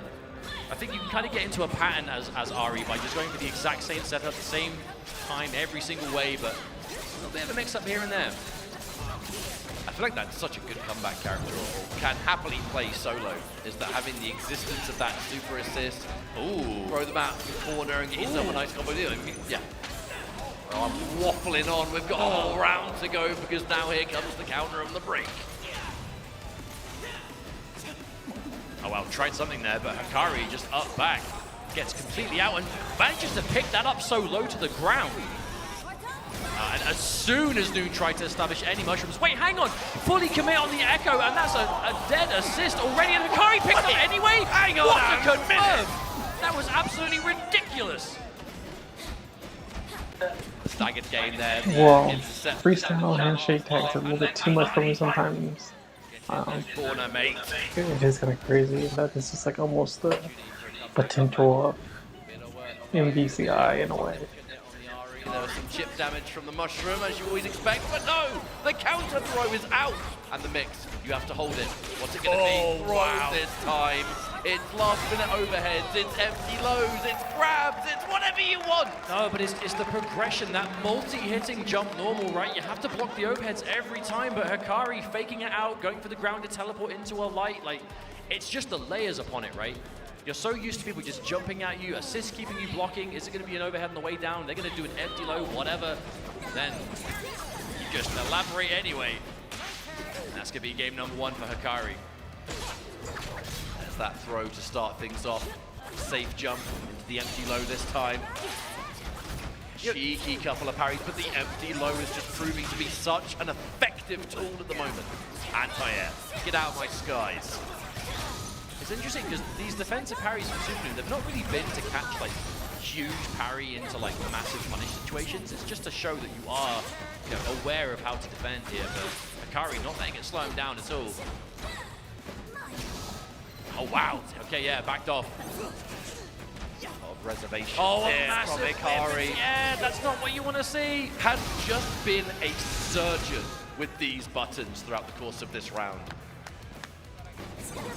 Teemo versus the world at the moment. Goes in for an empty. Yeah, the empty is finally blocked, but the instant overhead! Directions upon directions, and it's now going to go bad for worse. Poor old Super Noon. I think that's really the biggest takeaway from the tournament is how you don't use down air heavy nearly as much as I'm supposed to. Another one. That's why I said nice hat, bro. I thought you were being like sarcastic. Never mind, doesn't matter. Hikari. And he gets to find the round again. I mean, Hikari has just playing in that perfect pace. Absolutely, I'd say. I mean, you were saying, right, Hikari is looking absolutely locked in to the max, and has continued to be so. Hikari's not going to be happy until its grand finals. And even then, that's its first, still won't be happy. Happy birthday to you. Oh no, they're both caught. I'm not going to sing the rest of it because I don't get in trouble. That's fine. All right, set up. And again, that kind of distant setup, Hikari's getting such use out of. Side switch, hello, cross up there. Now Noon has been on the back foot for... I got know everyone's locked in for this tournament, but I'm interested to see who everyone switches up to after this tournament, character-wise, if they do any adjustments. Any time that there is a setup on deck, whether it's a knockdown or whatever, like, Hikari's just finding the way out every single time. And again, the double jump to be able to bait and block the Fury activation, the side switch too, disgustingly optimal. Okay, Akali on screen, what's it going to be? Okay, oh, that was so crucial. That was so crucial for Supernoon to cancel that wake-up attack with Fury Dash. Because you could tell Hikari was covering it with that setup. It saves your skin and gets you out of the corner, but now, without your, aside from I guess if you're not at low health, well, unless you're at low health, it's not the end of the world. Get your Fury or break block, but regardless, it is definitely a mental damage. Just when I'm trying to break free, you won't let me go. Very nearly mission complete, but it isn't yet. 2-0, this is not the result we expected to see, but it's also not the result finalized either. Supernoon is no stranger, the situation has been 2-0 down in the past. Yo, crowd, I know we got some Supernoon fans out there. You need to lend some strength. Okay, Hikari. Unfortunately, this is not the best way the round can start if you are a Supernoon fan. Here comes that super once more. We knock down, we mix the break, keep that character alive at all costs. Lands in time, yeah, keeps it safe at least. Really tried to squeeze out that extra damage on Teemo. Did you see that? Yeah. Honestly, it's the use of handshakes that I think really has just kept Hikari one step ahead in this entire top 8. Always ready to keep something safe, get like a weird situation punish with some combo extension. Oh, there's a catch. Oh, yeah. Ouch. Right, we're setting up once more. That is unfortunate. A clean opening and a big old jump into boot. Looking like this round is going to go towards Hikari as well. This absolute rampage that he has been on is just looking to continue. Like his pace is the pace that you're gonna need the mental fortitude to reset a bracket. It also goes to show that with the And against like a duo team too. To finish for Hikari, we still have champ, full Evo Japan champ, but Evo champ as well. And I think potential fighters twice, maybe 3 times. Who knows? I don't know if it's possible. Hikari is just so far ahead right now. Okay, that's a good start. At least you forced the break. Okay, and a challenge, an interruption too. You know Hikari was looking to press to keep that going. This is a wonderful possible turnaround for Supernoon. We were talking about the mental stack that gets built in this tournament. The more games that go good news for Supernoon. He's not on pace to get a second. The amount of games this A guy's second played. again. So I guess you could say he did break the curse. This is your chance to really bring it back, make magic happen. I think we're starting off with a dead character. That's what you want. That's what you want. Okay, Supernoon. Signs of life here. Ari is gone. Akali left. Now you can actually establish this neutral. We saw the wins that Supernoon has got in this tournament. You know, let's remember, Supernoon got into winners top 8 without dropping a single match. But it's now, on the receiving end of a 3-0 in winners finals. Potential 3-0 here. But that's how you know, the sign of a player who is just not finished. But establishing that neutral is a big part of it. The jump assist to be covered and saved. Uh-oh, yeah, it's going to make it all the more difficult. And then it's back losing the Teemo. Didn't require any meter either. So Hikari has Fury and 3 bars to maybe deal with this Echo. The Echo, we really haven't had a chance to see thrive in this set. Oh, the late overhead! But can pick up, but these throws, they're going to chunk. Here comes the Shroud. Wait, the super assist! It's a full combo, hang on a minute! Yeah, tries to bait the Fury, that was an opportunity. Oh, hang on, is that it? Oh my goodness, it isn't! Teemo, the airstrike, air support from above, and the throw, hang on, Supernoon! Supernoon is alive, and Supernoon takes the level 3. Good lord! Out of nowhere, where did that come from? Not believe that happened. That was looking like... Yeah, shows at the crowd. A+. So focused, and it would be the Echo in the love. The most desperate Echo rebound time. Dig deep and find the ultimate clutch. That is one hell of a way to get yourself back into the set. We are not finished. May not result in a game win, however, that was merely one round. We still have to get through this and then some, but What's on your mind to keep you rolling? At the risk of an entire happy birthday there, the instant break to shut it down. That will be a little bit of bonus damage on Timo. Now Echo, the one eating the punishment. Always have to ask, what is the play going to be? There are so many layers to this mix, especially when you add Akali to the mix. Oh, the advance. What a challenge from Supernoon. The clutch little dash under, the side switch, the execution. Good block on the overhead. The reactions here. Again, the bait on that 2-8. Jumped in the air long enough to get you to press, and it's kunai time.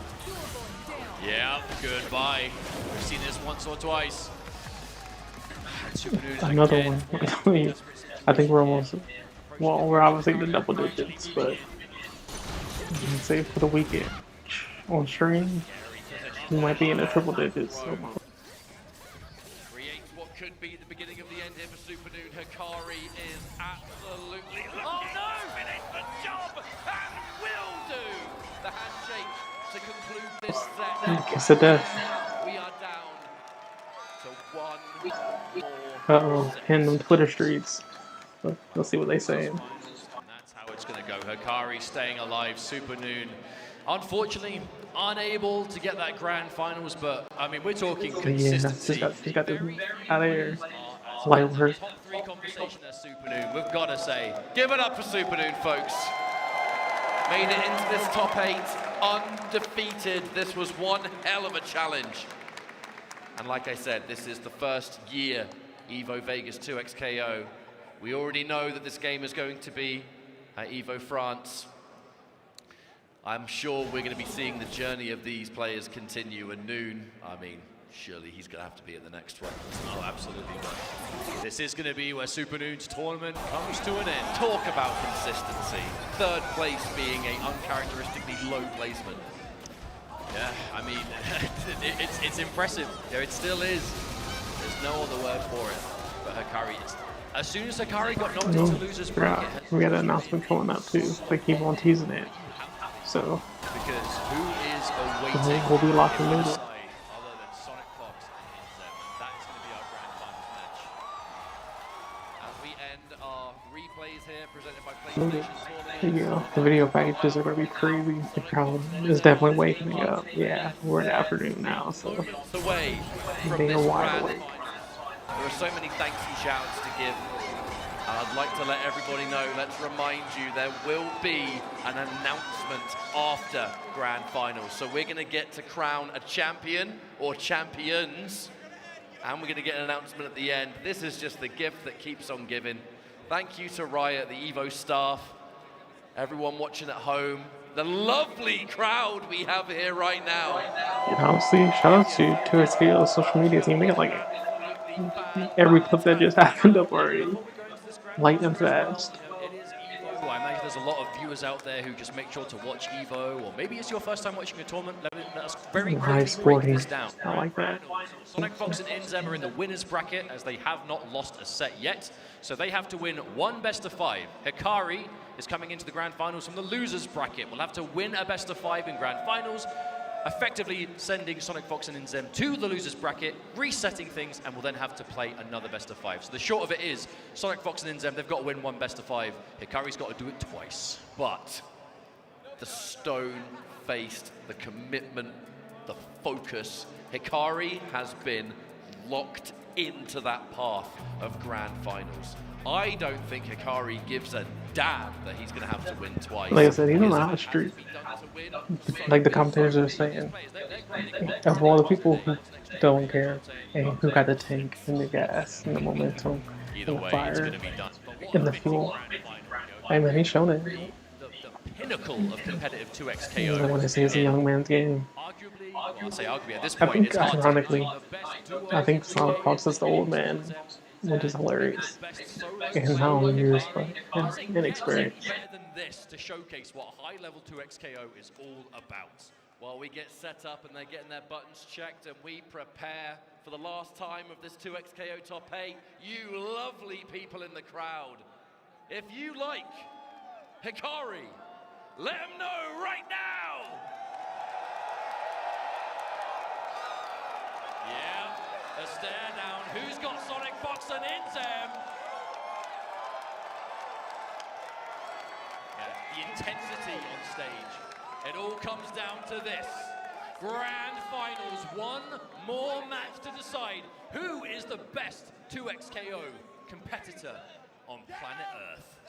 The best duo and the best solo. A perfect story. Look at this rattling crowd we have. The Red Bull best seats in the house. They really do look like some nice seats, I can't lie to you. What a morning. You're making this jet-lagged British man very happy. Oh, but honestly, as I was saying before, the intensity shown on stage, these competitors, it means so much to them, and they are both so close, they can taste it. One mere set away from being crowned world champion, and is this it? Here we go!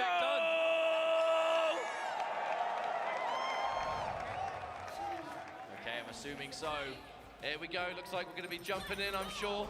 Okay, yes, Las Vegas, here we go, Grand Finals, make some noise! Sonic Fox piloting the Jinx, and it will be Inzem on the Teemo. Hikari with the team of Akali and Ori. They're the ones who said losers, but yeah, this team again, especially against Akali Arya. If you're gonna get a win one set, wear your opponent down. This is definitely a wear your opponent down team. Kind of things to your opponent, but Teemo Jinx, they want to establish that neutral, fill the screen as much as possible, and take as much little chip damage here and there, build the resources, overcommit as little as possible. It's going to be the dynamic. The benefit of playing as a duo is having that kind of two pairs of eyes just analyzing the game, whether it's assists and everything that comes with it. You may have noticed Akari, a very aggressive player, not afraid to wait and pick his moments, however. He's going to have to do that against this team. Teemo and Jinx control so much of the screen combined. But there's a happy birthday. Starting off with a bit of extra damage. We're going to punish this Teemo hard. Get ourselves the corner. Oh, wait a minute. A little bit of unfortunate business there, and the damage is good on the back end. Here comes Sonic Fox, making this one count. We're playing no games. We're taking damage, and we're killing the character. Wow, Akali is gone. Not a surprise, I suppose. They do so much damage, and now the solo Ahri. I mean, we've seen Hikari do it before, but the main difference here is the control. Ooh, okay, good chunk of damage on this Jinx, and there we go, Teemo getting hit by the dive bomb. Hikari not slowing down, and suddenly is in the lead. All it takes is one good hit. Now, because that level 3 was spent, Sonic Fox isn't going to have anything to convert with besides traditional meterless damage. But you are going to have that super assist of Teemo. Does a lot of combo gravity, though. The hit stun decay. Uh-oh. There it is again. Oh, wow. Okay, I love that choice. Just sniping Teemo out of the air, putting a stop to that super assist. Oh, calls out that Sonic is going to be blocking with a grab. And there we go. Hikari. What a choice. No means to parry that. Like all kinds of fury, but I forgot. My carry's over, so you might want to save it. Meter doesn't carry over. Let's remember that. Again, it's establishing the screen control, the space. Build those badges for Teemo. Teemo gets so scarier as those badges are built. Oh. Went for a cheeky grab there. Hikari with a jump back though, but the message is clear, not afraid to enforce it. But on the other side, here comes Hikari. Setting this up, super. Trying to pay out some kind of... Oh, defensive assist is good though. Yes it was. Oh, and so is the 2H!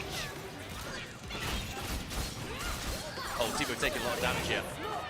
Wait, Teemo. I wonder if those are the stats from there is kind of like FGC stats. Because if whoever's computing stats on her, because Hikari's 2 H's.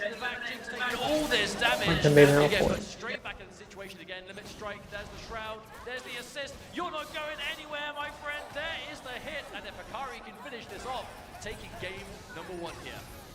That is a message to send. That is not only game 1 in Grand Finals, but a dominant one to boot.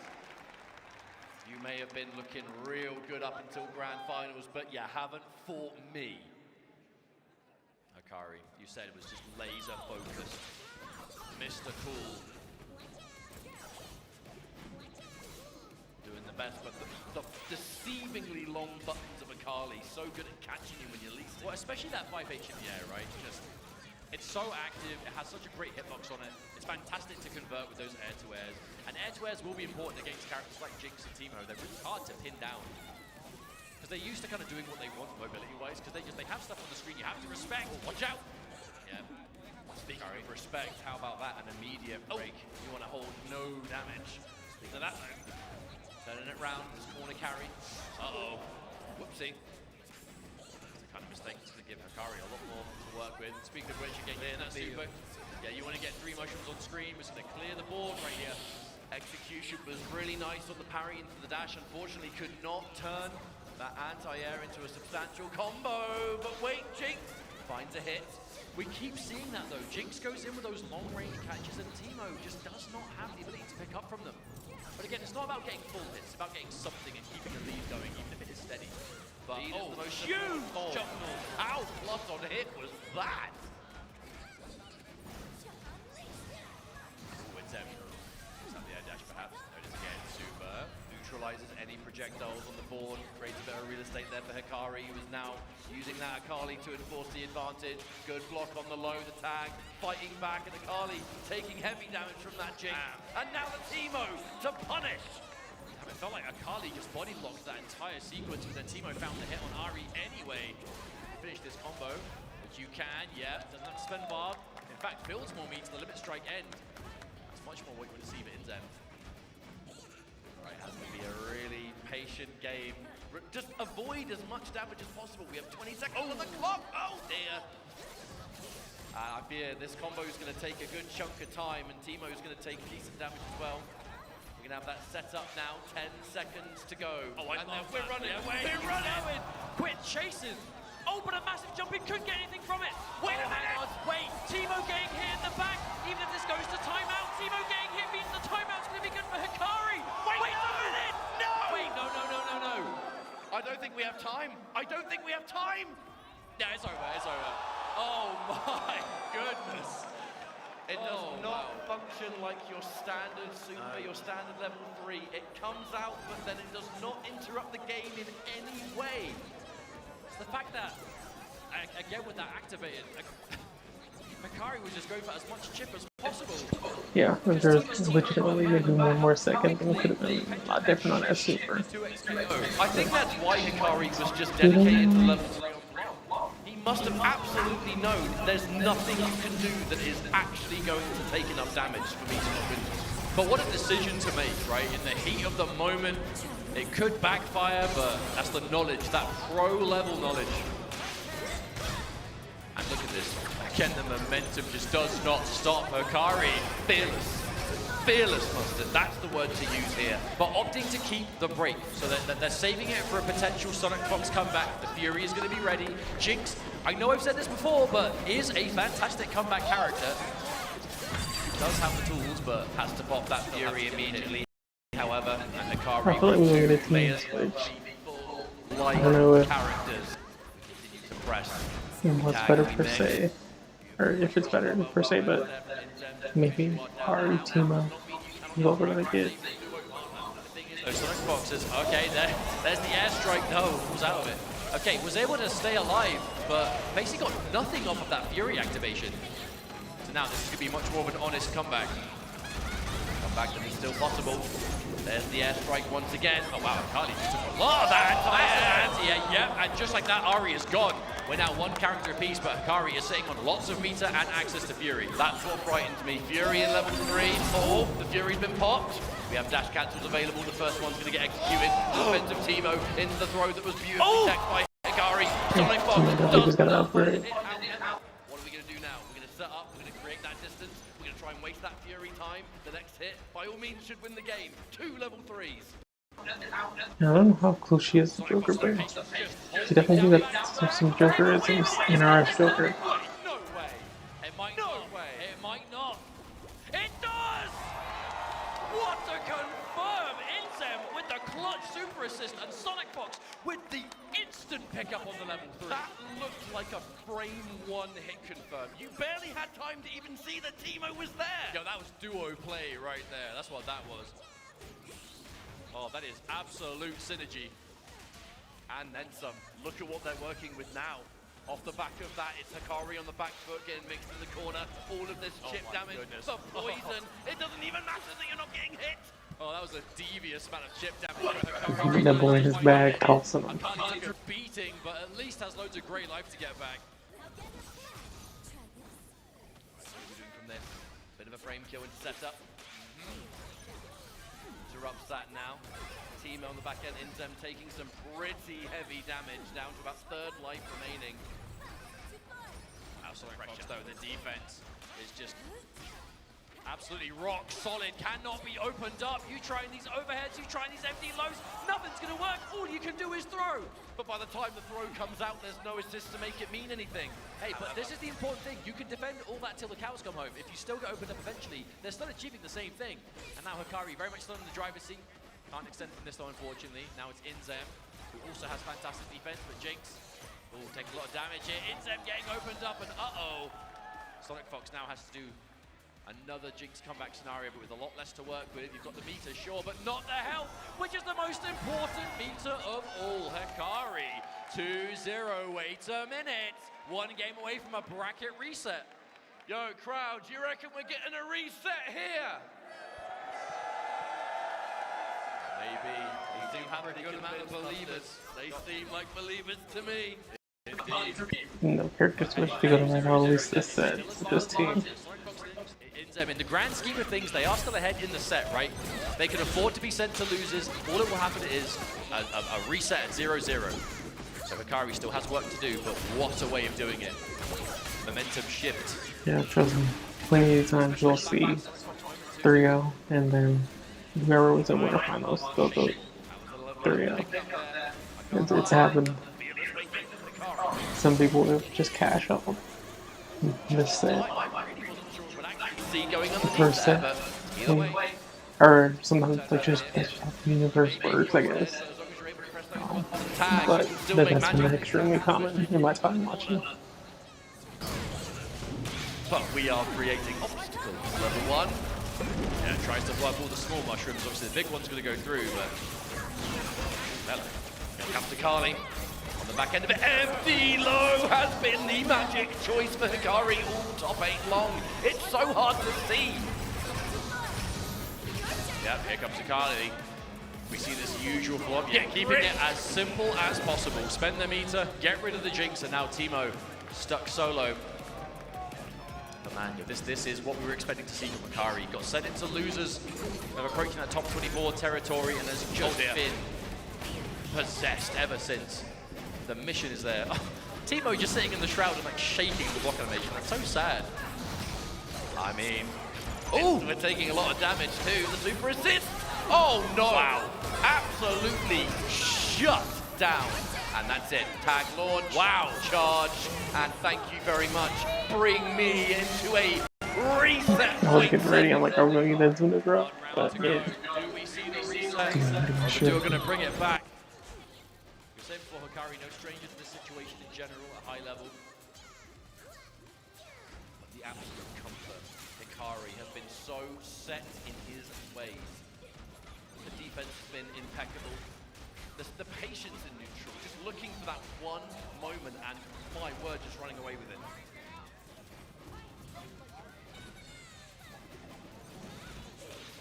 But this is that neutral coverage. This is what the team is built to do. I feel like Hikari has been doing such a good job navigating. I feel like Ari has actually spent most of the time in front because of this right here.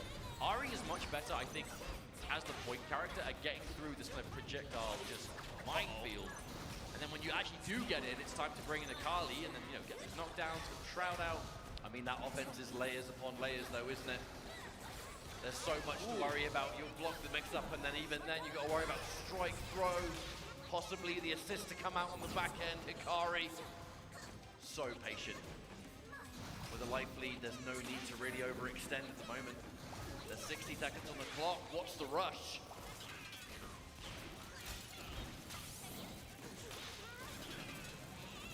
Oh wow, Inzem actually choosing to go completely in. Practically running down from full screen. Trying to chase down. Okay, Inzem maybe getting a bit more aggressive now. Oh, what an air-to-air. Instant confirmed too. Goodbye, Akali. Yeah, Inzem really kind of changing gears there. However, this is still going to be Ari with the access to that Akali super assist, where that strike throw game becomes a little bit more devastating. All right, not quite point blank in the corner, but the important thing is keeping them there. Oh wow, just straight up rolls away. The brick wall with that mushroom putting up that barrier to shut it down. However, oh, what a preemptive punch. And there will not be a Fury activation here. Akari knows I still have another round to work with. We can save that break, and that break could come in real handy at the start of this next round. However, it remains reset point for Akari at the moment. The difference is night and day, though. As soon as they are able to fill up this neutral, suddenly it doesn't look so bad. The big thing about this zoning, though, is that it really doesn't result in a huge amount of chip unless you can start to chain those together. The more Hikari can stay on the absolute furthest away on the screen, allow the traps to miss, jump over those missiles, he's taking such little damage, but there's the break, wisely saved from the last round. On the back of an instant challenge, too, SonicFox found a gap for a standing light and took him. The bait. That air kunai is such a cheeky challenge. There are so many options from it. All right, we set up. Patience, but no. We're opened up. We've been caught and the breaker has to be forced. Is it going to be last minute water block? Not only that, but a retreating guard from Fox. The reactions. But ours is back to level 1. Yet another time. We clear the board. We can't quite find a hit, but we do now. Okay. No, missed again. These strange connections. You really need to maximize it. And look at what's happening on the back of it. Oh no, so much damage being done to this Akali now. Not only is Teemo going to live, oh, he's going to read. Was that intentional whiff grab to make them want to press something so the trap hits them? That was dirty. Now the final character is Akari in this match. Teemo, by all means, should be dead, but is healing all the way, and it's now Jinx you have to worry about in this neutral. Oh, the super assist! Wow! Watch out! She can come out of anywhere! That evens things up somewhat, though.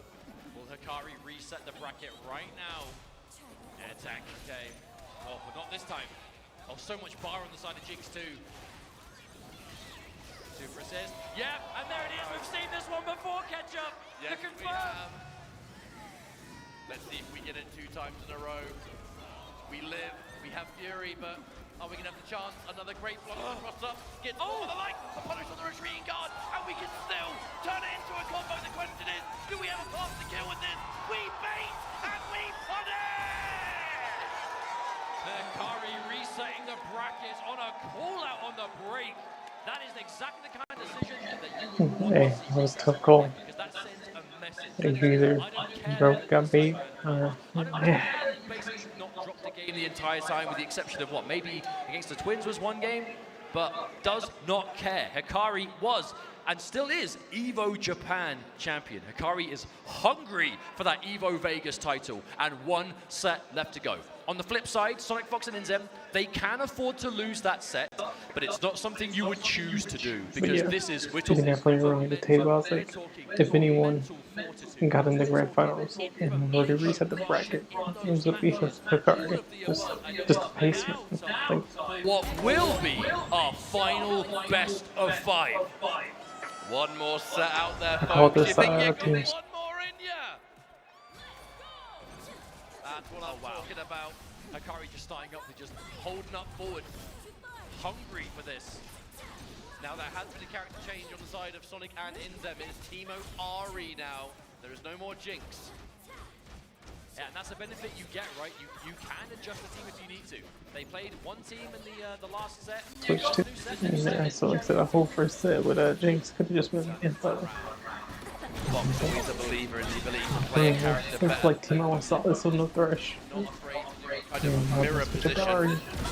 And already, looking like this Ari is a pretty good choice. The synergies are working out wonders. There's that meaty mushroom and the punish on the roll. That's a full combo and no doubt a dead character.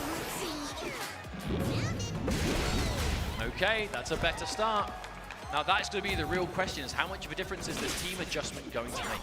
So I feel like we saw a decent amount of Jinx plays there in the set before, but I think when the chips are down, Ari really is the character that SonicFox has spent the most amount of time on. There's that team launch. Barely touched is that side. If you are going to go for a character change, you better hope that it Like, they comes out had like more health in that game in a victory than they had in, like, obviously well, that's a lot, that's but turnaround from let's just say we push towards, we create this situation, and we figure out what's going to come next. What's the defensive choice? Punish! There is no Akali, so it's not going to turn into too much, but we can at least meet you with the Akali on wake up. Oh, that's just so gross! I don't think I've ever seen that setup get blocked, by the way. But just what do you do? Like, Akali ends up behind, you know, with a teleport. Suddenly you've still got Ahri in front. that was a brilliant freestyle scenario. Like I said, as someone who doesn't play freestyle, I can appreciate Now there is some no sick meter stuff to like get that. a big extension, but we can at least tag in and go for a meter set regardless. Ooh. And by all means, Timo gonna take big punishment. I love the charge timing on that though, because like, in order to defend like Fight, like you obviously have to follow the active character. But as Ahri is wow, perfect as well. As Ahri is charging that H, Akali's jumping over you, so you kind of have to see what, you know, basically where is Akali when that connects, and it looks like it's right as she crosses up. You've seen Hikari really, again, going deep into that bag of tricks now, but if you're not going to do it in the Grand Finals reset, when are you going to do it? I mean, Hikari currently 6-0 on this duo. 6-0? 3-0? What am I talking about? Not quite. Not there yet. Maybe. Did I mention I was just... Did you see into the future? Oh, looked at the air block string, but didn't quite get it. Only got one hit and then fell under.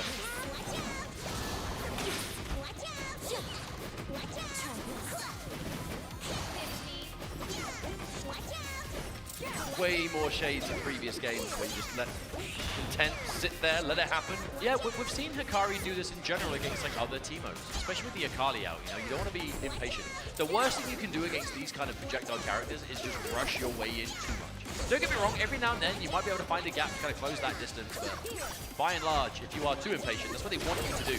They're almost daring you, come on, you know, make a mistake. I mean, as you can clearly see too, those Kunos do a wonderful job of just covering the mushrooms and getting more than one. And then you've got the Ahri at the same time. This team's so good at fighting Timo. This is real sitting, impatient. Some sort of forward advance, too far away. Aaron holds respect. Not a huge amount of round left to go. Ahri will be taking damage in the back, but it's Akali able to punish should there be an overextension. Man, Hikari blocking everything though. The defense has been immaculate. Yeah, still Hikari will not get opened up. Another block. Oh, but again, instant break. It's only a matter of time. That was a lot of block string though, because now 20 seconds on the clock, and with this combo, it's going to get very difficult for Hikari to win this game. They just build the super though, going to spend it straight away. We bring in Timo, but look at how long these combos are taking, Mustard. Does Hikari even have time to win this? No, that's definitely it. This is going to take out Ahri. There is just not enough time in the game. This will be a timeout victory to the duo. Yeah, put the mushroom up, make sure. Oh, run straight through it with the throw. I mean, even if that connected you, what can you do? There is nothing. And the timeout win goes to Sonic and Inzem. The character change making quite a difference here. A game on the board, it was a very convincing 3-0. But I guess therein lies the problem, right? If you are willing to play a very slow-paced game in the neutral, when you finally do start getting the ball rolling a little bit, you're going to have less time to play with, which might work out in your Well, I favor. wouldn't say in the last game, when you go win a game in this, that you'd be ahead. This top 8 is be proven to be in the favor of Hikari. That You was the are first winners. time it Information set. Maybe tire out their opponent a little bit. overzealous and just getting caught in the neutral and then dying anyway. But his patience on display. Many people out there say they believe in Zem to be the #1 Teemo out there, and then you've got Fox with the capitalization, the reactions, the perfect team. Honestly, what a scary duo. That's why they've gone up in this, right? They're going Wow! pretty straightforward, one-sided set, free reset, but definitely not the case now. Nice change. So, you know, considering how many times we see that roll punished, we do still see a lot of players opt to go for it. You have to not be afraid to make these decisions. Oh, I recognized it was too far away. Like that from Hikari. But again, defense has really been the aim of the game here, but no, opened up. Oh, but couldn't get more off it. parry. Immediately cancels recovery and lets you continue blocking, shuts down some possible plus frames, shuts down Inzem's defense though. The blocking has been so good. But you have to wonder, how long can you block? I mean, pretty darn long. We're putting that to the test at the moment because Inzem still refuses to get hit. The defense! Still finds it and the push blocks. It always comes down to a grab, but when there is no assist, so who cares? Now, unfortunately, you do care. Man, I've got to say though, kudos to the blocking there. It's clearly willing to kind of take the throws in the instance, but when you're against a character who's threatening constant air dashes or just quick overhead options in the air, empty lows, assists, like dynamic timing. That's the thing, you're not just looking for the throw, you're looking for the cooldown. If there is no assist available, then the throw is just the lesser of two evils, or a million evils. Big pick up there, another. The super assists from Inzem have been the most clutch thing. No, they have all been so good. There it is again! Oh, that's a catch! It's not only that Inzem is always ready with the perfect timing, it's that Sonic's always ready for it to connect! Oh wow, and one round up again. Potentially threatening a 2-0 here. Inzem has just been a master when it comes to defense. Even if Inzem's not alive, the perfect timing to go for those assists is just inspirational. Alright, starting things off with the grab, that's going to create a good situation. Whoa, that was delicious. And we still have more combo to go. Alright, we side switch, we mix, we freestyle in. There's the handshakes. Akali must stay alive.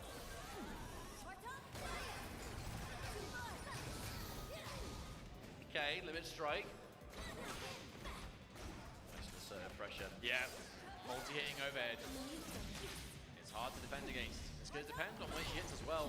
Yeah. Ooh! Started the combo on Timo and finished it on Ari. When you see someone start a combo on one character and then anti-air the other one by like cancelling, it's just the biggest flex. You know they're calling out, you're going to go in from that punish, right? Yeah. Ooh, gonna trade? Yeah, we do. Nullification. We got a freaking Kamehameha clash. Ooh, okay. Inzem comes in with the save and the side switch, which is big when you've got Ari on the end. Set up. Yeah, once more. Keep it simple. But just the low on its own. No need to overcomplicate things there with Sonic Fox. Yeah, drill and kill the character. See you later. Wow. And the adjustment has been so significant as Hikari comes in with a very low Akali. Lots of resources, lots of fury, but... Oh, hello. Huge damage. Huge damage. The happy birthday. But the Timo dying first does save the Ari. This match is not over. Oh my goodness, the throw tech. And here it is, the super assist again. Inzem from above. The chip damage, can you avoid it? The throw tech again. Inzem for another dive, the airstrike. He's coming back. It's crazy how quickly this turned around. It was so bad for Hikari. There's one more meter and it's been spent. But at the end, finds it! Hikari! That is They were fishing for crabs, but yeah. impossible for Hikari. Right up until that happy birthday. It's legit almost 2 hours. Instant turnaround. Alright, so the first bit of momentum and the punish. The risk was taken, I'm sure, thanks to that break being available, but sadly, having to use it already. If you get caught now, you are in for a world of hurt. Oh dear. Oh wow. Oh dear. Pick up. Oh, and the poison darts, that's just adding. Ooh. And more corner. Ooh, went turnaround. Yeah, went through all of it to hit the Timo. All right. Situation. Wow, just all the way into mid-screen. I think I was just calling out the back roll, to be honest. Just did not hold back on that run. Nice. Okay. That was a really cute idea, but couldn't quite figure it out. Important to break. I think the duo that saved the breaks more to kind of keep characters alive compared to earlier sets, where it was mainly used for the Fury situation. Hold on a minute. Shrouding. Hey, Shroud up should help give you some extra tools to deal with the projectiles, but... Oh, wow. Big jump in there. Yeah. Huge connection there. And now Hikari taken out. The Ari is going to be up to the Timo. Inzem. But Inzem has been so switched on this set. Oh, but the push block. Why do I get the feeling this post-reset is going to go the distance, Mustard? I would hope so. There it is, yeah, Hikari. One game apiece, no sweep in the finals, but it's staying very competitive. They say we had a breadstick on each side. Hold the garlic. That's what you want. They've made a massive character adjustment here, going back to the Teemo Ari. This is the team we've seen the most on, overall, to be honest. But even in this top 8, we've seen Teemo Jinx, we've seen the Thresh come out at the start, and now going back to that kind of real tried and true. And we are going back to what we've seen throughout the course of this top 8, which is Hikari understanding, look, I don't need to rush this, I need to look for my moment, and there it is! I'm telling you, if you just play careful, just make sure you avoid chip damage, your time will come. Oh no, not yet, yeah, but couldn't overcommit anyway. Teemo would have been accepted for sure. Or the parry. Okay. Hikari's getting some big connections, but not necessarily always on the point character. Oh, hello. From full screen, that projectile's going to keep up. Oh, max range? That was cute. Turn this into so much more than you would expect. Right, the limit strike end, we shroud, and it's below this time, Hikari taking out the Ari. Well, you see the shroud go up, and sometimes you think, okay, well, there's a lot more to be worried of now with its command grab, extra options, extensions of the kunais, but sometimes you just got to do a dash up low. All right, Inzem, mate, you've shown us this iron Justin Wong hold his record. Well, Hikari improved his dominance by resetting the bracket. He went in back-to-back Evo, Japan, and Evo Worlds / Las Vegas. And they're heating up, that's really close. Go, Inzem, mate, you're a god. All right, that'll be death. Mushroom, okay. Best case scenario 2, limit strike end, build some of that beta back. Inzem, ooh, okay, parrying the super assist and a throw. Oh my god, where did that come from? Yeah, into the super as well, so you can't fury it. Oh, wait, come on. Do you have time? There's 5 seconds. I don't think you can. No, you can't. Another time that happens every time Hikari is using the timer to his advantage. It's such a significant tool at his disposal. Just play patient. Like I said, top 8. If we get enough top 8, I mean, timeouts and everything. You got no 2XKOs, but yeah. Pushing him to the limit.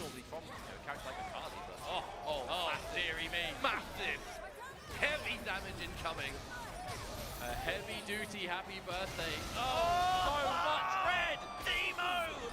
Teemo is barely there! We were basically one hit shy of a 2x KO at that point. Yeah, if it weren't for the break. Oh, this is going to be a very, very difficult comeback to make. You are both at death's door. Yes, Teemo's got loads of grey life, but Ari doesn't really have the health to stay alive much longer. The fact that Hikari got that damage, but then again got hit and immediately popped that break in response is just, again, it's a game of momentum. Hikari was just really on it there to finish off the game. If Inzem can somehow, I was wondering if block 2H's are safe or punishable. But I guess let's see. It's going to be damage. Mushroom on OT. Low. All of a sudden, that grey life remaining, the meter and that fury, this comeback just became so much more possible.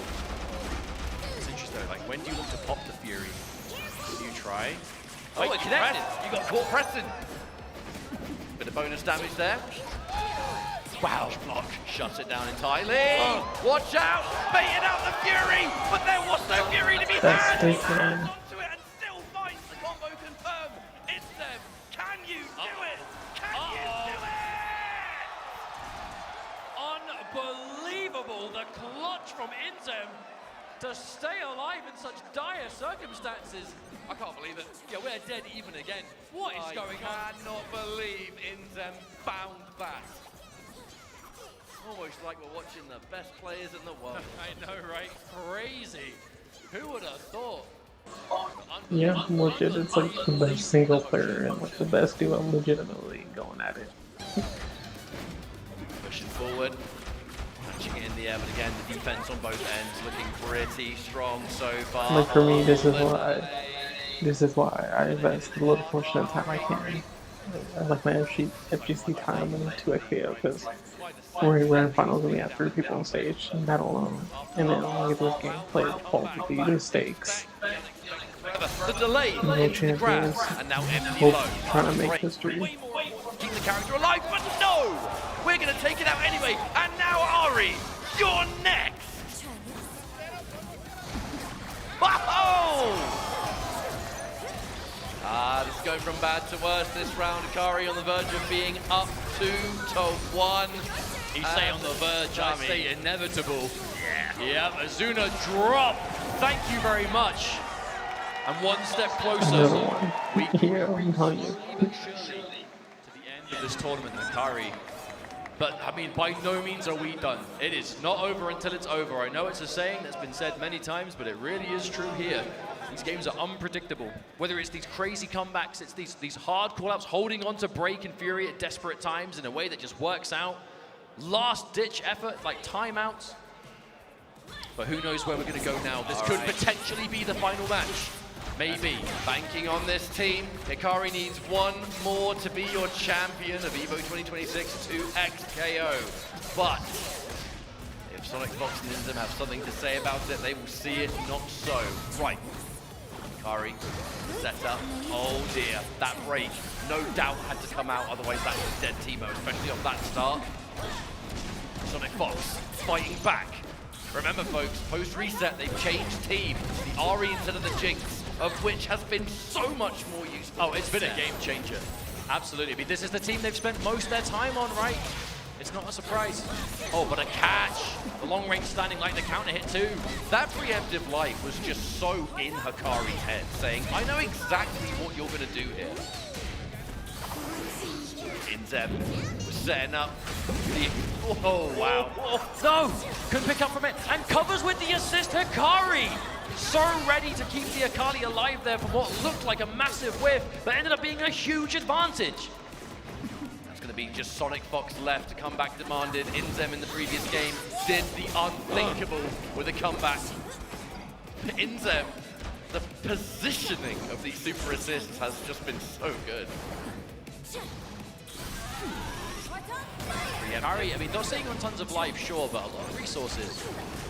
Oh, wow, huge opening. Do you Fury? You can't really, right? Yeah, had to wait for the character to disappear. You have to be so careful with I your legit breaks. almost thought that was going to be blocking. He's been so on it, predicting that. As soon as I hear that noise, I'm just like, is it blocked? Now, do you have a way of getting past this and doing enough damage past the Fury? There's level 3. Okay, that's going to be enough. Hikari now is going to be on tournament point. Being able to find that last hit right at the final moment. The focus has been laser pointed throughout this top 8. Alright, locked in. Tournament survival. Sonic Fox, Inzem, they've looked so unbelievable all top 8. This is their final challenge. Crowd, if you want to see this duo bring it to a final game, you've got to let them know! Oh, let's not speak too soon. True, after the ceremony, catch up with Buster. This is the scariest thing about Hikari, is just when you get those sort of situations and we start seeing the weird setups. And that's the layer we're at now, and is Ari already gone? There's no way the Azuna drop takes out Sonic Fox, and now it is all up to Inzem. Hikari, world champ is right in front of you. All you have to do is reach out and take it. It's yours. We are on the verge of a perfect here, and that would be a ridiculous way to end things. Inzem, mate, you did the impossible comeback before. I would say you have to try again, but without Fury, we're moments away from building it. This is looking... Yo, I'm actually scared. If he moves with a perfect, Hikari might really pop off with a heart attack. Will this be enough? The super assist cannot pick up though. Hikari has a lot to work with here. All the advantage in the world, but can you afford to push the advantage? The Shroud is up, just making it even more uncomfortable. There's still time on the clock. There's no need to rush. the defense from Inzem. You know you cannot take a single significant hit. Here comes the super assist, and the mix is real. We live, but for how long? Okay, but Inzem, the Fury's there. It's going to be hard to find a safe way of activating it. Wake up attack, okay. The moment I would catch Timo, I would just instantly block for the Fury bait. You want to save that safety net. You absolutely do. In place. Okay, neutral jump. Okay, Inzem. What? You got that Zen drop from one evil. The duo alive. They're playing as a duo, but right now it's all up to Inzem. Oh, Inzem gets caught. Is that going to connect? And it does. Hikari. Yeah, there it goes. What a ridiculous display! Unstoppable! Laser! How do I contain my aura? Well earned! Undisputed 2xKO World Champion Hikari. Crowd, make some noise for your new World Champion! The respect coming out, Sonic Fox and Inzem. The second place finish, you know they were gunning for that #1. But man, the level of play in this game is so close. Yet when it counts the most, The tournament point that he came back from to victory. player on the planet. Like I said, man, I don't want to say I called it, obviously, but Believe it, running it all the way back from losers bracket. shout out The duo. to everyone involved. Training grounds, locals, House of Chaos. Until they met Hikari. What a champion in every sense of the word. Evo Japan champion, Evo Vegas champion. Wow. Undeniable. The best player in the world. Honestly, for me, as we go through these replays of your grand finals presented here by PlayStation Tournaments, this was a perfect top 8. But even starting off, I said before, just the sheer intensity before this match began. These are training partners. They have met in tournaments before. They will meet in tournaments again. But meeting in tournament on Evo Top 8 stage grand finals, I am not surprised we saw them give what they gave. What a fantastic man of the hour and the man of the tournament. I mean, just... At least we can for sure say we truly saw the best on stage for grand finals. Without question, without a doubt, you were all here with me from the beginning to the end.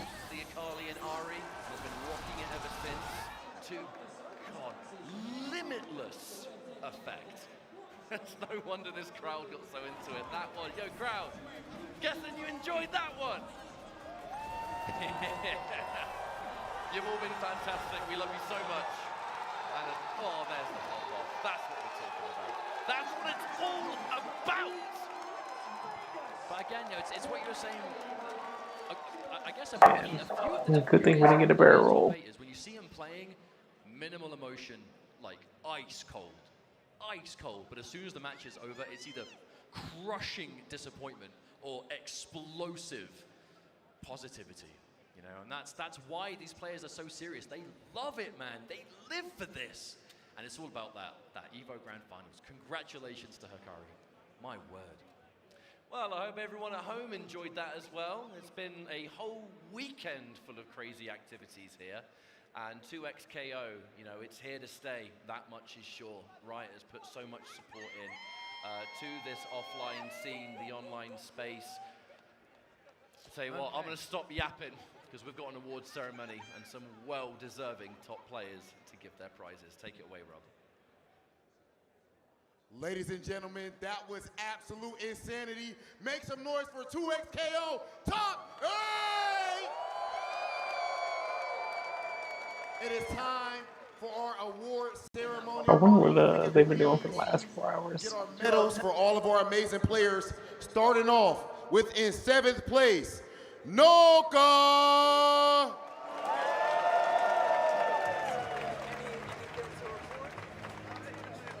Also in 7th place, Global.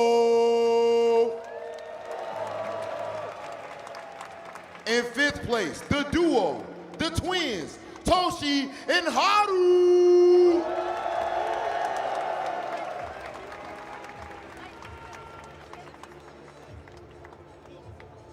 In 5th place, the young phenom, Bleed.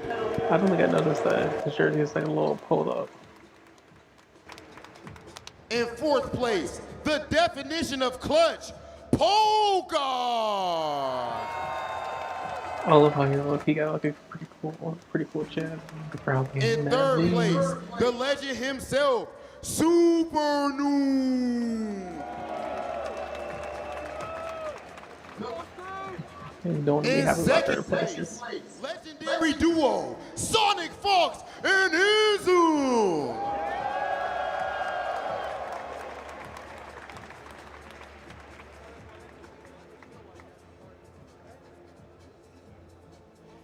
And in 1st place, your Evo Vegas champion, M80's Hikari!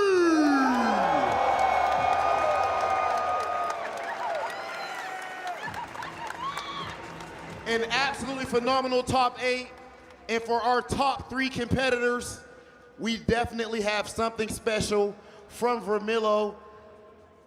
Gold, silver, and bronze sticks. And look, they actually make sure to have 2 of them for our duo. Ladies and gentlemen, our top 8 absolutely phenomenal. One more time, put your hands together for the 2XKO top 8!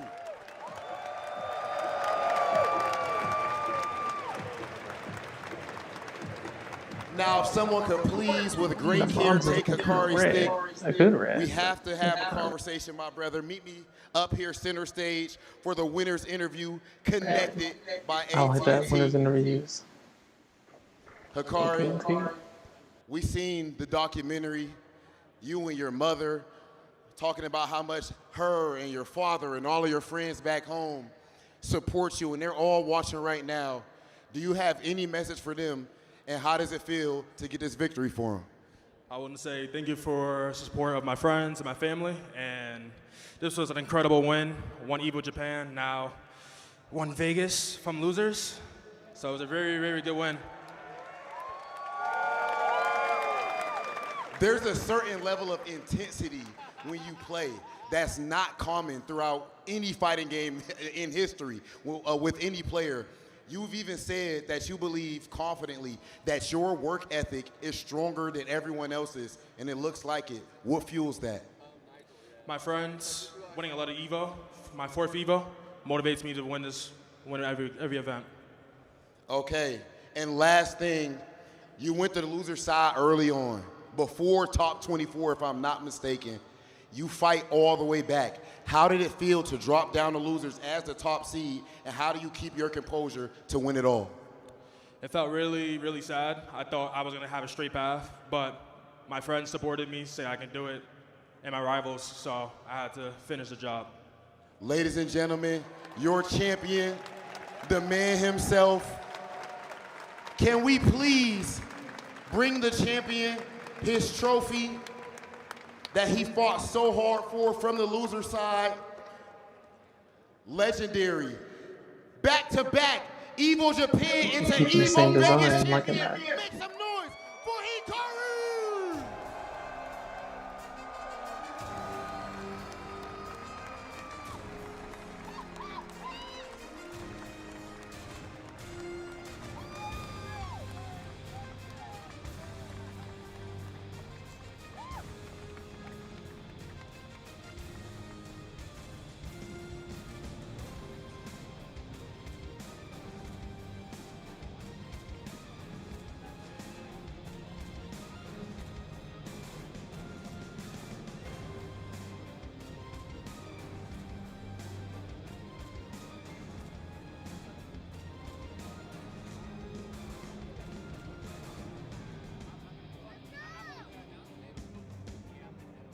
All right, ladies and gentlemen, we're going to go ahead and send things back over to our commentators for closing thoughts.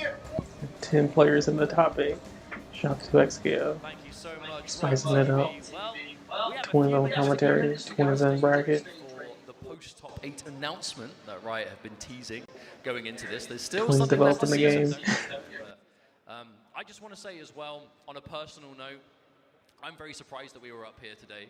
You ain't kidding. Very grateful to be here, so thank you so much for having us be your commentators. I hope you have enjoyed the show, because we certainly have had a wonderful time. We love you all so much. Thank you for being so great. Thank you, everybody. Thank you to Evo. Thank you to Riot. Thank you to those of you watching at home. I hope we haven't been too unbearable.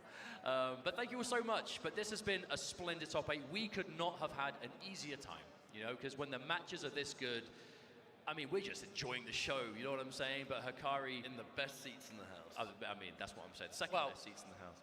But on that note, If you guys are locked in here, thank you so much for tuning in. We're gonna send best you seats in the back house as backstage well. because We've been kicking it all weekend.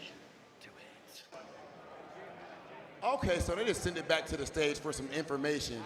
You guys are all looking up here as if you want something, as if you're trying to see a certain type of video. Ladies and gentlemen, do you want an announcement from Riot for 2XKO?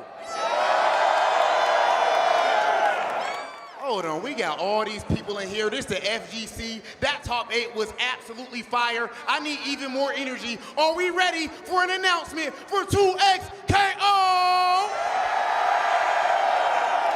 yeah, there it is right there. Let's get to it.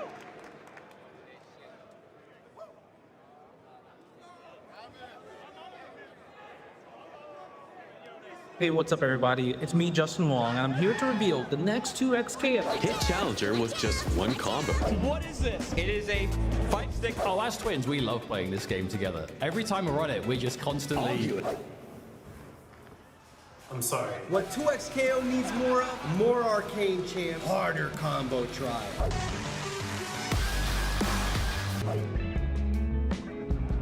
Can we use team fight?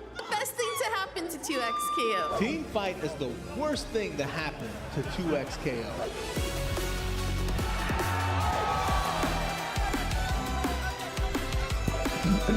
Definitely trying to remind you how much you're involved in the community as much as possible. We'll say that.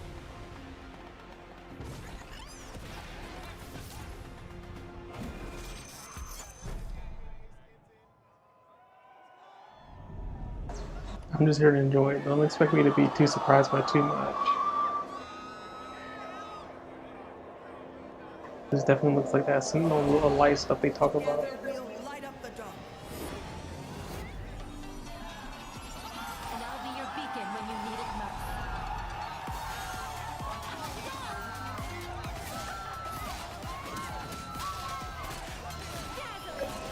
Uh-oh. The rich girl sweep. That was the preview. Lux. Oh.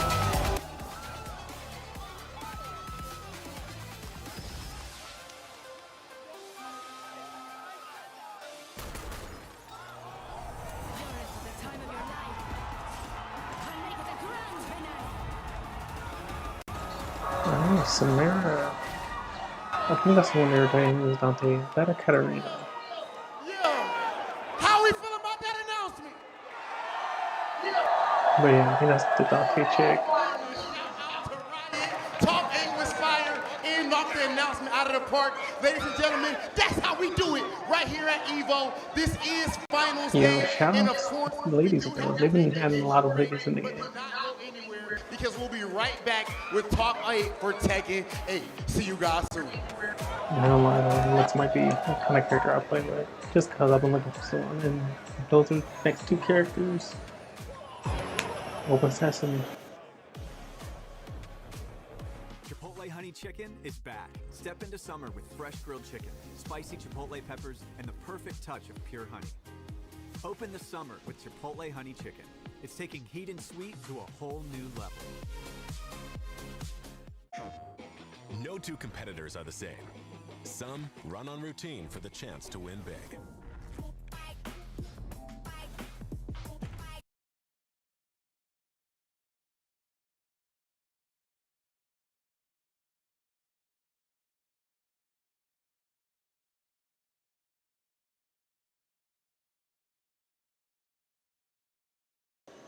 Like I was saying, I don't know if I have permission per se to stream anything else.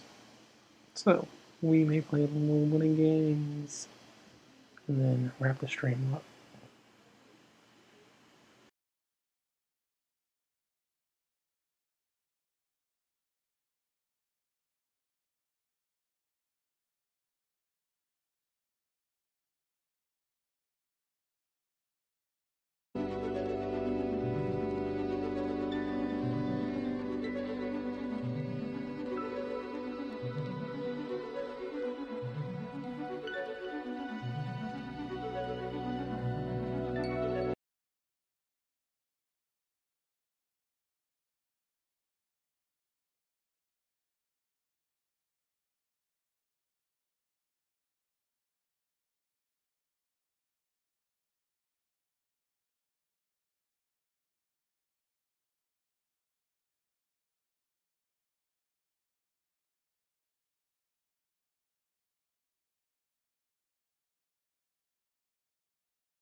Greetings.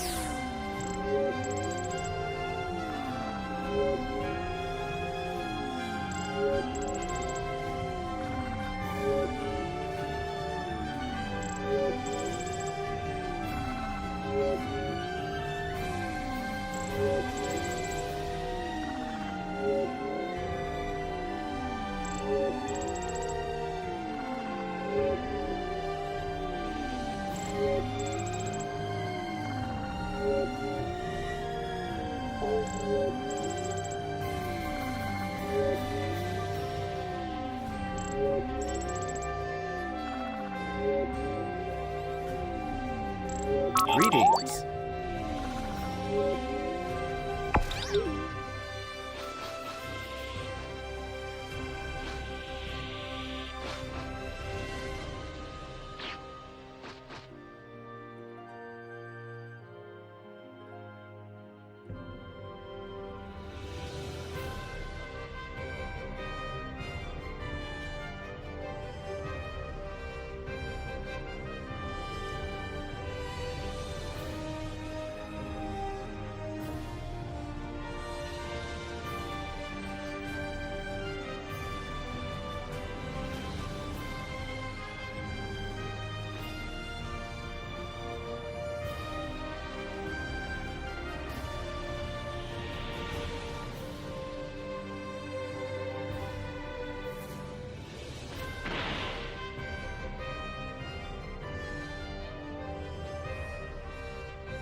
Greetings.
hero.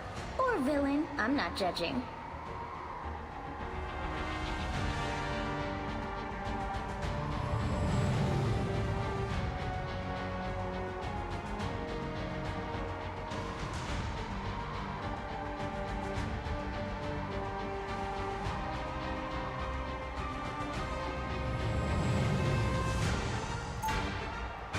My strategy?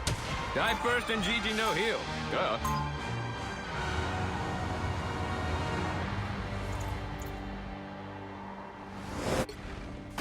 Swords, guns, grenades, a coupon for one free backdrop.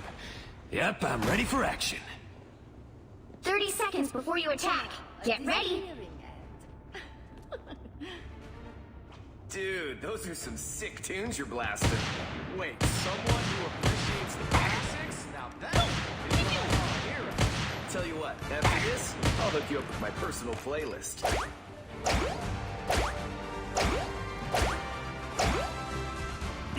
The battle starts in 5, 4, 3, 2, 1. All you need to do is capture the mission area. Got it? Sounds easy. Which means it's probably not, right? You're about to find out.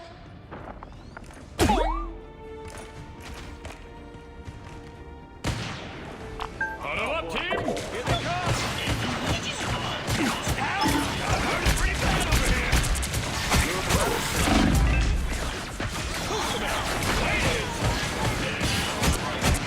Looks like the mission area is yours to capture now. I've always wanted my own mission. You should go capture the mission area.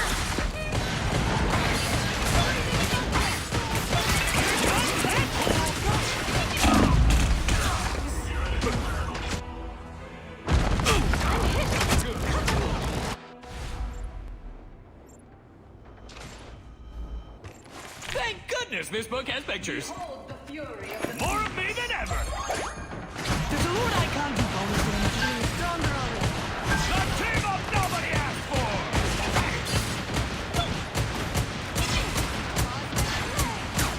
Go down, fool. It's your birthday.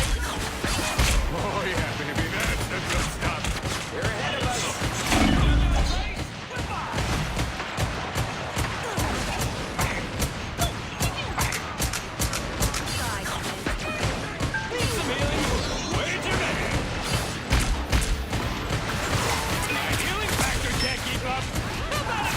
Capture progress is past the hot waypoint.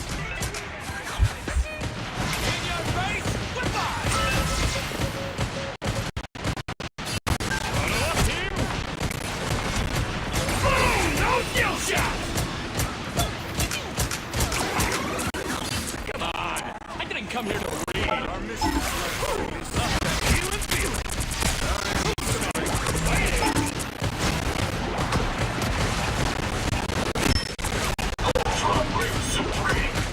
Come on over! That is DP.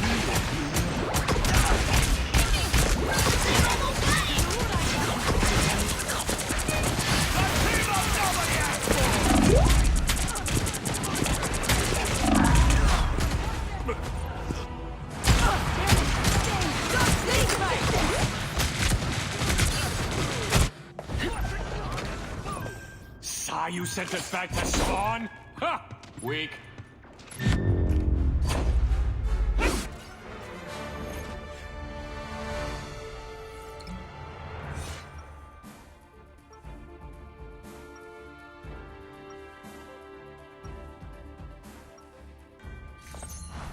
Just wait till you see what's in my pouches this time.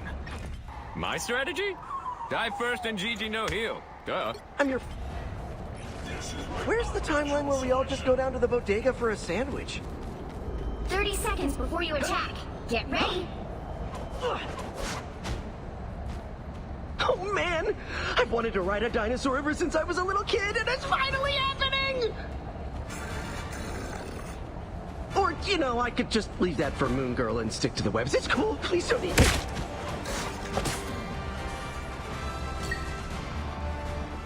The battle starts in 5, 4, 3, 2, 1. All you need to do is capture the mission area. Got it?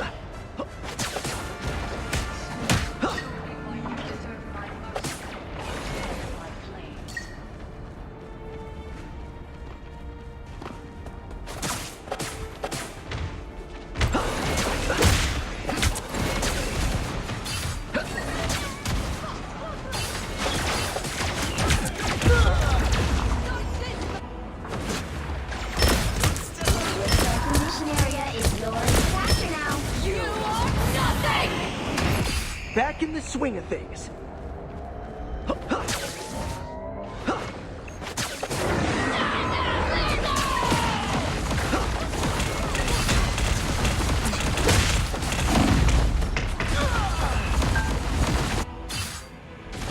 They captured the mission area!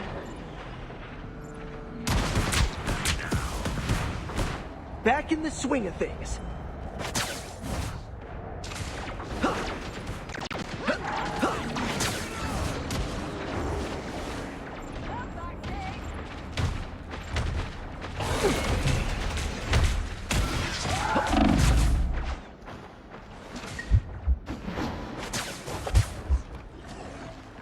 Feeling good. I'm bright like a star! 성공한 시간!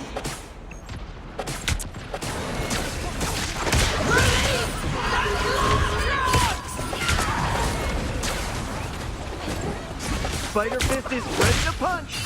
I got your back. Tagged him with the Spider Tracer.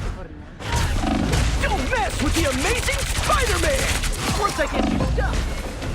What? Their team's capture progress has passed the halfway point. Control C!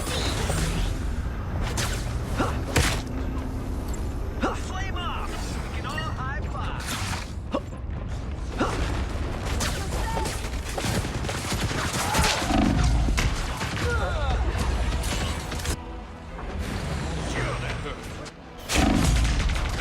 They're ahead of us.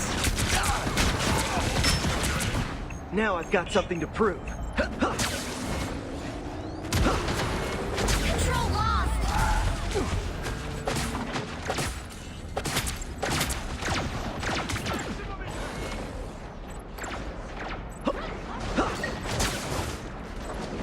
Better than Aunt May's chicken soup.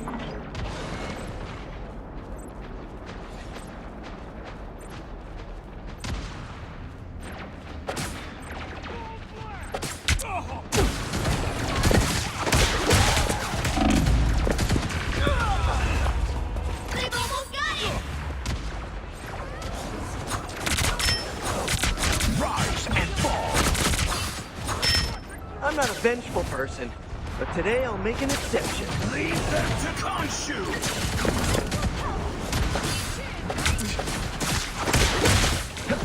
Ultra Reign Supreme, damn it, never fall! Nowhere yet. Going to overtime!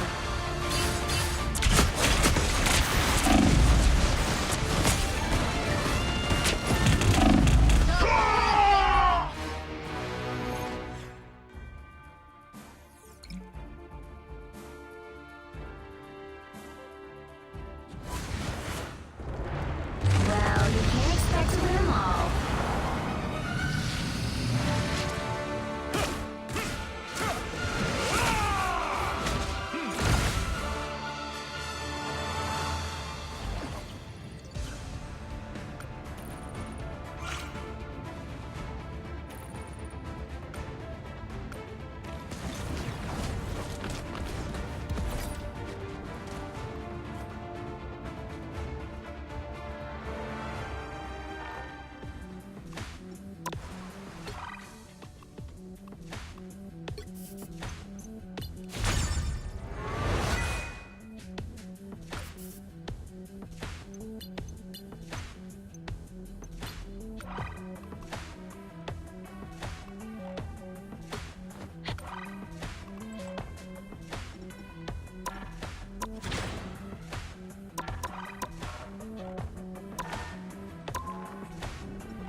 Control lost!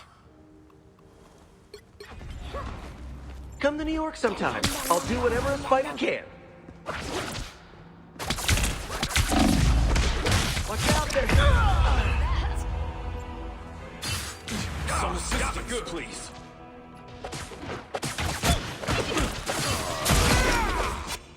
I gotta do better this time.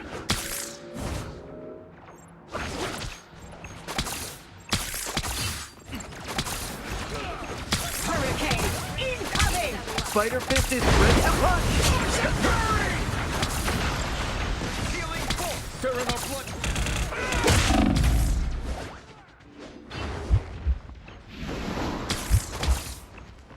Feeling good. Your soul unite.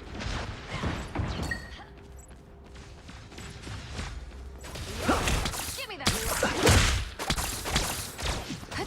Feeling good. Capture progress has passed the halfway point. Spider Fist is ready to punch. That puts some pep in my step.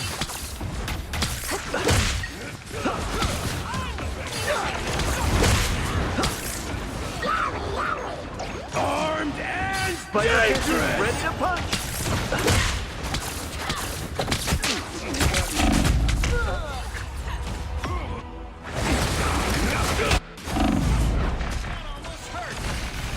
feeling fantastic. I'm not a vengeful person, but today I'll make an exception. My Too many to fight right now.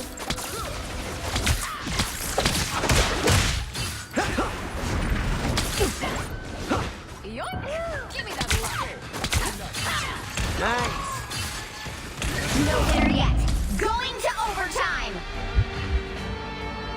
Better than Aunt May's chicken soup.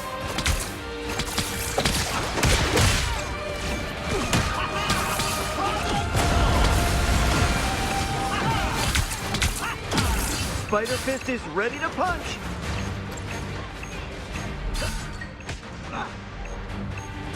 Feeling good. borne!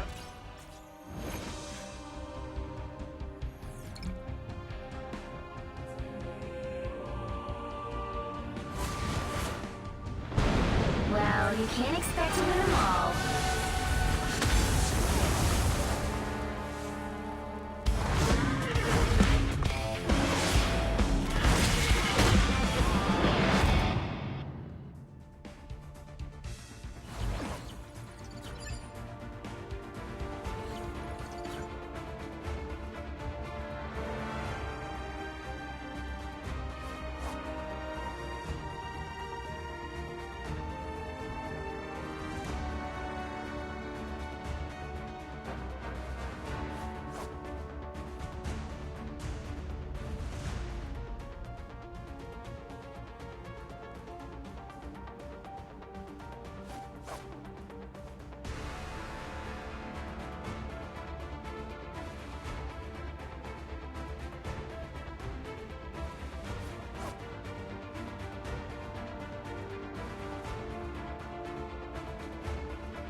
Pick your hero.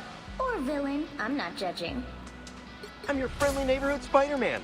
Only my neighborhood is now like multiple realities. Cool, right?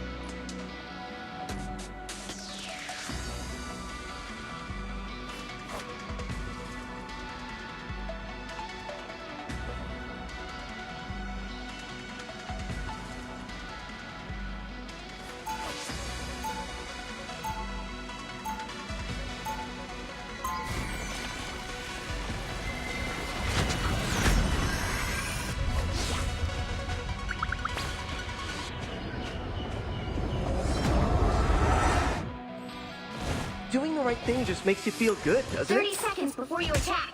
Get ready. Every time I see you, I think to myself, as long as Spider-Man is still around, everything will be all right.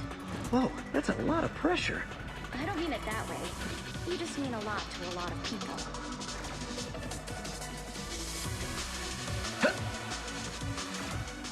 The battle starts in 5, 4, 3, 2, 1! All you need to do is capture the mission area. Got it? I'm not sure I like the economics on this scenario.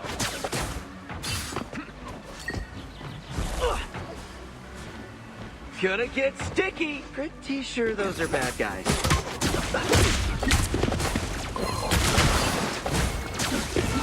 Oh, I'm fine, don't mind me.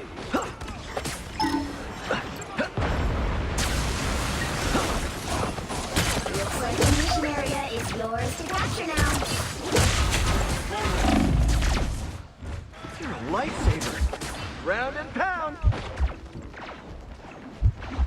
Better than Aunt May's chicken soup.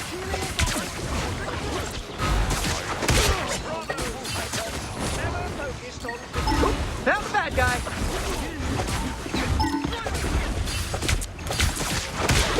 And stay down. Let's go to take a look over here.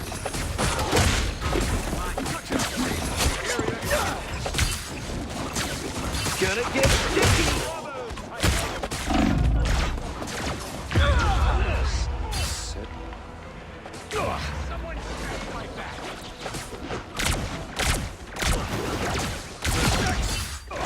I'm not a vengeful person, but today I'll make an exception.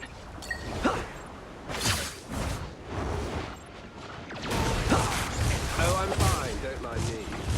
Crack the whip!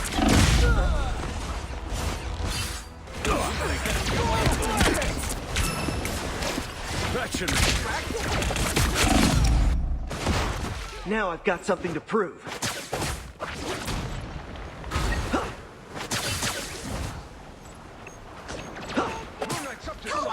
Round and pound! Oh, you went down pretty hard. Area. Keep going. That should make a difference. This should help. Now I've got something to prove.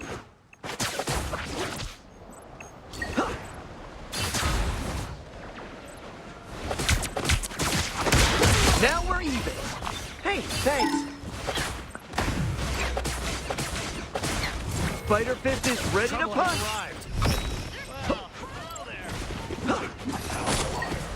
The area's almost yours. Behold the god of thunder! This is real firepower! Bring on the... Let the devil out! Better than Aunt May's chicken soup. Nowhere yet. Going to overtime. I'm ready to put on the show. Round and pound.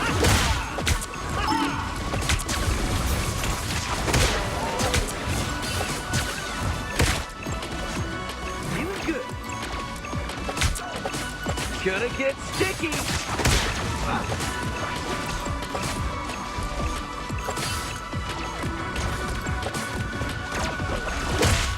Might want to take a look over here.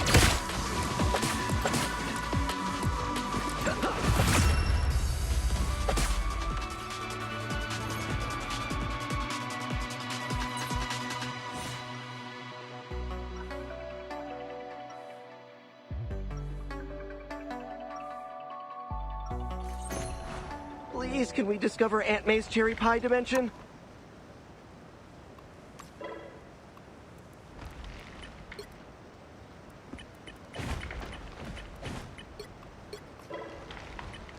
Seconds before you attack. Get ready. Hey, Tandy. Where's Ty? You two are usually inseparable.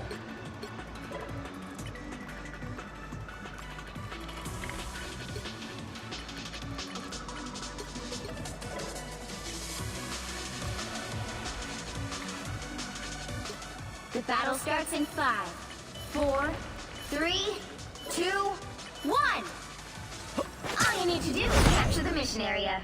Got it? This crowd stretches my limits. And that's saying something. Ground and pound. Oh, I'm fine. Don't mind me.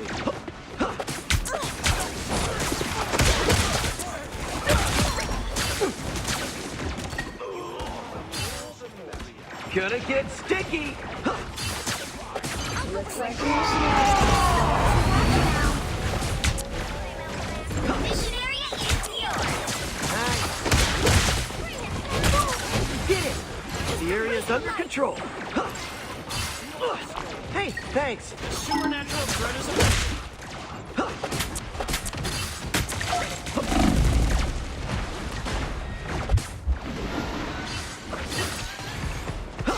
Hey, thanks. I still want you.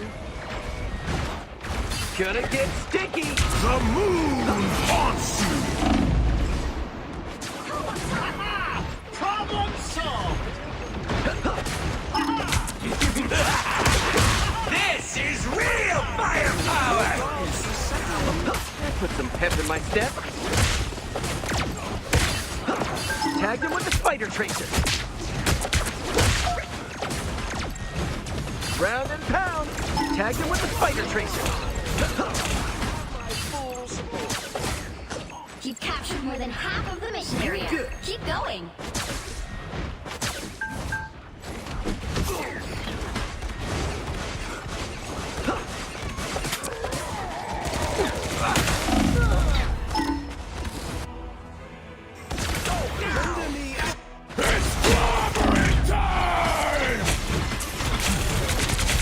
Back in the swing of things.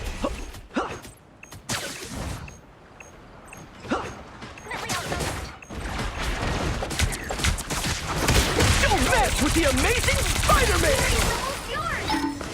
Little help here?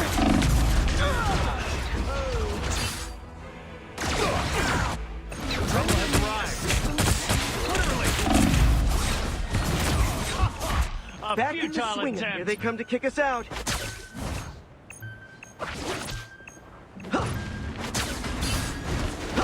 Nowhere yet.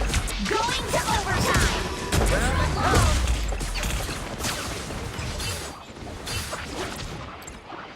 Better than Aunt May's chicken soup.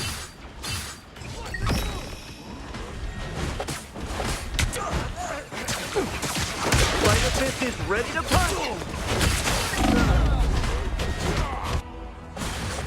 Don't mind me.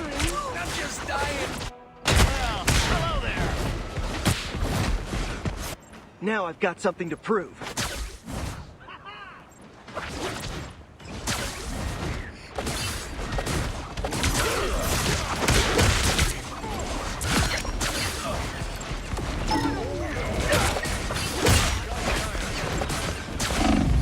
Round and pound. Feeling good.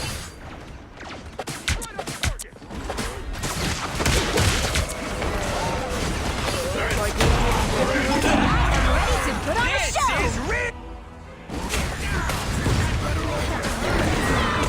Their team's capture progress has passed the halfway point. Back in the swing of things.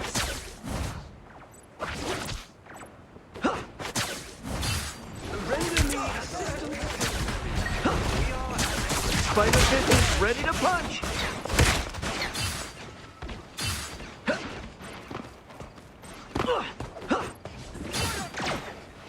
I have many faces. I still They've almost got it!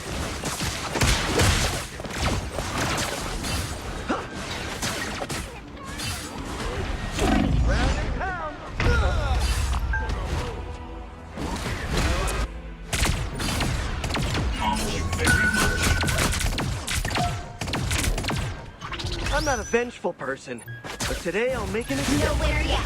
Going to overtime.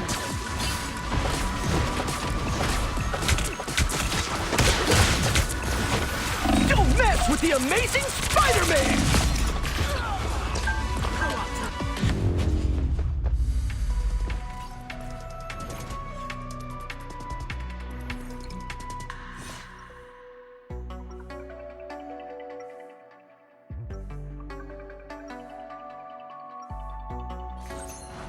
Life is hard sometimes, but at least maybe I can make it easier for other people.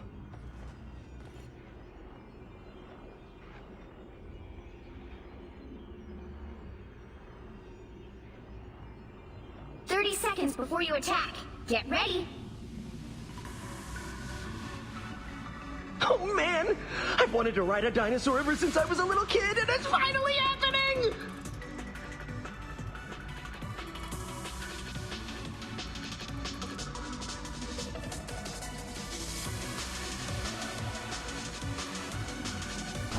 The battle starts in 5, 4, 3, 2, 1!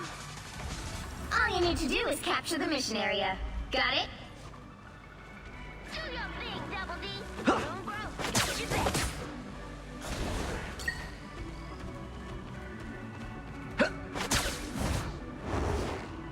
Watch out! Oop! Found the bad guy!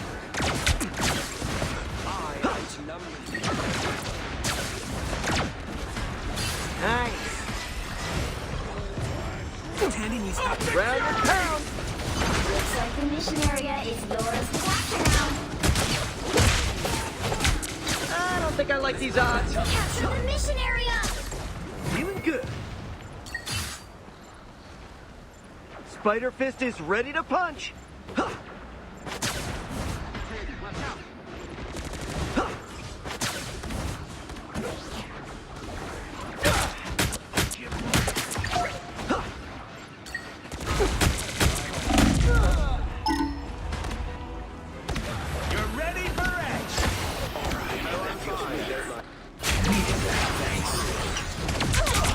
I gotta do better this time. Leave them to Khonshu! Our foes, bring on the case! And stay down. Control feast!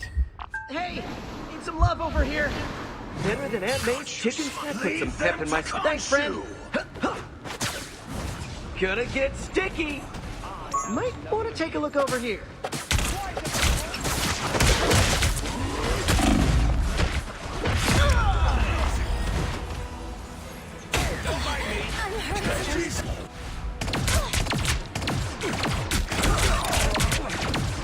I gotta do better this time.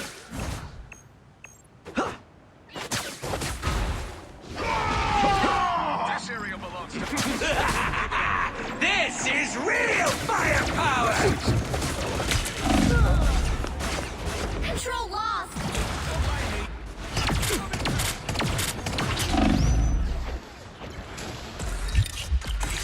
I gotta do better this time.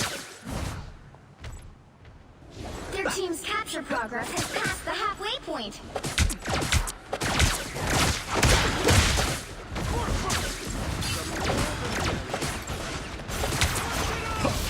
Gonna get sticky.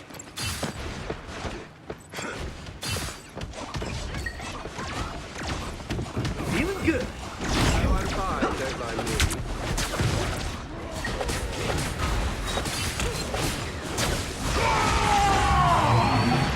Better than Aunt May's chicken soup. Don't mess with the amazing Spider-Man!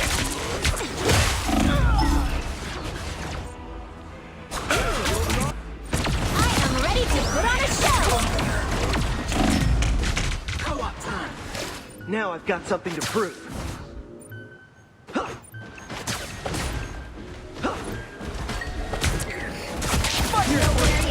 Going to overtime! Control seize! Oop, found the bad guy. Spider business with some pep in my step. Might want to take a look over here. You've captured more than half of the mission area. Keep going!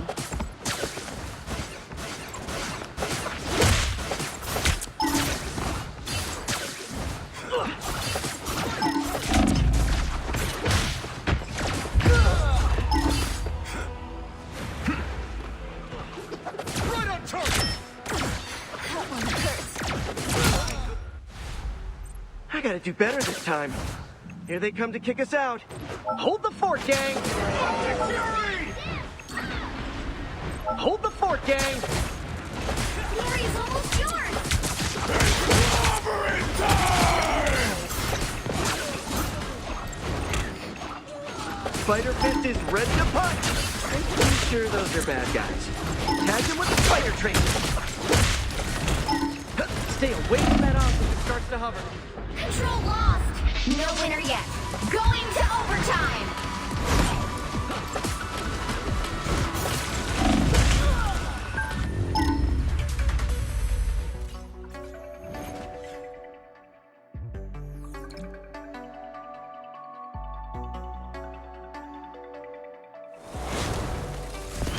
Well, you can't expect to win them all.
You'll need a top-notch team to win this one.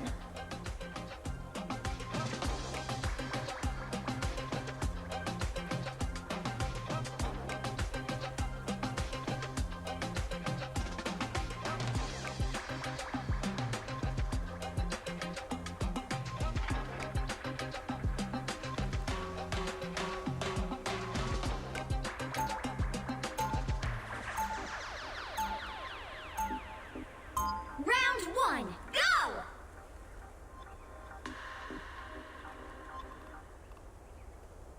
picked the right gal for the... You best check this out. 30 seconds before you attack. Get ready. Always glad So to you help. get to soar through the cosmos full time? Lucky. It is lovely, but it can also be very lonely. For sure, leading Galactus to meet for a couple of worlds was a blast, but... The battle starts in 5, 4, 3, 2, 1! While we're still here.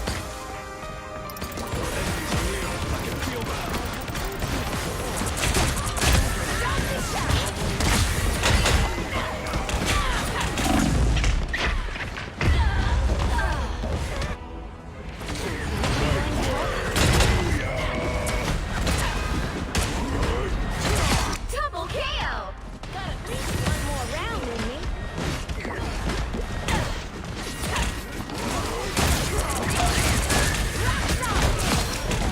That bugle isn't going to restore itself, you know.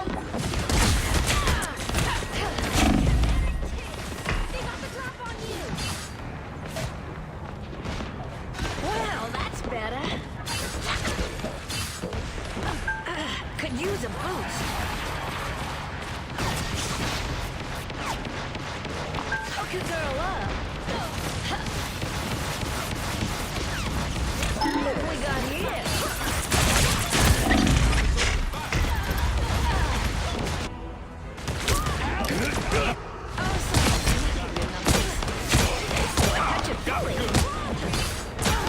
If the fight's still going, then so am I, sugar.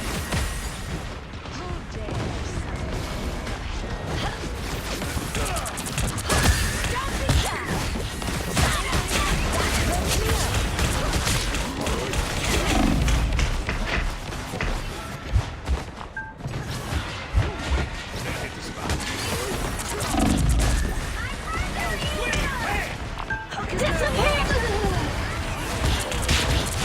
Get that vehicle moving again! You're halfway there. Keep going! Come here and check this out.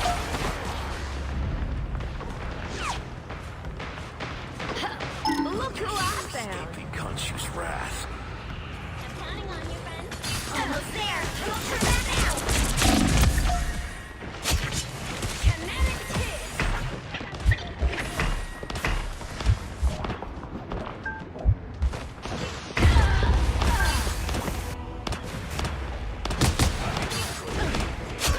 I appreciate you. I'm made from stronger stuff than that. Road trip ain't over yet. Keep it rolling. The vehicle reached a checkpoint. Keep up the momentum. Armed and dangerous! We're a few folks short. Ain't exactly a fair fight. Gather round. Acorn power. After what you did, you're lucky I got to you before Remy did. Take double kill.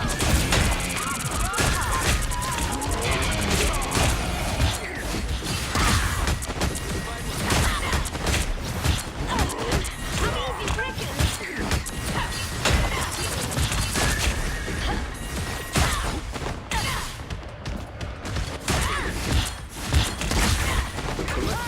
Next time I won't go so easy. Hook a girl up.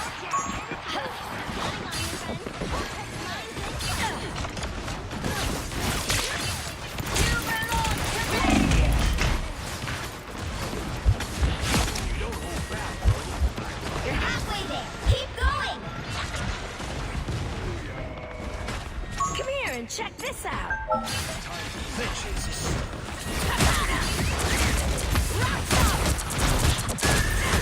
You know you well. That's better. Almost down? Well, that ain't good. It's Spider time!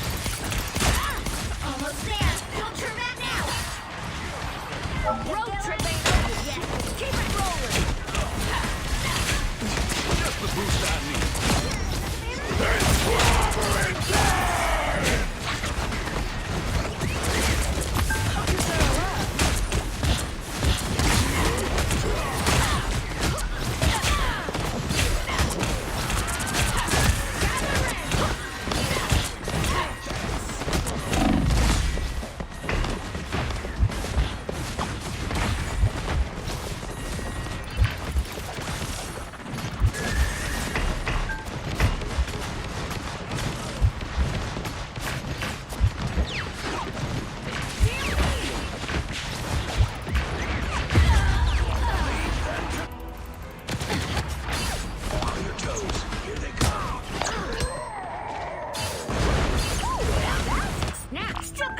Could use a boost. Hook a girl up. Only 60 seconds left. Time for a huddle. Get that vehicle moving again! Hey! Disappear!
The current score is 1-2-0.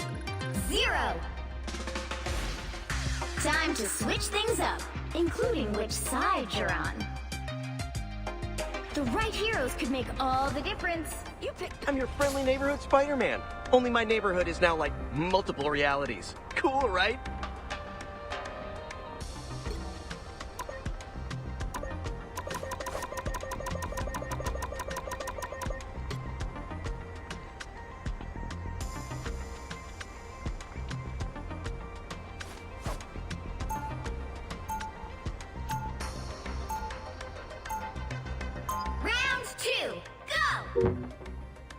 Where's the timeline where we all just go down to the bodega for a sandwich?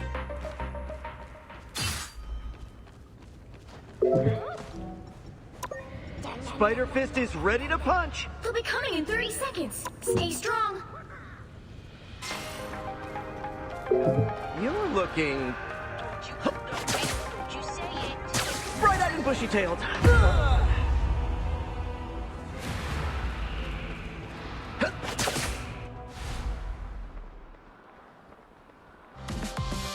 Back in the swing of things. The battle starts in 5, 4, 3, 2, 1. Spider Fist is ready to punch.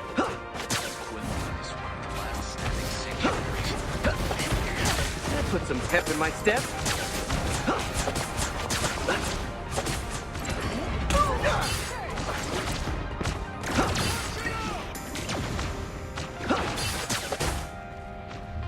Better than Aunt May's chicken soup.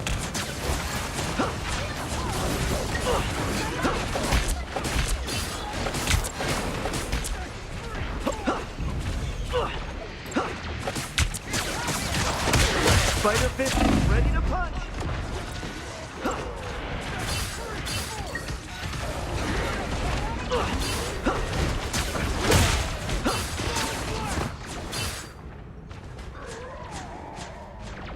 Feeling good.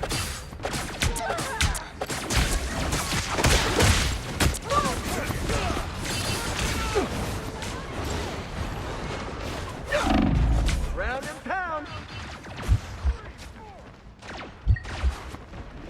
Better than ever. Put some pep in my step.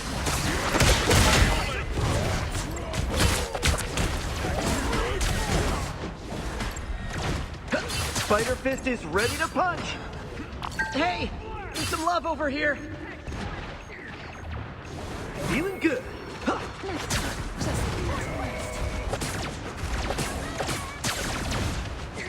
Us against the world!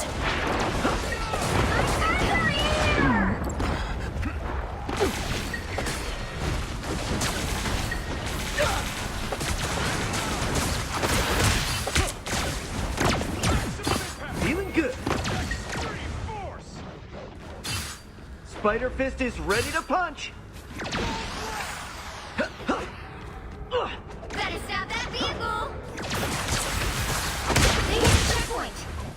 Might be a good time to stop them. Watch out, they're headed our way! Armed and dangerous! A winning hand! Round and pound!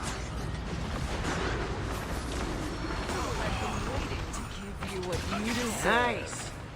Look who we got here. Whoa, check this place out!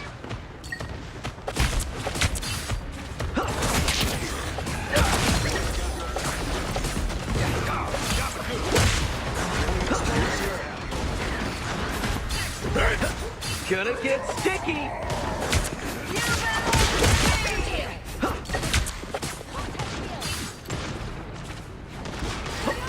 Might want to take a look over here. Round and pound! Spider Slam! Don't mess with the amazing Spider-Man! Put some pep in my step.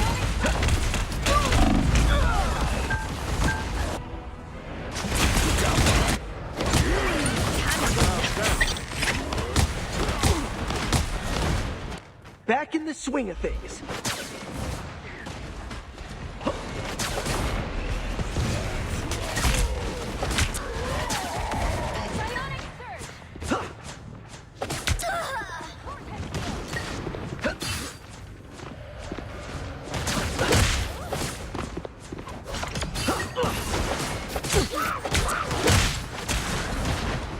Round and pound.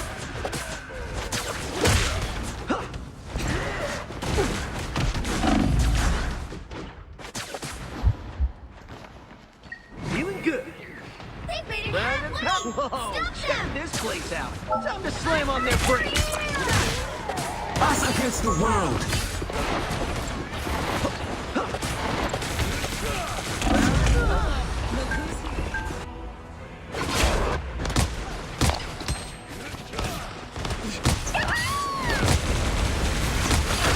I'm not a doctor in the house.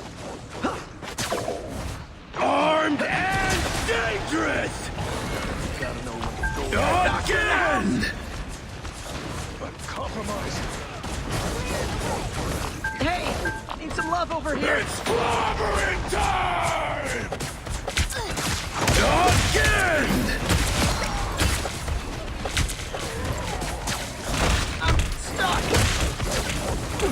Again! There's still a chance to stop them. Again! Round and pound. Again! Feeling good. Again! Again! A winning hand!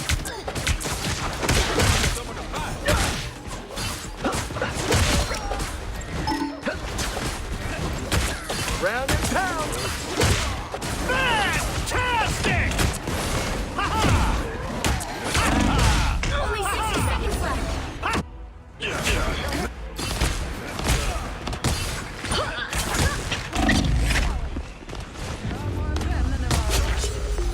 Final score 1-2-2.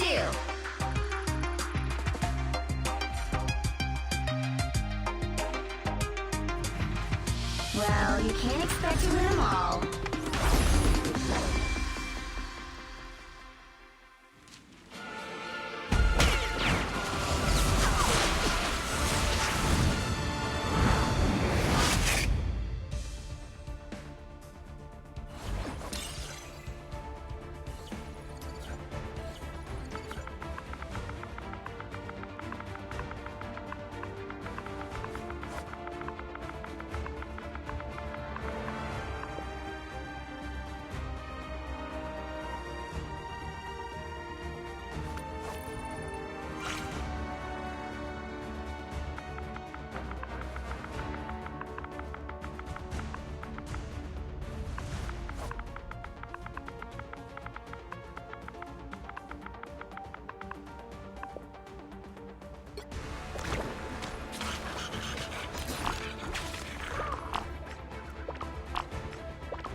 Ford F-Series, America's best-selling trucks for 49 years and counting.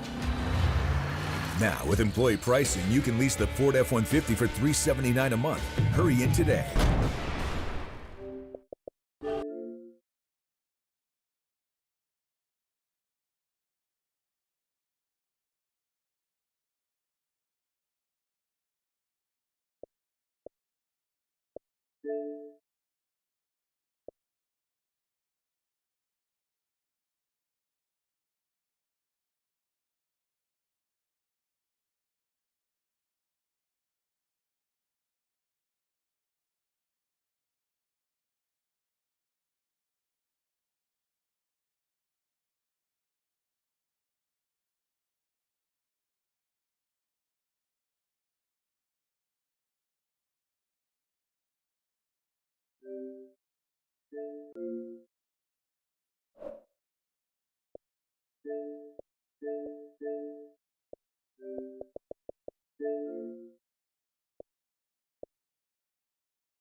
champions.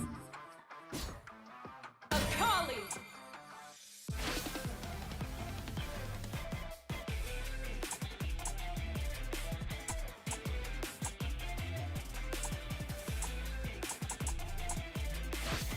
Ari.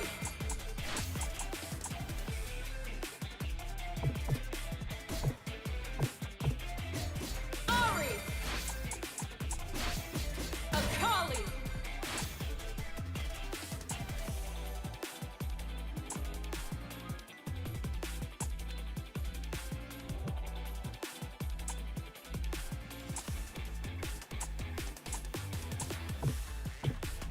Akali.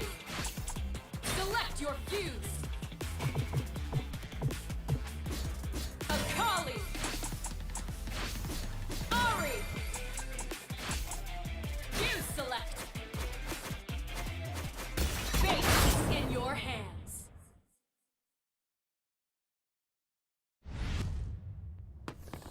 Is it Ready? Let's go! It's a battle! Feel your shit. Get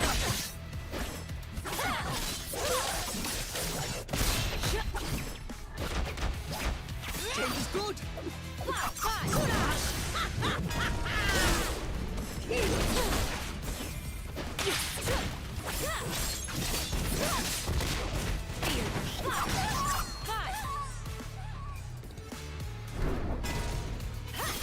You're going down.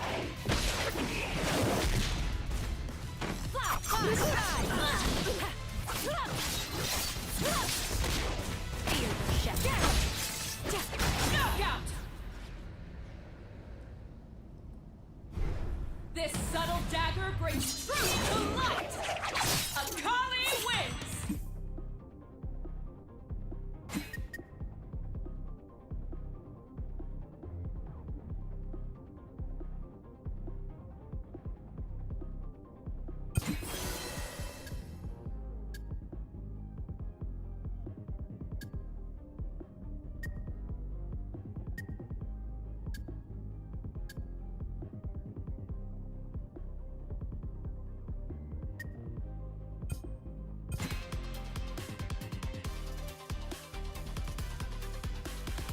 Ready? Let's go! You're going down.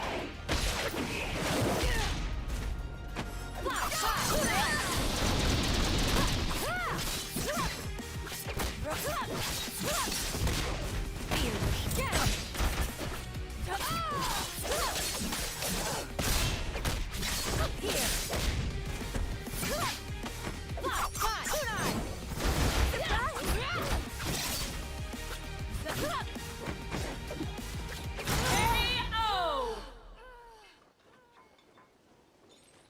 This subtle dagger brings.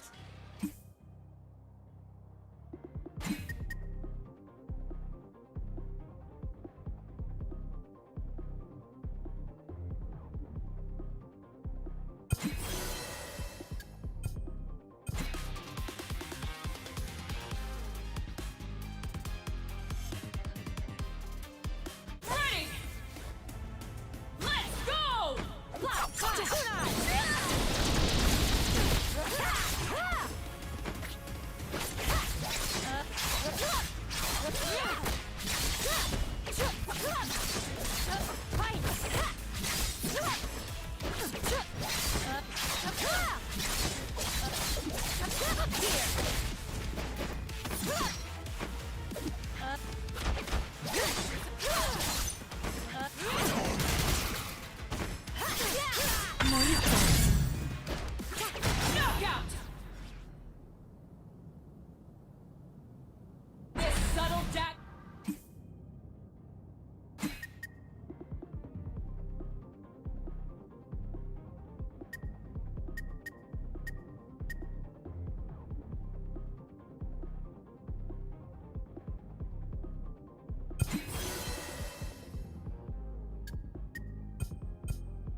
go! A cut above!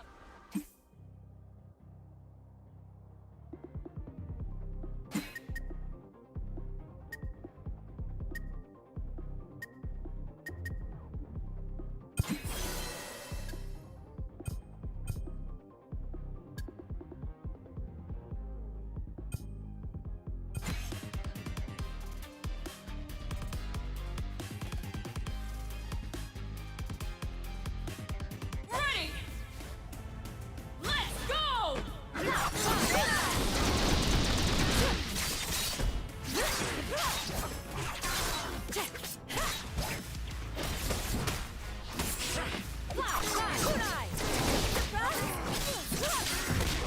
Fear your chef.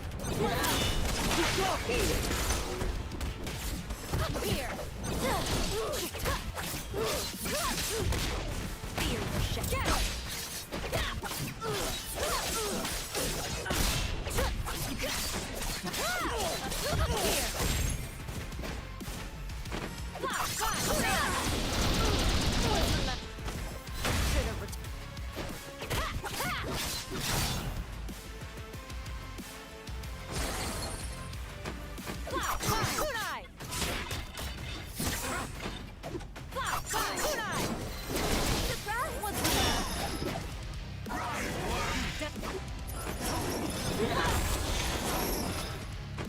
You didn't rip it. Vision smoke!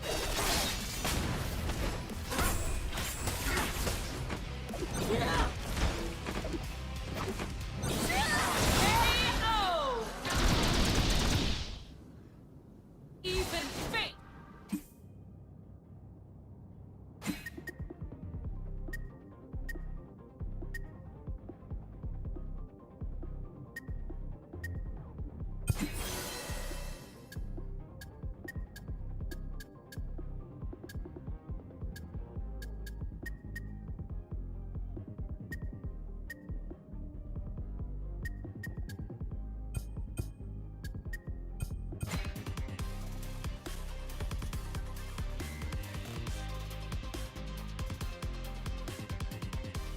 Ready! Let's go! Kunai! Fear your chef. Fear your chef. What's the matter? Kunai! Fear your chef.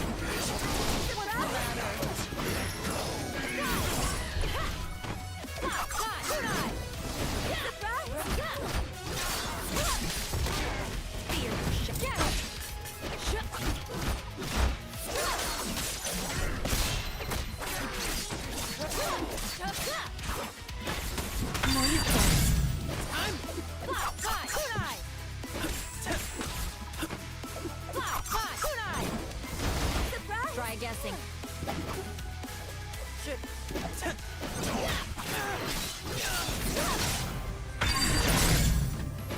Vision smoke! Knockout! Perfection! This subtle dagger brings truth to light! Akali wins!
brings truth.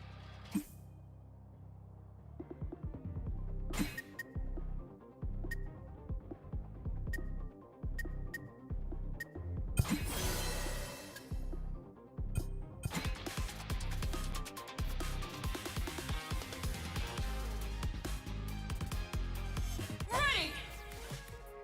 Let's go.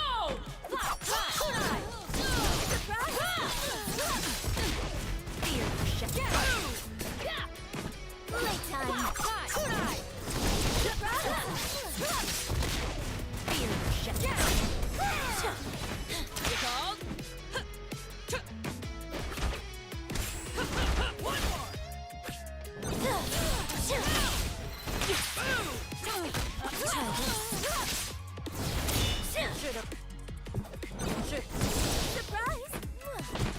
Now get it! Smoke!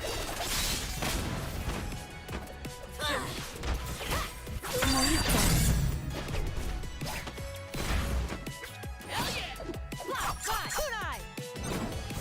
You didn't rip. You're going down.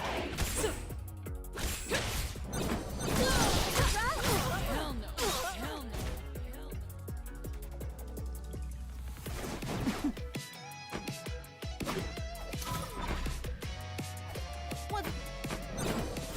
Knockout. Surprise! Even fate bends in the hands of real magic. Ari wins.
Select your champions!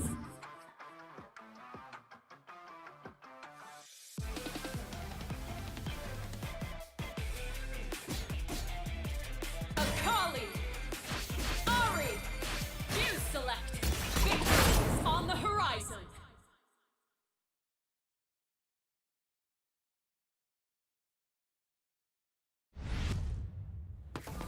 Is it possible for you? Ready! Let's go! Too slow!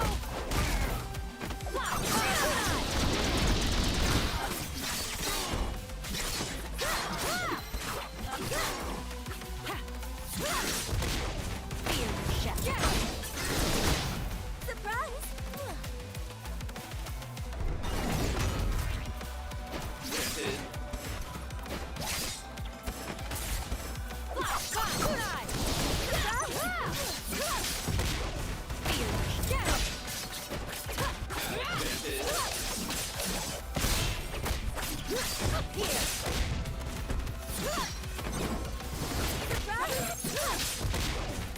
You're going down. What? Not here. It's personal. Too slow. KO! Ready! Let's go! Finish in smoke.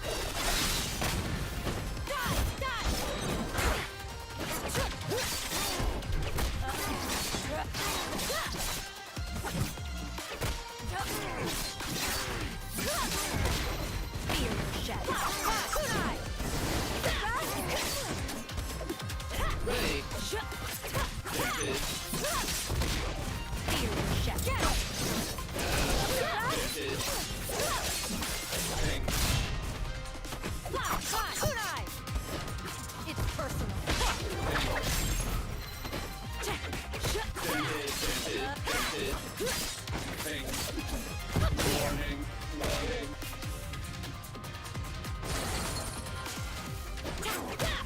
You won't escape.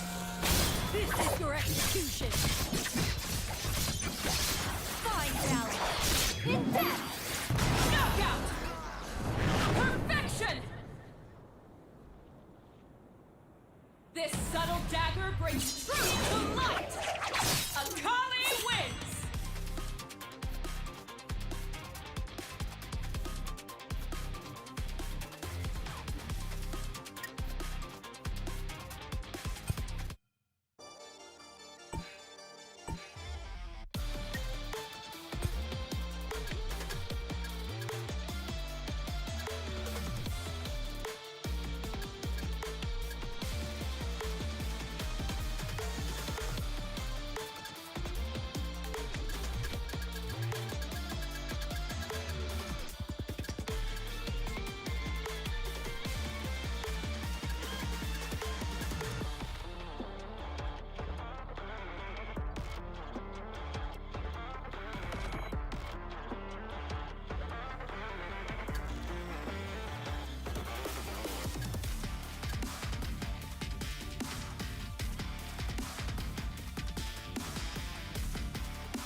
This summer, declare your independence from hot, miserable sleep.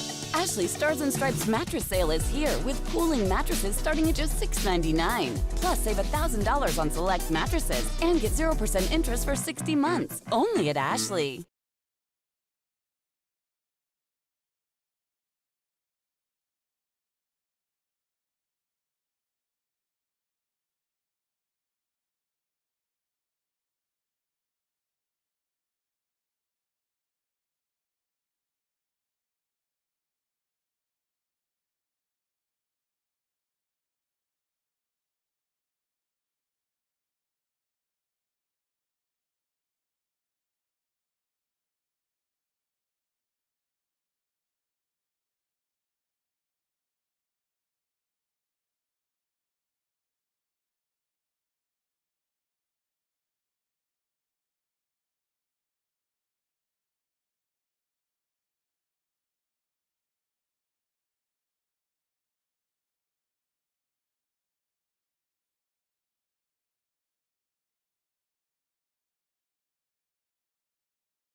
totally forgot we didn't get a chance to react to this, but I think it's just year 1 IRO pass. I think we may have got leaked or spoiled. So I think there's like Land Beifong, Kylie, Bolin, which, trust me, I'm not hype about Bolin, but if he does lava bending stuff, then I guess he's there in a spot. But you know, keep it short, nothing too crazy. Good Evo. I know we have more announcements on the way, so lock and load it.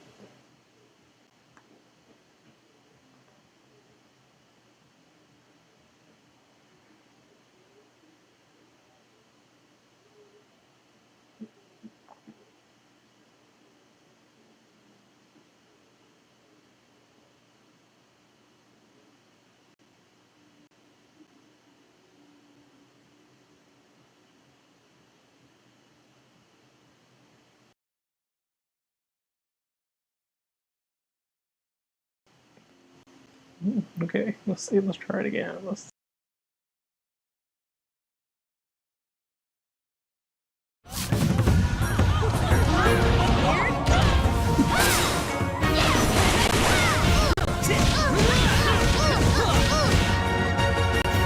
I really want to see the avatar state of both avatars. See how they play.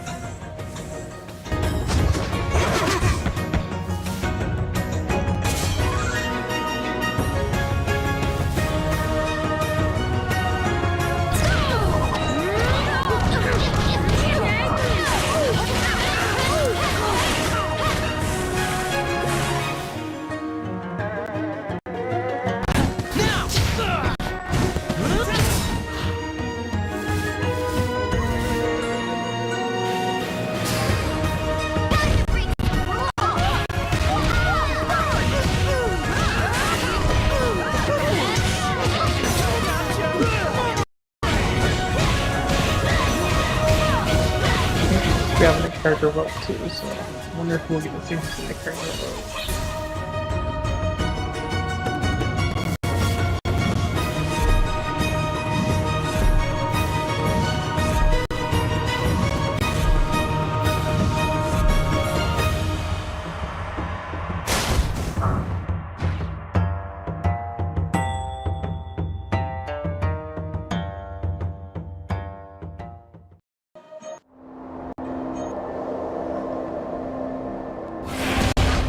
Together we'll light up the dark.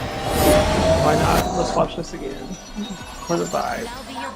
Just her aesthetic and colors, I know she's not gonna fly skin, so I'm down to just try her out. Dazzling! Finish the job! Fox wins!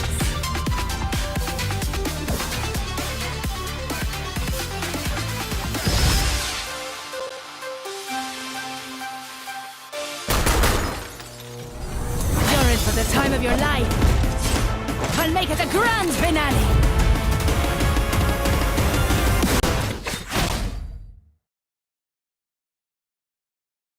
Tournaments. You are able to vote in chat who you think is going to win this tournament. You have been a firm believer in Bleed from day one. I absolutely have. All the way back to the pre-show a few days ago, before we even started the weekend's festivities, we were given our predictions on that show, and I was saying I think this is Bleed's time to shine. You know, debuting really into the spotlight at Frosty Fountain